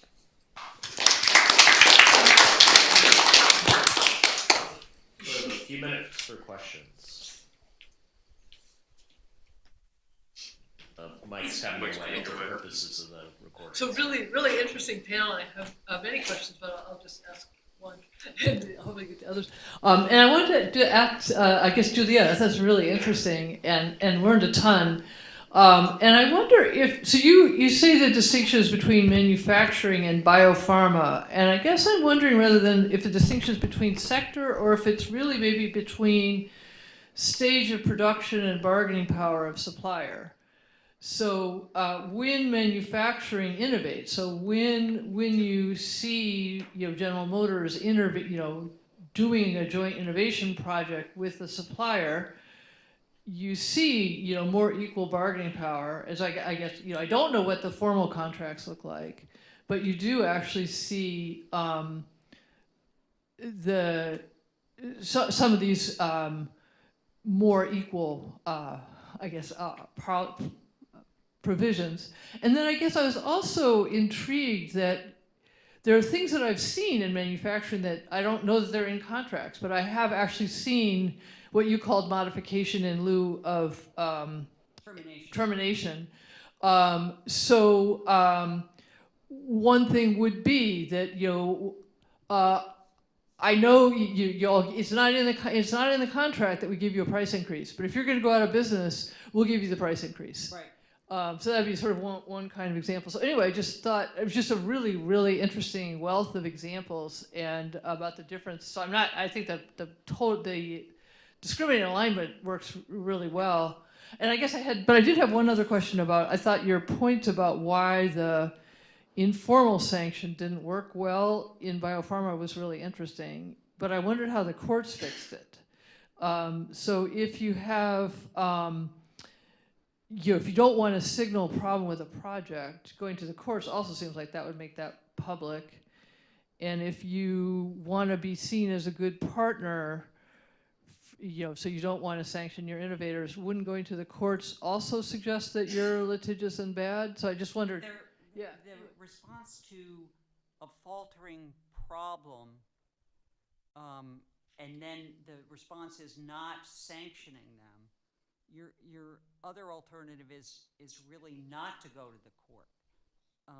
So that's not the other alternative. The idea is that if you encounter that situation, you may in fact do something like, if there is a problem with the clinical trial not being met in time, you may take it over and request specific performance to get the clinical trial information to date. I take your point about there are some situations where there's collaboration in an innovation sphere between GM and someone, let's see what I want to say. So that you could have more collaboration. But from reading Josh's book, the New Old Economy, a lot of the relationships seemed quite adversarial, and the idea of a production of a 5% letter to tell the supplier then you're going to reduce your cost by 5%, and of course you're really not going to come out ahead as a result of this, doesn't seem to be a collaborative approach. There seems to be more adversarial situations that I've read about, although, and done some interviewing in an article on the LTAs. But I'm not like an expert like you and Lisa and Josh and Matt on the manufacturing sector as much. But it seems like, another title for the paper might be Discriminating Alignment or the Anatomy of Success, which is the opposite of anatomy of, Josh's paper, Anatomy of Failure. They just, and then in terms of collaboration and innovation, I talked to an interviewee who said, well, we work with an OEM, and we have something really innovative, or they ask us to innovate with them. Well, we never do that. We just give them old technology on which we have a patent. Because, so it's a self-protective kind of strategy.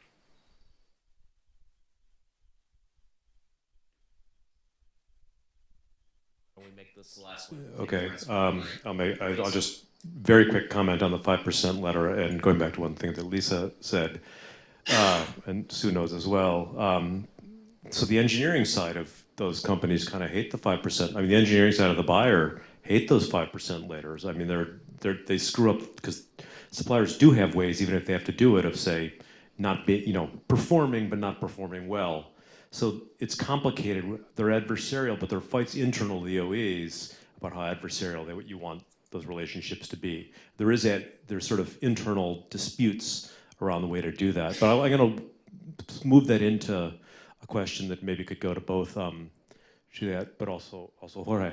And I'll frame it towards Jorge and then bring it to Juliet. One of the things I'm interested in around what you're looking at, which is fascinating, about sort of getting these consensus contracts, but you're talking about how they come about, how they work, and thinking about how they sort of remove transactions costs and basically remove frictions and just sort of take out the bargaining and everybody agrees. One of the things I'm interested in that you didn't talk much about is not just what contracts are, but what they do. So this is the kind of thing sociologists in some science technology studies where I think a lot about is like, you have a coordinating device. How does this make the world different? How are designs different? What does this contract do? Or is it just a Macaulay contract? Finally, we don't have to bargain, then we just have the relationship. But what do contracts do? So this is the kind of thing also in discriminating alignment. If you get contract styles, how do they actually, or do they structure the relationship themselves, or are they just functional to the relationship? That's, we got this stuff worked out. So it's just deadweight loss. Or do they make the world somehow in ways that it would otherwise be different? Yeah, one of the areas in which that comes out most clearly is the construction industry, right? That the contracts, the way the contracts were structured, really did define the way that these different stakeholder groups interacted with each other. Architects, you could conceive of a world in which an architect is just some outside entity that hands off a set of plans to a contractor who then takes over the building. But if you structure your contracts, if you're an architect and you structure the contract so that the architect is really viewed as the mastermind of the whole project and is there at every step representing the interests of the owner, and the contractor is just some, a mechanicer who puts bricks on top of each other. I mean, that's a different world, right? And so the contracts really do affect the way the parties interact, and this is why the contractors have their own set of agreements, where they are the ones who really just cut the architects out of the picture. Hand off plans from the architect, and the contractor does it all and interacts directly with the building owner. So there are, I think there are important functions, and I think the differences in the sets of contracts really define different ways of doing business. So, in the biopharma context, so you might say in the manufacturing context that the contracts provide a way to monitor what's going on the assembly floor. It has a quality control going. You have engineers there to monitor. You have reports generated. But in the biopharma, you're getting together to look at clinical data, and maybe John Murray should be talking now, to determine things like cause and effect. That's a very different point of having a committee to determine, well, what's the cause and effect on this clinical data? It's to coordinate, it's to make sure that both parties are, that's why I think part of it is shared control, because they both have this knowledge without which the project will not succeed. And that's a very different thing than monitoring. So I'm not sure I have a word for it, but it's different. So why don't we save it for the break? And I hate to cut off some great questioning. We'll come find you. But That's okay. I just wanted to add something about the clinical trials, because that's what I do. quick comment. No, I was just going to say on clinical trials, there is monitoring and everything in the clinical trial agreement as well. Well, thank you for a wonderful panel. Definitely did not disappoint.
monitor. The kid- Oh, the kid- yeah, that they- has to be on they- its they- own. they- She's they- like, they- she's available. Yeah, so that- I think just- Wait. Because it is. Yeah. Yes, she's here, online. Oh, I don't know if she can see us. wait, that's Okay, okay. Because I'm trying to listen to our recording, but she didn't. Liza, can you hear us? Liza, can you hear us? Okay. Yeah, Can you see us? yeah, I've seen you all day. Okay, I'm sorry. I apologize. I told her you can see us, so you can. Okay. So we won't. What? Yeah. Rob, we're about to start. We couldn't do it without you. Okay, so thank you everyone for joining us for our last panel. Technology transfer, biopharma, and biomedical innovations. I'm really excited. We have amazing panelists here. I'm going to introduce them briefly and then I'm going to give them the stage. We have Peter Lee, who teaches and writes in the field of innovation law and policy. His research focuses on patent law and other fields of intellectual property, technology transfer, artificial intelligence, and science policy. His recent scholarly works explore the social context and implications of innovation and the structure of innovation in creative industries. Professor Lee's scholarship has appeared in the Yale Law Journal, Stanford Law Review, California Law Review, the Duke Law Review, and he's an elected member of the American Law Institute and has received numerous awards for his scholarly work, including the UC Davis Chancellor's Fellowship. I must say our former co-dean, Dean Berg, is there, so we're lucky for having her. We missed her, so please tell her we said hi. And next we have our graduate alum, John Murray. Thank you for being with us today. He graduated from Case Western Reserve University School of Law in 2012. He's currently an associate general counsel at AbbVie, where he advises on mergers, acquisitions, strategic collaborations, and intellectual property licenses. And he's been with them for the past 7 years, during which time he led in-house attorney on transaction, aggregating over $20 billion in transaction value, including key acquisitions of Immunogen, Cellulose Therapeutics, and other companies. So thank you so much, very proud. You have to come back and talk to our students, as I mentioned before. And joining us online, Liza, thank you so much. Liza Vertinsky is a professor of law at the University of Maryland, and where she teaches and researches on the intersection of law, economics, and social justice. She's a nationally recognized expert on the regulation of healthcare markets and emerging technologies and the role of public-private collaborations in innovation and access to medicine. Professor Vertinsky clerked for Judge Stanley Marcus, the first for the U.S. District in the Southern District of Florida, and then for the 11th Circuit Court of Appeals. Then she practiced for a decade at 2 top law firms in the greater Boston area, focusing on intellectual property transaction in the biomedical industry and university technology transfer. She joined the Emory Law School faculty in 2007 and the Maryland Carey Law faculty in July 2022. So thank you, everybody, and the stage is yours. So we'll start with Peter.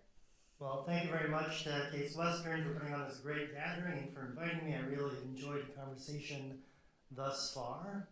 I'll just give it a second to load up. All right, great. So this is a project called Relational Contracting and International Technology Transfer. So let me give you a sense of what I'd like to cover today. I want to talk a bit about the conventional role of patents in international technology transfer, then the limitations of patents and the need for relationships to transfer patent-related technical knowledge. And I'll help you illustrate this through a variety of case studies of knowledge transfer in global biopharmaceutical partnerships. All right, so I've been interested in quite some time in this question of how do technologies and technical knowledge move between countries. And obviously there are dozens of mechanisms of international technology transfer. We have cross-border licensing, foreign direct investment, international trade. You could add conferences like this, Wikipedia, ChatGPT, lots of different channels. In IP circles, we tend to focus on the role of intellectual property rights in promoting international technology transfer. And there is, I think, a wide consensus that patents do promote international tech transfer. And in fact, it's reflected in the fabric of international intellectual property law. We have the Agreement on Trade-Related Aspects of Intellectual Property Rights, the TRIPS Agreement.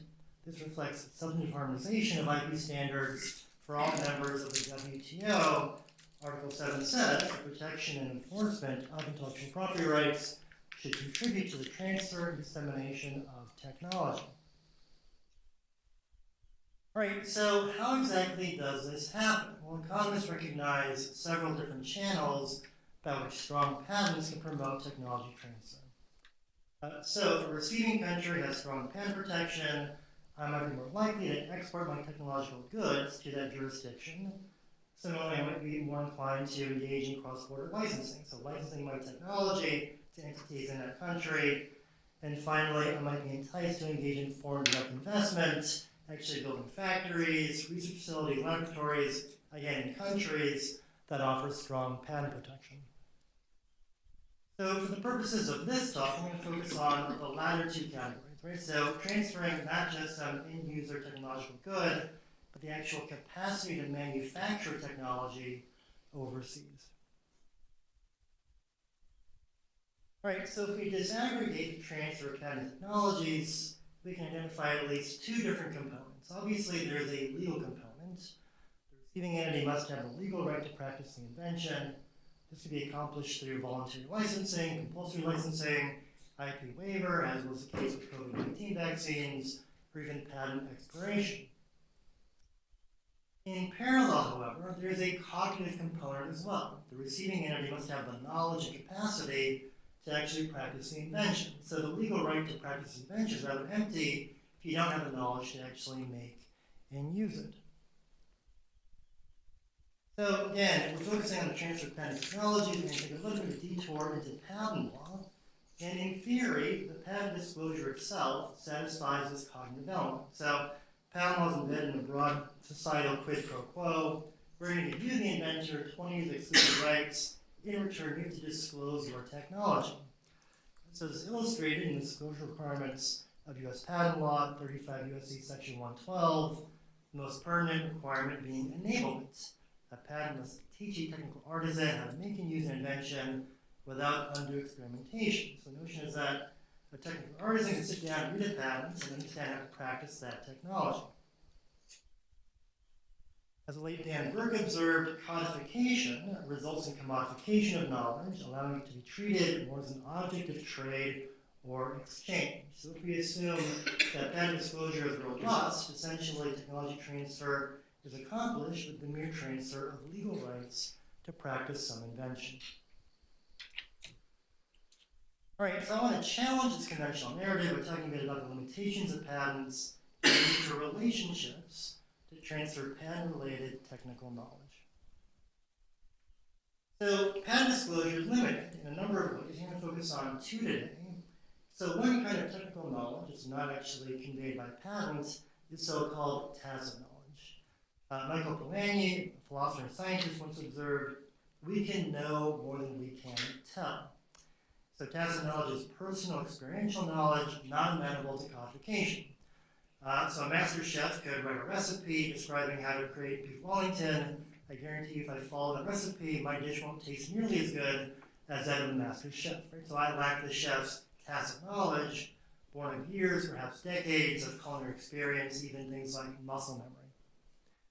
So the patent context, we're talking about technical know-how not disclosed in patents or other documents. And tacit knowledge can operate on multiple levels. So the tacit knowledge of the inventor may be helpful for practicing some basic version of the patent invention, It may also be very useful for commercializing an invention at industrial scale. Right? So there's a big difference between making one dose of vaccine and then designing some industrial process to create hundreds of millions of doses. And the tacit knowledge of the inventor may be useful, in particular for that latter task. All right, so a second type of technical knowledge, now disclosed by patents, are trade secrets. So here we're referring to technical information that's the subject of reasonable efforts to maintain secrecy. This may include tacit knowledge. Right? So tacit knowledge may be protected as a trade secret, but this also includes codified information, which by definition is not tacit, such as instructional manuals and manufacturing specifications. And while trade secrecy and patent protection are considered to be mutually exclusive, patentees routinely retain invention-related trade secrets. For instance, we might have a recipe for the industrial manufacture of a vaccine. This is a written recipe, it's not tacit, but yet it's not disclosed in a patent application. All right, so there are some transactional hazards of trying to transfer patent-related tacit knowledge and trade secrets. So you think, well, you can license patents, why can't you license tacit knowledge or trade secrets? So you can in theory, but there are some complications. So tacit knowledge often requires direct interpersonal interaction between inventing and receiving entities to convey. This may require on-site demonstrations and training. So kind of high-touch, long-term relationships, not so amenable to one-off market transactions. With respect to trade secrets, these may be codifiable. So yes, they can be licensed, and they are licensed, but there are trust concerns with sharing information in one-off market exchanges. So the risk of expropriation from the receiving party disclosing or using information in an unauthorized manner. All right, so how can we overcome these transactional hazards? I want to suggest that we have organizational and relational solutions that can be helpful in this context. So varying degrees of integration between invented and receiving entities can overcome these transactional hazards. They facilitate long-term personal interactions to transfer tacit knowledge, and they facilitate trust, enable monitoring, and align incentives to safeguard the sharing of trade secrets. All right, so we really have a continuum here. One end of the spectrum, we might have an integrated global firm that transfers technology from its headquarters to an overseas division. Right? So here we're doing this all within one organizational context. We have a shared context in which we can facilitate the transfer of tacit knowledge and meet corporate boundaries and help prevent the leakage of trade secrets. Abstracting from this, we have international joint ventures, which can create a common space, again, for transferring tacit knowledge, and can align incentives, create monitoring regimes that actually facilitate the transfer of trade secrets as well. And then at the far end of the spectrum, we can think about thick, long-term relational contracts. So these are between two formally distinct entities. They have a thick set of relationships that again facilitates the transfer of tacit knowledge and engenders trust, which facilitates the transfer of trade secrets. I'm going to focus for the remainder of my talk on this last category. I'm going to drill down on the relationship between biopharmaceutical companies and contract development and manufacturing organizations. All right, so I'll then engage in a few case studies. I'll walk through a few case studies of knowledge transfer and global biopharmaceutical partnerships. And so first a word about contract development and manufacturing organizations, or CDMOs. These are entities that enable biopharma companies to outsource several functions, including drug research and development, the manufacturing of active pharmaceutical ingredients, and fill, finish, and distribution services. Right? So general structure here, you have a biopharmaceutical company that's the product sponsor that outsources various functions on the value chain to a variety of CDMOs. There are scores of them around the world in both developed and developing countries. Outsourcing accounts for 22% of pharmaceutical manufacturing, and international technology transfer between biopharmaceutical companies and CDMOs involves a lot more than a one-off patent license.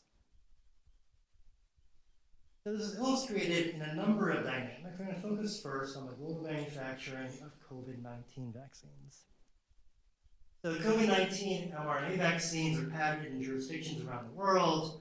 Ostensibly, these technologies are disclosed in those patents, but the industrial manufacture of COVID-19 mRNA vaccines requires substantial tacit knowledge and trade secrets. So according to one vaccine expert from Doctors Without Borders, you need someone to share the process because it's a new technology. One of the problems we have is that the scientific literature about industrial scale manufacturing of mRNA vaccines is so slim. That's why it's not just about a recipe, it's about an active and full tech transfer. And this is illustrated in a dynamic between Moderna, which is a US firm, and Lonza, which is a Swiss CDMO. In 2020, they entered into a 10-year strategic collaboration agreement to manufacture Moderna's COVID-19 vaccine. And so, in addition to patent licensing, this agreement provided for active technology transfer, including know-how, documentation, specifications, standard operating procedures, analytical methods, and process validation documents. In addition, there was significant organizational interpenetration between these two entities. So this agreement enabled Moderna personnel to actually work in and observe Lonza facilities. And there were particular contractual terms aimed at safeguarding trade secrets. So the agreement says the parties recognize that maintaining the confidentiality and trade secret nature of the Moderna manufacturing know-how requires an even higher level of vigilance than other confidential information. All right, so we see a similar dynamic in the relationship between Pfizer and BioNTech and a variety of CDMOs. So these companies have technology transfer agreements with over 20 contract development and manufacturing organizations around the world. Here again, these are not one-off patent licenses. These are very thick relationships that facilitate a lot of knowledge exchange. So according to Pfizer, for the COVID-19 vaccine, the team at the external facility would need to be trained on many aspects of this complex manufacturing process, from learning the intricacies of formulating lipid nanoparticles and sterilizing the product to make it safe for injection. Right? So or a patent license, but again, a lot of additional relational ties to transfer knowledge. All right, so a lot of these examples involve the transfer of technologies to entities in developed countries, but certainly this applies to developing countries as well. We see this in a relation between Bristol Myers Squibb and Fiocruz and Nortec, which are entities in Brazil. In 2011, Bristol Myers Squibb initiated a technology transfer agreement involving licensing its patents and transferring technology concerning atazanavir, which is an antiretroviral that treats HIV/AIDS. And the structure here involved a production triangle involving our patentee, so BMS, the Brazilian government, represented by Fiocruz, which is an entity of the Brazilian Health Ministry, and a local manufacturer in Brazil called Nortec. We had two stages to this tech transfer. So initially, Bristol Myers Squibb transferred the technology and the actual already manufactured active pharmaceutical agreement to Fiocruz, which then performed the formulation and finished the distribution of the medicine. For later batches, the BMS actually transferred the capacity to manufacture this active pharmaceutical ingredient to Nortec itself. So we have here intensive knowledge transfer and capacity building in parallel to patent licensing. And this really reflects industrial policy, one could say health policy. The Brazilian government wanted the ability to manufacture these medications entirely within the country. And so according to one representative from Fiocruz, we acquired all the technology and the drug production knowledge, both in manufacturing and in other processes involved in technological absorption. The areas absorbed some part of the drug process, and this experience remains at the institution. Knowledge, equipment, processes, all of this is absorbed technology that remains. So again, we started the core with a patent license, but then a much thicker set of relationships to transfer related tacit knowledge and trade secrets. Oh, sorry. Now we're caught up. Okay, so finally I want to talk a bit about Indian CDMOs. So a bit about the evolution of Indian contract development and manufacturing organizations. They've really evolved over the past several decades. in terms of both product category and the services they perform in the value chain. So initially they focused on small molecule drugs that arose from chemical synthesis. They then ventured into vaccines, and India really is the world leader in manufacturing vaccines. More recently, they ventured into therapeutic biologics. In terms of the value chain, they transferred or transitioned from manufacturing kind of up the chain of development and research. And here again, well, I'll catch it eventually.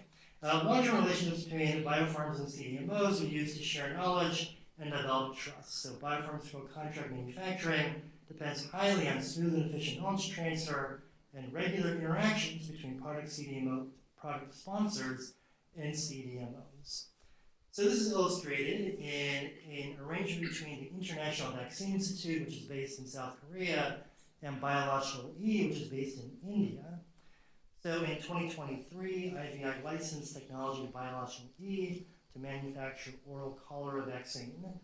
And IVI's technology transfer encompassed technical information, know-how materials, and will continue to support necessary clinical development and regulatory approvals.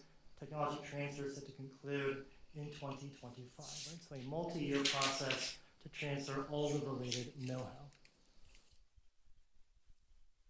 All right, so this is also illustrated in the example of Syngene. So Syngene is a CDMO that's a wholly owned subsidiary of Biocon, which is the largest Indian biotech company. It rolls forward 90 to 95% of its business into the next year. So it really emphasizes the longevity of contracts and building relationships over many years. It has very strict confidentiality agreements with employees, vendors, and service providers. And so, in general, we see the augmenting of patent licenses with relational contracts that enables significant knowledge transfer.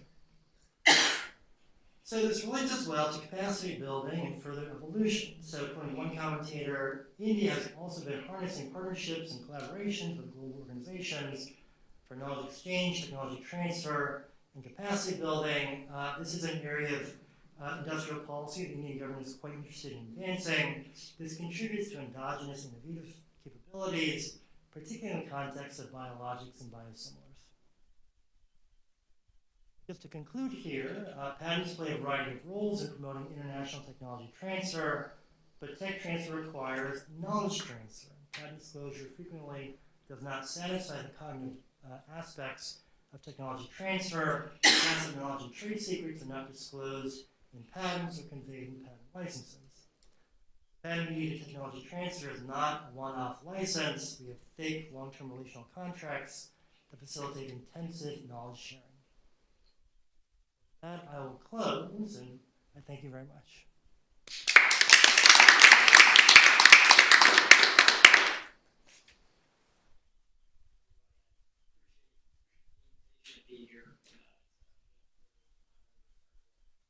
Law school that I graduated from and speak to all of you. Thanks for inviting me. So as the introduction laid out, I'm Associate General Counsel at a pharmaceutical company called FB. My day-to-day is filled with the stuff we've been talking about today, negotiating strategic collaborations, strategic licenses. I do mergers and acquisitions as well, and that's my background before working on life science transactions is doing M&A. I didn't know anything about the pharmaceutical world before I started working at AbbVie, and quickly learned that collaborations are not zero-sum. They're anything but zero-sum. And I think we've heard examples of that throughout the day today. M&A can be very zero-sum. You're paying a seller a certain price and you're buying the company, and that's not what collaborations are about. As Ms. Hessen said, we have understanding. Relationships matter. Context really matters. I'm going to talk a little bit about my practice and, in particular, the incentives that go into these collaborations in the pharmaceutical industry. I think we've heard various sources just how long it takes and how expensive it is to develop drugs. Anywhere from 10 to 15 years to get from a lead candidate through the clinic think, to a marketable asset can take even longer. You know, if we're starting a collaboration at a discovery stage level, it can take multi-billions of dollars to do that. Most of them will fail. Most collaborations will fail. Most drug development will fail. And that's not because of necessarily a misalignment of the parties. It's just the science. Most science will turn out not to meet the hypothesis. However, the contract is critically important as a through line along that 10 to 15 year period to align the parties' incentives. When you think about that time span, you know, personnel at firms change, and strategic priorities change, and the motivations of parties change. So I want to talk about that, and I'll unpack that a little bit with some examples that I see in my practice and how the contract language is really critical, and really the details of the language are really critical. And the details of the language need to be thought out and thought deeply about in order to make sure that there aren't any unintended consequences. And we discover unintended consequences all the time in contracts, particularly because you're negotiating something that it is to last 10, 15 years, and you do your best to predict the future. You do your best to predict potential scenarios that the science may lead into, but you can't predict them all. And so you need to form a contract and negotiate a contract that also allows the parties the flexibility to make future decisions without having to renegotiate the contract or rewrite it. And sometimes you can't avoid that completely. I'll start with talking a little bit about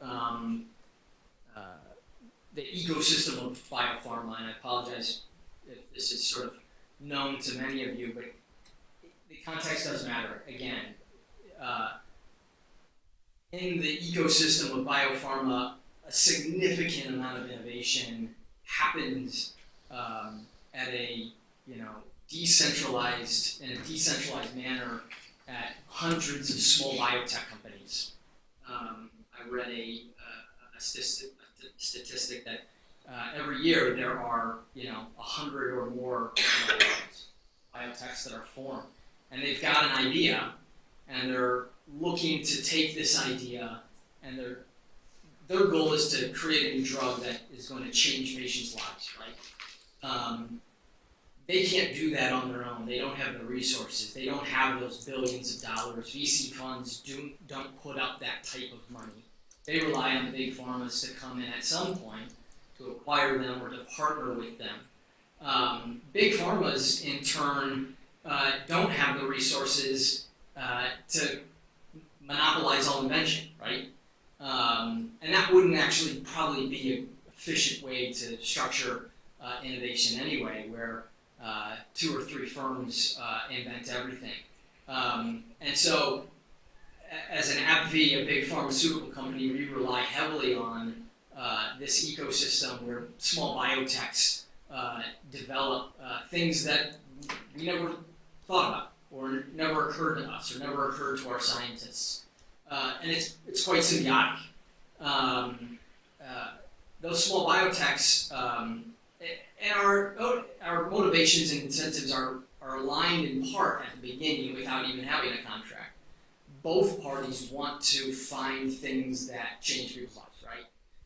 We are motivated to find cures or to find therapies that can save somebody if they're suffering from something that's fatal, like a cancer, or change an outcome or improve their life. That's the goal. A large pharmaceutical company is the company that's going to take it to the finish line, in the sense of take it to a commercial point. And so the large pharmaceutical company is often motivated to create, that marketable product, to have something that has this efficient patent protections globally, has a scalable manufacturing process, and that they can deploy across a global footprint. A small biotech has a little bit of a different view on the world and the motivation and their role. They know that they're not going to be the one that is selling it, that is the boots on the ground. They're also supported by investors that are looking for an exit, right? So their motivation often is to get to a point where they can find an exit, and that exit may look like entering a strategic collaboration with an AbbVie or a Novartis or a Pfizer, being bought, executing on an IPO. Those in turn have their own incentives and create a risk profile of the parties that diverge. But the contract there are some tools in the contract that you can use to sort of bring those incentives back in line. Where a small biotech is motivated in part to find exits for its investors, it may use that motivation to expedite some of its development in ways that a large pharmaceutical company may never do. I'll give you one example. There was a small biotech company that took a compound all the way through a phase 1 clinical trial and started marketing itself as ready to be bought, and that their asset was ready to go to the next step into a phase 2.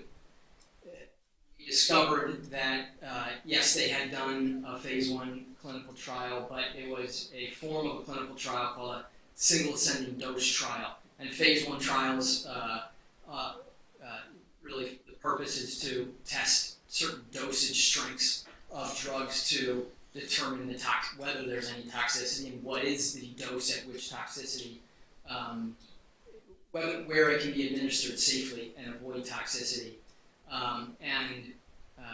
They had done a single ascending dose trial and called it a day, and they were ready to and that drug, in fact, was ready to go into a phase 2.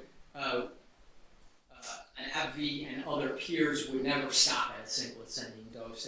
They would go on to what's called a multiple ascending dose trial, where you're testing essentially multiple doses. And that's just a simple anecdote of the difference of what the two parties view as sufficient for the next step, right? And there's different risk profiles there. A small biotech may be more willing to take risk in development to move more quickly. I guess that's really the point I'm trying to make. Whereas a large biotech firm is more willing to take the slow route in order to avoid a future complication. We know that the FDA is going to ask, what were the results of a multiple ascending dose study? Why did you not do a multiple ascending dose study? So that's just a small highlight of the difference of motivation. Take a glance at my notes, make sure I'm hitting. Okay.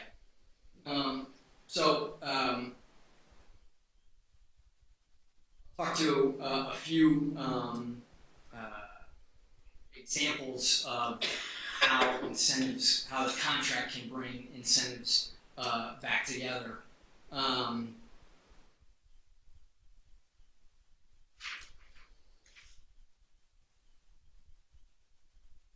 Before I get into the contract itself, another example that I made a note to talk about is the impacts of the Inflation Reduction Act and the impacts of the Inflation Reduction Act on the motivations of and the risk profiles of small biotech firms and large pharmaceuticals.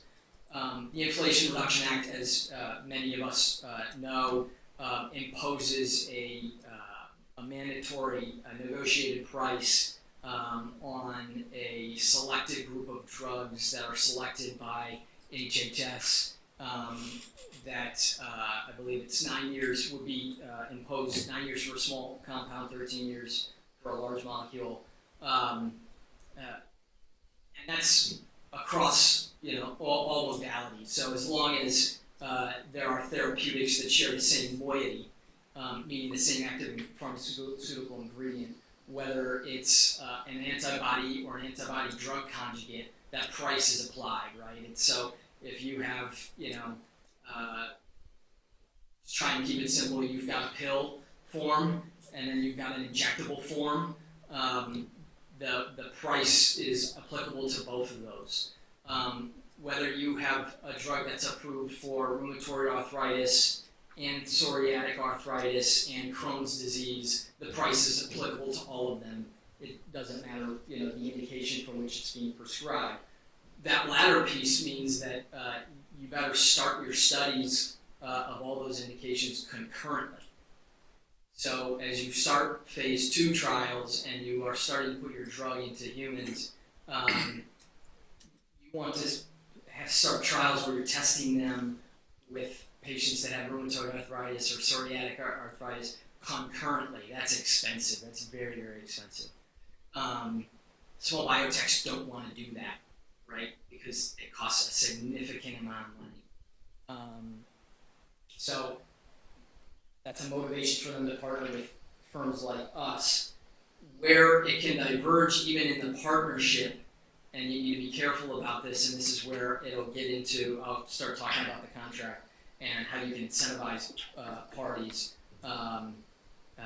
is a form of a license called an option to license. Often, and not to go on too much of a digression, often pharmaceutical companies will take an option to take a license rather than take a straight license. There's lots of reasons to do that. I don't own all of them, but I'm happy to talk further on. If I'm taking an option to license, I can't also be in the driver's seat from a development perspective. And so I want to motivate that biopharma to do all those studies concurrently. Not only do I need to fund them, but I need to develop some reward system for them to achieve those results. And that's where a milestone might come in. So that's where the contract can come into play to increase incentives, bring parties, the incentives of parties together. So let's talk about the economic incentives that are in contracts. And I think it's intuitive that when we're talking about incentivizing parties, the most powerful incentives are dollars. Companies respond to financial rewards. I think the most historical and traditional incentive in these collaborations, because at heart this is a license, as Peter shared with us, are royalties. Royalties, for as long as they've existed, have motivated inventors to invent. It holds true in the biopharm space as it does in any space. When you drill down on royalties, however, there can be incentives that are created in the contract that are very powerful for the invention to continue to take place. There are, if you're not thinking critically about how the royalty is structured, including the scope of the license and the scope of the royalty-bearing, the bucket of royalty-bearing patents, incentives can get misaligned very quickly too. We'll talk about that, the bucket of royalty-bearing patents as sort of a first example.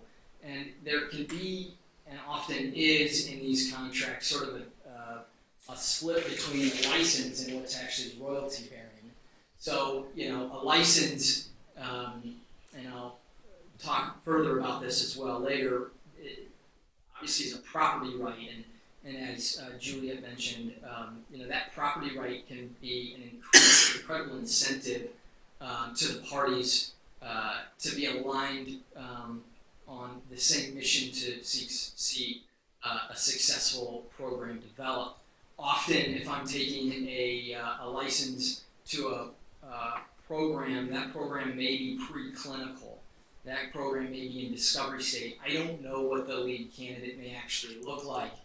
It could be compound A until we start putting it into a monkey, and then all of a sudden the monkey develops some toxicity, and we need to go to compound B. And so I need a license that gives me rights to everything, right? To the entire program, and anything that sort of targets what I'm trying to target within the human body. And there's a lot of hand-wringing when we're negotiating these about that. And I come from it from the perspective of a large pharmaceutical company. We want everything so that we can go to compound B. That should be the central motivation of the parties, is finding the right formula, finding the right compound that works. It's not uncommon for the smaller firm to have a different view of it and want to retain some portion of the program that either they can develop themselves or they want to find some other buyer for. That intrinsically puts us at odds and in competition with one another. I've had plenty of scientists ask me the question of, do we have the right to do X? Do we have the right to conjugate an antibody so that if the antibody itself in the pure antibody form is less effective than we want, can we conjugate it and add a warhead to this antibody to make it a little bit more powerful in attacking a cancer or a tumor environment? It's not a given that when you take a license to a program that you have the right to conjugate that program or to modify it in some way. And so, we posit and we negotiate that both parties should be incentivized to such that the party developing should have full access to all of that stuff. But it's different than what is royalty bearing, because and Julie, I apologize, it may have been you that talked about this or another scholar in an earlier talk. There's going to be further invention, right? You don't know what is going to come in the future. You're sort of building the airplane as you're flying. Both parties can be inventing, including the licensee. If the licensee is paying royalties on all invents on that full scope, they will end up paying royalties on inventions of their own. That becomes an inequitable result that, as much as you hate it, will play a role into whether that becomes a strategic priority or not. If I'm paying a royalty on an invention that is my own rather than is the licensor's invention, that may give way to a separate program that I don't have a royalty obligation on. So we spend a lot of time negotiating what the metes and bounds of the royalty-bearing IP is as well. I'll give you another example along those lines. When we're negotiating a patent license, we often, and it's incredibly market to define the scope of that license to be around principally the composition of matter of a patent. And to quote Professor Jennejohn earlier, I'm told constantly that that's the market. That's the market, to pay a royalty on a composition of matter. Well, composition of matter really means two different things. It can mean the compound itself, but it also can mean the formulation of that compound. If I'm taking a license at the early stages of a program and it's at a preclinical stage, maybe there's a lead candidate and there is a compound there that has a patent on it. There's likely no formulation there. There's likely no formulation for a commercial scale manufacturing compound, right? Often have drug substance, but you don't have drug product, which is all the unactive ingredients attached to it as well.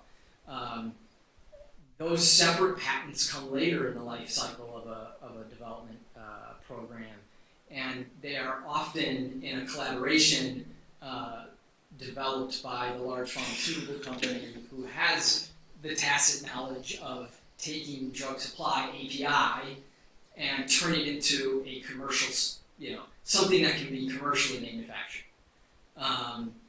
If the large pharmaceutical then is to pay royalties on that patent, that second patent, it becomes inequitable and the parties' incentives start to fray.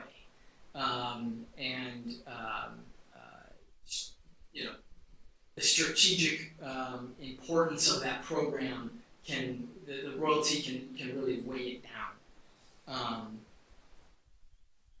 So those are just a couple examples. Another example of where royalties can really, and the way you describe and negotiate royalties in the contract can really play on the incentives of the parties is in royalty reduction provisions. So most of these collaborations will not only set forth what the royalties are, what the royalty-bearing patents are, what the royalty lifespan is, but are there events that could occur that should reduce the royalty rate?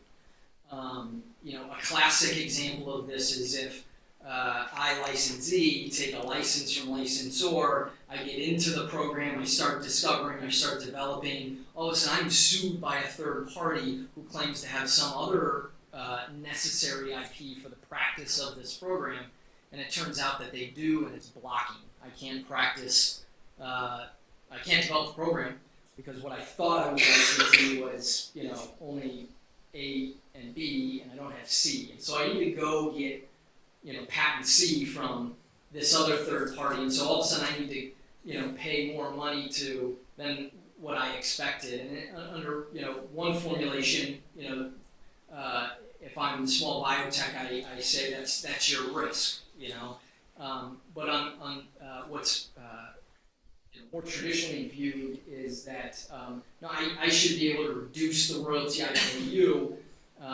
because I'm taking a license to be able to practice the full program that you have been developing.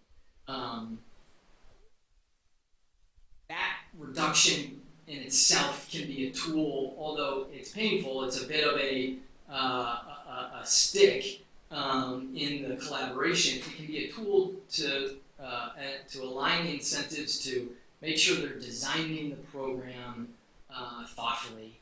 Again, this kind of goes back to the example of the single ascending dose versus multiple ascending dose trials. If you shortchange your development program and you do just the single ascending dose, your dosing patents could very well be insufficient and could be trumped by competitors on the market that have gone the extra mile into the multiple ascending dose trials, have gotten more thorough data on which their patents stand, and they could, create some blocking IP that you need to go and get licensed to. So we view those sorts of measures in the contract as aligning incentives of the party along the lifespan of the deal. I touched on milestones earlier. Obviously, royalties only get paid if there are sales. We don't pay royalties until we generate some revenue. And as I said at the top, there may never be any revenue. And so, because most of these programs fail, and so we motivate and we incentivize parties first to enter a deal with us by paying them milestones, which can both reward achievements, de-risking achievements, share the risk profile of the program with the counterparty, but also bridge a value gap with their counterparty and allow them to reap some benefit of their hard work before royalties could ever get paid. Where things can get a little wonky and incentives can get misaligned in milestones if you're not thinking about them critically and spending time really honing the language is thinking through, does any and all achievement of that milestone constitute sufficient achievement, right? If they go and, as long as they sort of tick the box, and maybe I'll give you the example that I'm thinking of. So it's very, very common in these deals to reward a counterparty if they're in the driver's seat of development for initiating a phase 3 trial. A phase 3 trial is a registrational trial. It's the step before you can apply for drug approval from the FDA. It's the largest trial. It's critical, right? And it is incredibly de-risking when you can initiate that trial. in oncology in particular, this could happen in any therapeutic area, but in oncology in particular, it's quite common to try and accelerate your development by converting a phase 2 trial into a phase 3 trial. Well, that always raises a question: does that achieve the milestone? On the one hand, maybe it should, if it in fact is sufficient by the FDA, in the eyes of the FDA, to beat the phase 3 registrational trial upon which a company or two companies can hang their hat. However, it takes greater risk to convert a phase 2 into a phase 3 where you have less patients always in a phase 2. It can take greater risk, and you can always get smacked down by the FDA. We have found, and this is one of those areas where we structured it one way, paying that milestone upon conversion, and then later learned that this was actually de-incentivizing us and the other party, because we weren't, and other parties weren't willing to always take that risk if they knew that the outcome could be that the FDA says, no, your converted trial doesn't work. You need to go back and actually do a full phase 3.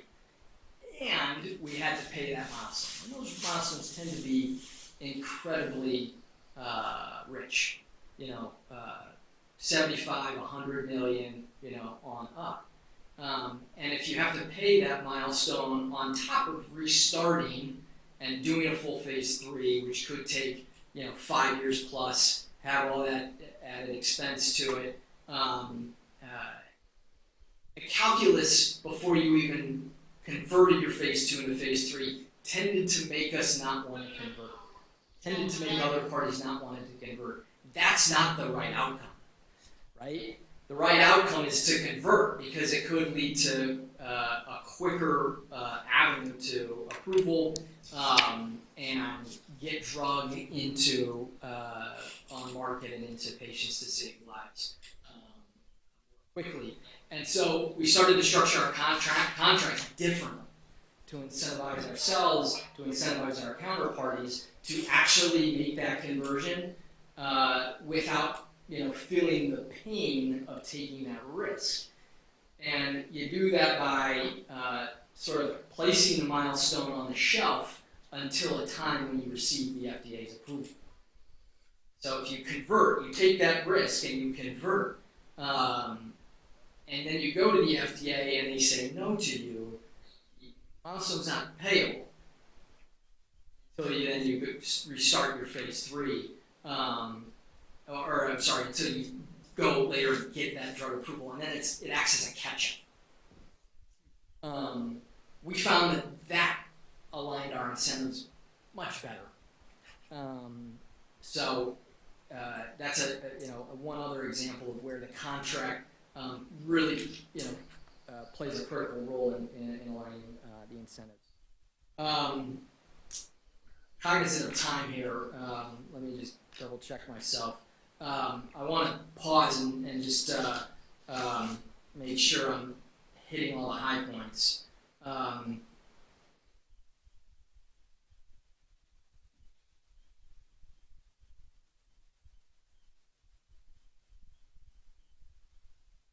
about license as a property right.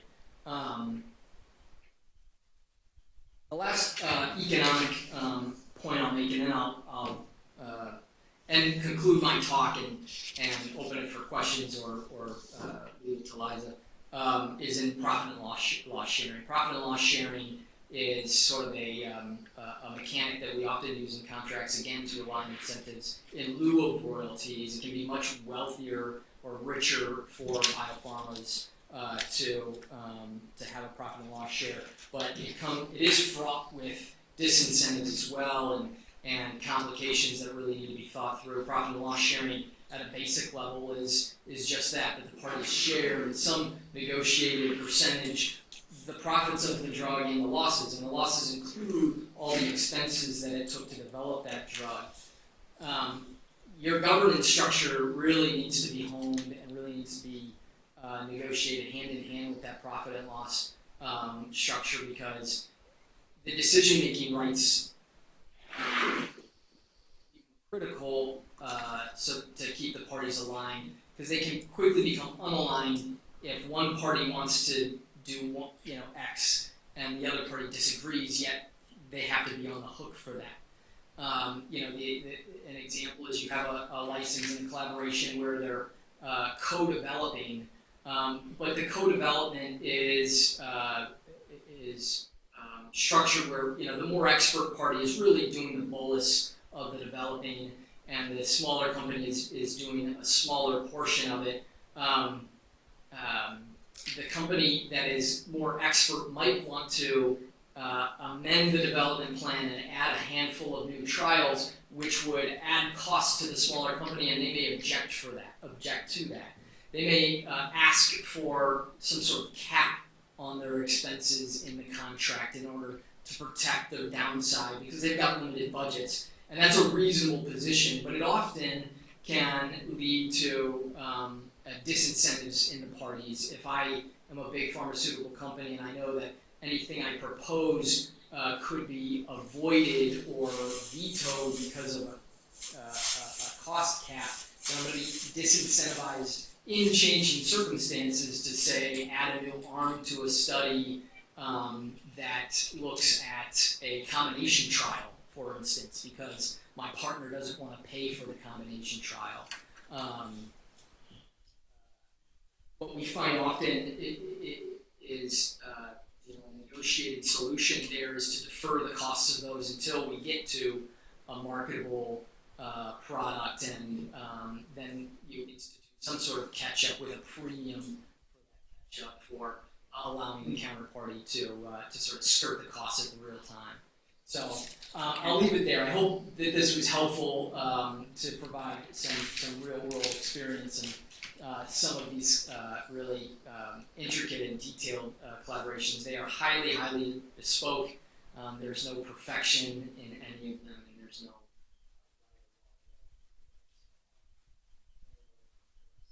First, thank you so much. Liza, you can unmute yourself and. Just let me know if you can see my slides. Can you see mine? I see a black screen, but it's probably gonna. Yep. Here it is. Yeah. All right, let me just. Okay, well, first of all, I'm so sad that I haven't been able to be there with you in person today, but I've really enjoyed the conversation. And actually, I've been busy rewriting my talk because of a lot of the ideas have been kind of covered and more. So thank you for including me, and thank you for letting me to participate even though I can't be there. I just wanted to start with kind of my punchline and what's kind of driving my current project, and then I'll give some context.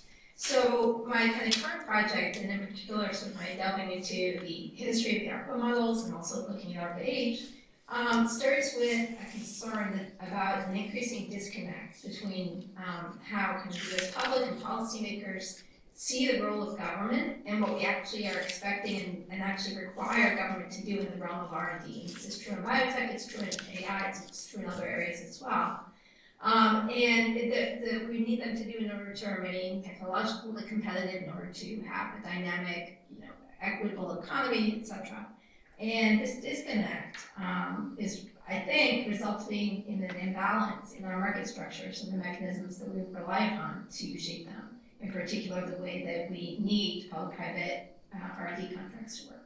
So it's kind of motivation, and I look at ARPA age because I think that just like some of the other models, this one in particular, that there's a lot of opportunity for change and for a dynamic way of seeing public-private partnerships. And I think of contracts in this context as really sort of the underlying design of the incentive structures that make these partnerships work in a way that can achieve both public and private goals. So that kind of frames, in terms of sort of how I've come at thinking about this, I started in graduate school looking at contract theory and sort of rich literature on contracting for innovation, on different sort of private mechanisms for dealing with things like opportunism, and I worked for 10 years really in tech transfer and then licensing. So it's sort of sitting in the middle of universities and startup companies and large pharmaceutical companies mostly, but also high tech. And so that's where all the things that you've been talking about today really resonated. Things like that it matters what your law firm culture is like in terms of what you draft as your license. In terms of sometimes the contract really matters, sometimes it doesn't, and you have to look to context. And also to the individuals involved. I guess I was surprised in practice that it really matters who the people are. It's not just all kind of economics and rational decision making, or even sometimes it's not any of that, depending on the context. So I greatly appreciate all the discussions. So in thinking about R&D contracting between public and private sectors as industrial policy, I think that's never been so important. Current changes in the law leave us really heavily relying on private ordering like these types of contracting to achieve public objectives. And in particular, as we have financialized industry, we require sources of patient risk-taking capital that are really evaporating, in my view. Bill Lasonic, for example, has done a lot of work kind of showing some of those pressures. And so we need to get these contracts, right. I want to talk in particular about the role that contracts have to play in supporting public-private partnerships in health innovation. And that's in part why I look at ARPA-H, although I also think it's a really kind of dynamic opportunity for contracting. To frame this discussion, I think it's interesting to think of why, to kind of contrast the public and private approaches to kind of mission-driven, what Marion and others call kind of mission-driven innovation on the one hand, and profit-driven innovation on the other. And so I thought this was sort of an interesting contrast. So on one hand, we have this sort of discussion of going to the moon, and John F. Kennedy giving this sort of now famous speech of, we're going to go to the moon, it's going to be hard, it's going to be expensive, we have to throw everything at it, we're taking a huge risk, and we're going to do it for the public good. And then there's this interesting contrast with a discussion. So Jeff Bezos went on sort of he didn't go to the moon, but he went on sort of a space ride. And in the way in which he, before and after, was thinking about that process. So before, he says, I want to go on this flight because it's the thing I've wanted to do all my life. It's a big deal for me. And he indeed has, since high school, been thinking about going to space. When he, and then he says, when it comes to space, I see it as my job. I'm building an infrastructure the hard way. He has this vision of building kind of a highway to space. And he talks about it as using his resources to put in place this heavy lifting infrastructure, kind of neglecting the fact that he's resting on significant public infrastructure to do that. So sort of this framing of the private role in a very particular way. He did at the end thank the Amazon employees and customers for paying for his ride, which is also sort of an interesting way of, when we think about the private sector, we're thinking in particular about some of these large players, and often sort of the highly compensated executives of those large companies is driving a lot of these decision making. So sort of kind of with that perspective in mind, I want to think about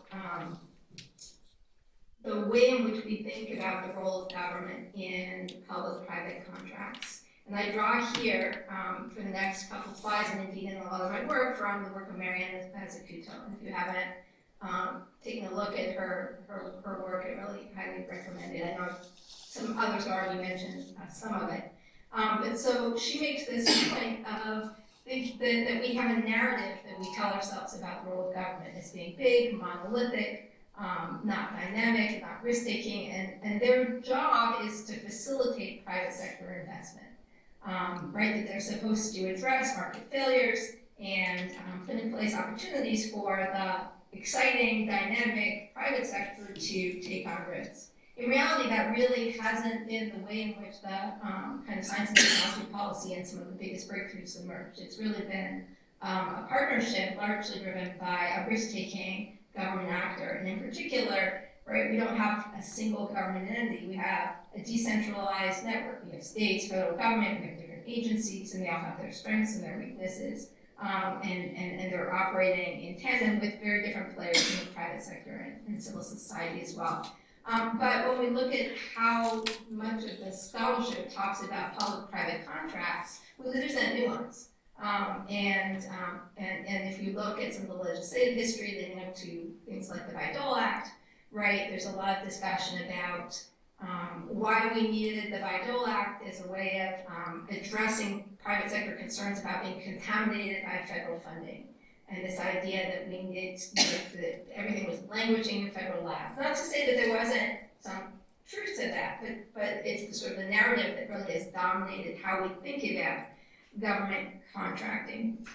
In Mazzucato's work she's in a variety of different ways, she really tried to unpack this, sort of really attack this narrative and suggest how we need to think about the public and private partnerships that we need to support innovation. And she makes the point, which I think is important when we think about contracts as design, that markets are outcomes of how we structure our activities. And so when we are contracting, particularly with these large sort of projects like going into space or developing the internet or what have you, that that the government is co-creating. This is drawn from her work, but the contracts are, in a sense, part of market design and should be thought about that in particular when it involves kind of government contracting.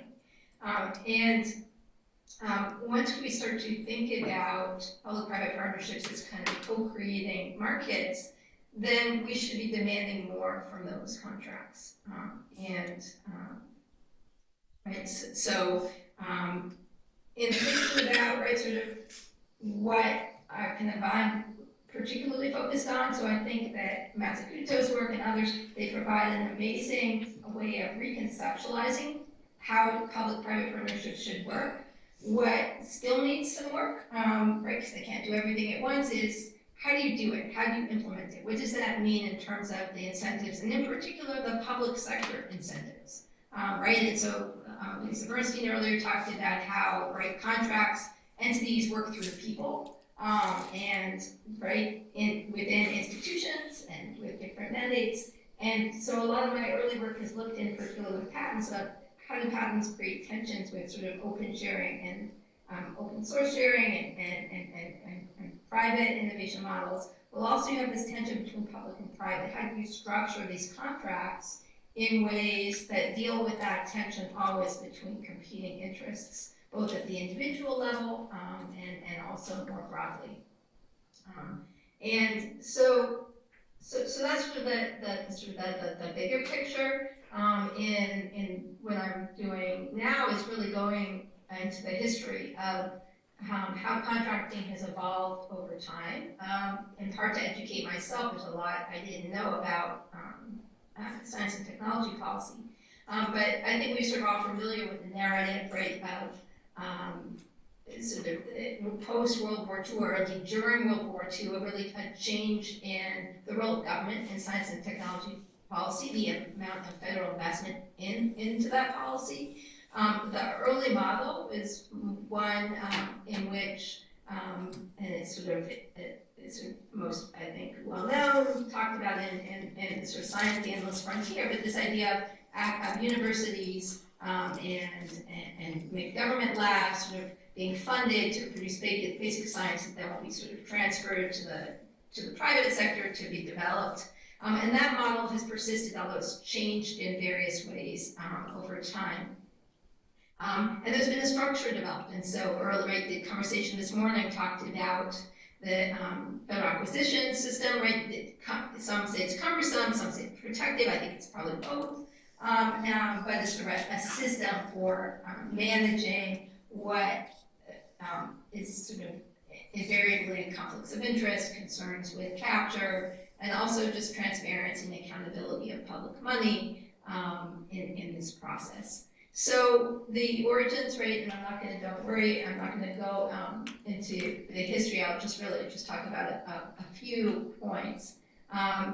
So, right, the Advanced Research Project Agency model, the idea was, let's do something different. Government needs to be able to move in a more flexible, nimble way. The first, and the impetus for the first, which was the DARPA model, was largely in response to a technological surprise. So the Russians launched Sputnik, and to the surprise of the American government, and that was sort of a concern that we're going to, the technological surprise, that we might lose our technological superiority, we might, and that also raises national security concerns. Many of the public-private contracts that involve large projects tend to be motivated by concern about technological competitiveness / national security.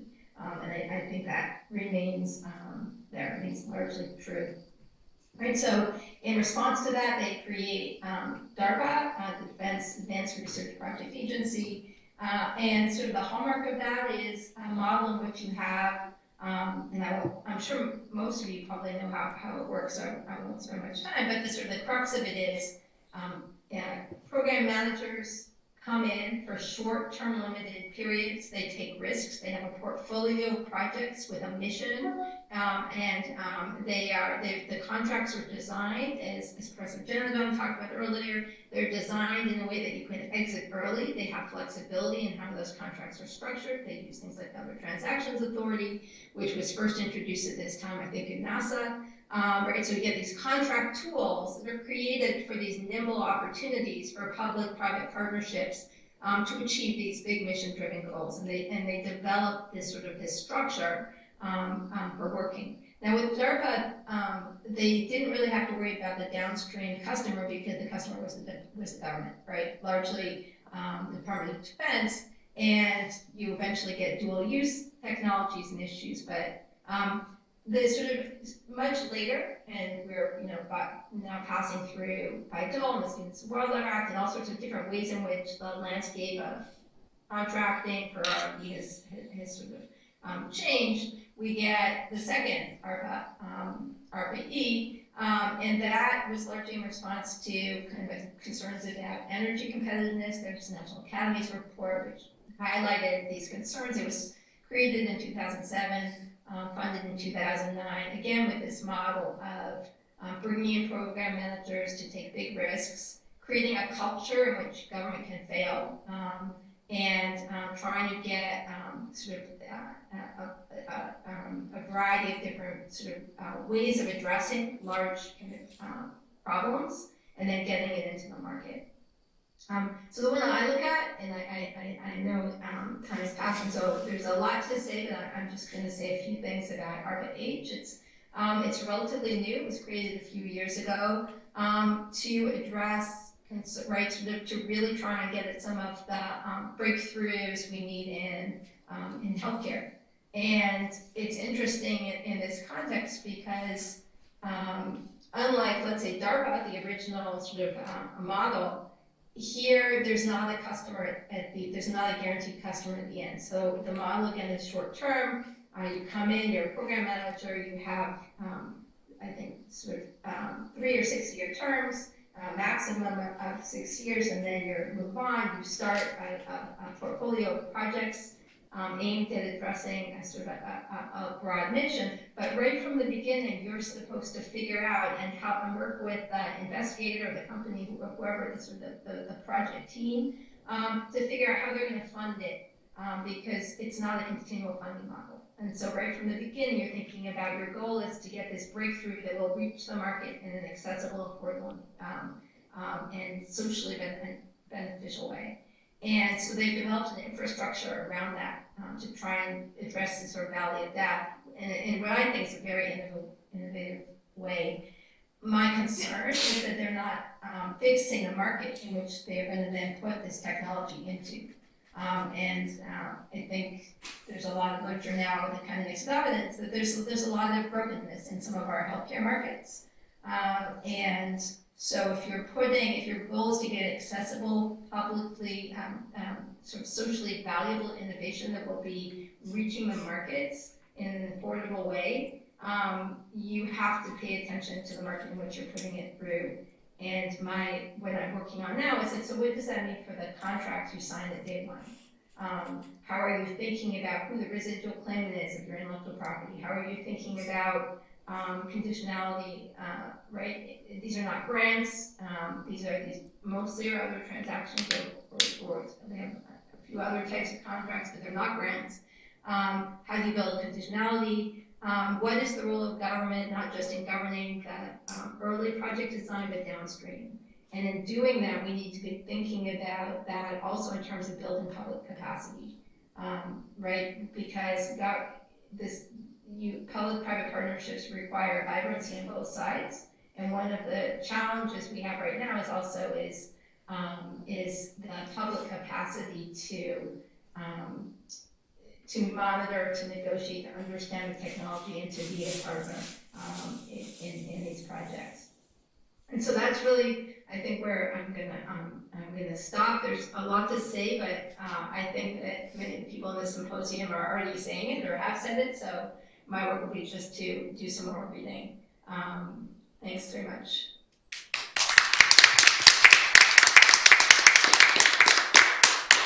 Thank you so much. So I'd love to open it up to questions from the audience.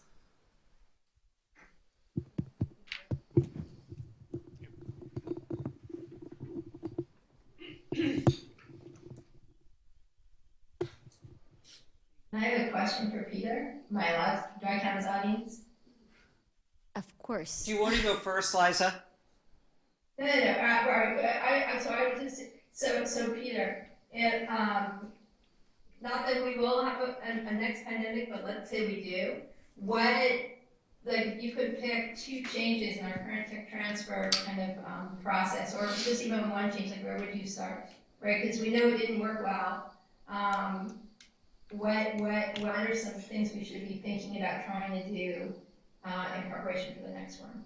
Sure. So, one item I would prioritize, this actually goes to a question I asked earlier of Matt, is foregrounding technical knowledge sharing, right? So we spent a lot of money providing billions of dollars to the likes of, Pfizer and Moderna, and we got, again, something very valuable in return, just COVID-19 vaccines, but they were able to retain a significant amount of the know-how and the knowledge of how to actually manufacture these vaccines as basically proprietary information. And so I would like to see us leverage the considerable public consideration that we provide to these companies and we can write this in the contracts, to force them to, if not publicly disclose, and obviously there are reasons why they wouldn't want to do this, but perhaps they could agree to limited disclosures of this technical information, particularly to global manufacturers, which could have ramped up production of vaccines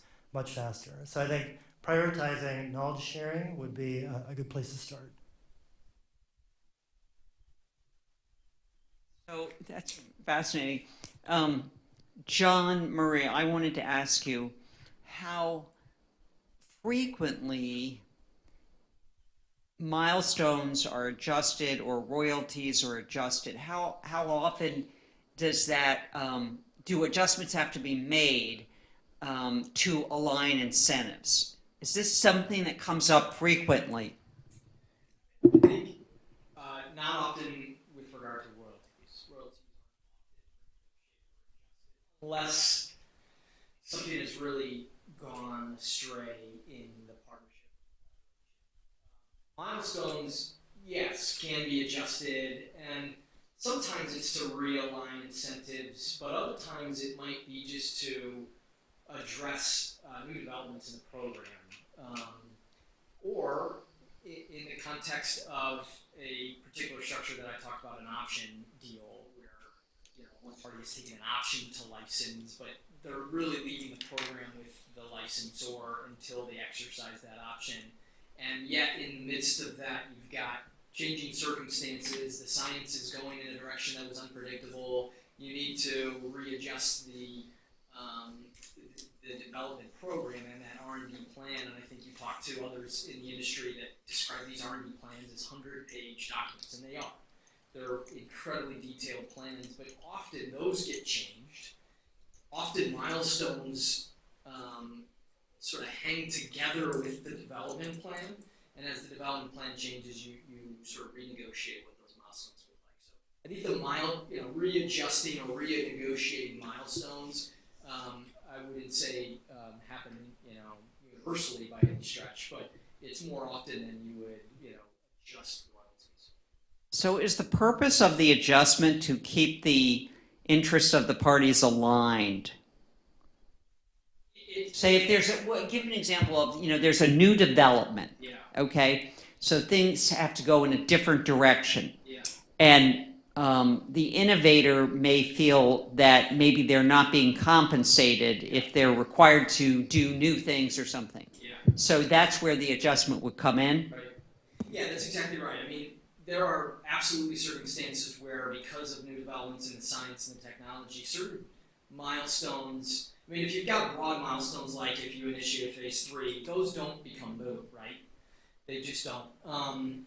But you absolutely can have milestones that are built around, particularly in discovery stage deals, that are built around identifying a particular chemical structure that looks a certain way, or that has certain behaviors, or in a platform deal, life science, there's types of deals that are platform deals, and that's where you're really sort of building the plane as you're flying, because when you do a platform, when I say platform, it's, somebody has, I think somebody described, maybe it was you, some firm had a machine for identifying cells. That's sort of a platform. Or somebody has a platform that can screen compounds as a research tool to identify viable compounds. And so maybe the milestone is, we'll pay you X dollars if after, a certain number of screens you run, we have, a dozen compounds that have a certain characteristic to them. You get into the science, you do the science, and it doesn't look like that's going to happen, or the structure or the characteristics are looking different. You can move your milestone, or you need to renegotiate what that milestone becomes or is payable for.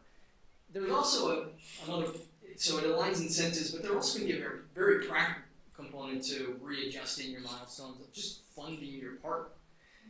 Your partner is a small biotech that is working on a shoestring. So they're funding themselves by, the upfront payment you've given them for the license.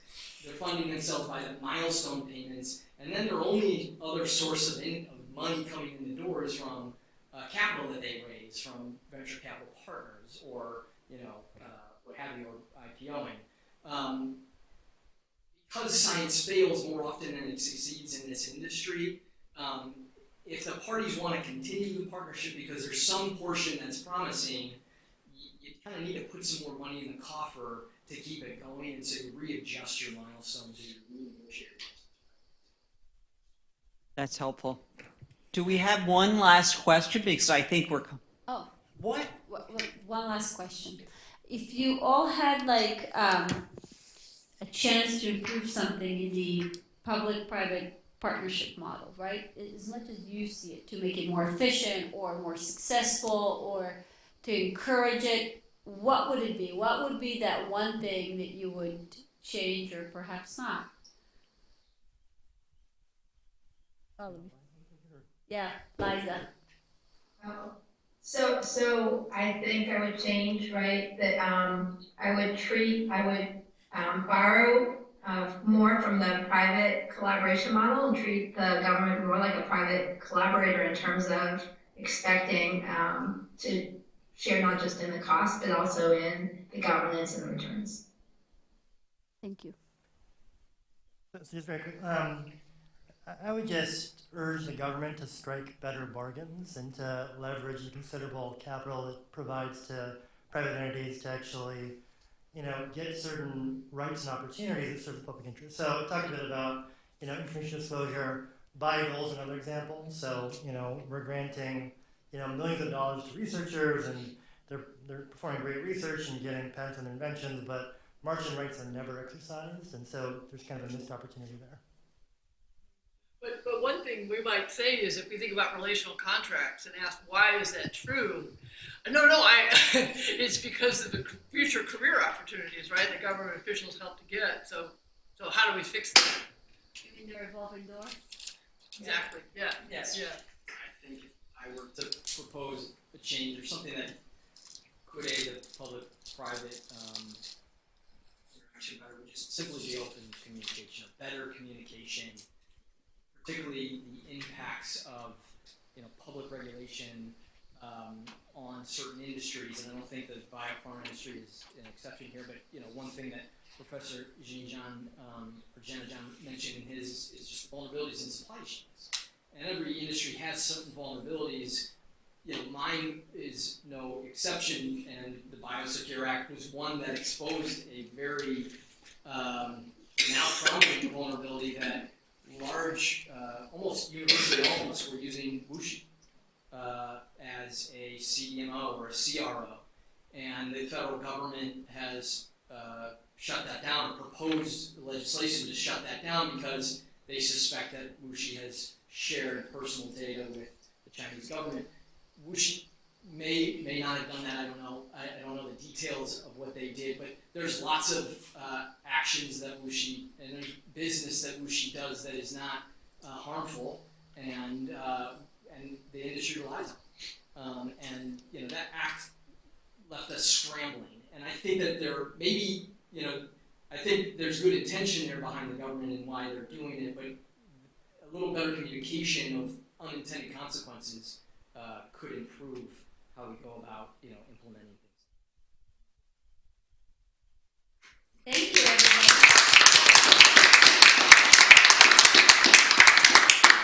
And we have closing remarks, right? Or no? Well, really, we don't have any. Well, I think we just want to get together and say goodbye to each other before we take off. Does that make sense? Except to say that the whole conference was wonderful, and the kind of discussion that went on here is just really inspiring. I think you gave us all a lot to think about, and I think we'll get a recording of this. So so you can kind of, if there's things you want to hear again, or and then we'll look forward to the publication of some of the papers in the CWRU Symposium. And there was a reference on a slide earlier to a paper that was in the last LEET Symposium. So anyway, it's great. So anyway, I just want to thank everyone for coming, making the effort to get here, and to converse with your colleagues and to share ideas. And certainly we have a lot more to read from the things that were mentioned on the slides. Absolutely. So, and anyway. thank you to Professor Kostuski for bringing, for bringing us together and organizing everything. So Matt, it was great. And I just look forward to, finding how macro policy is,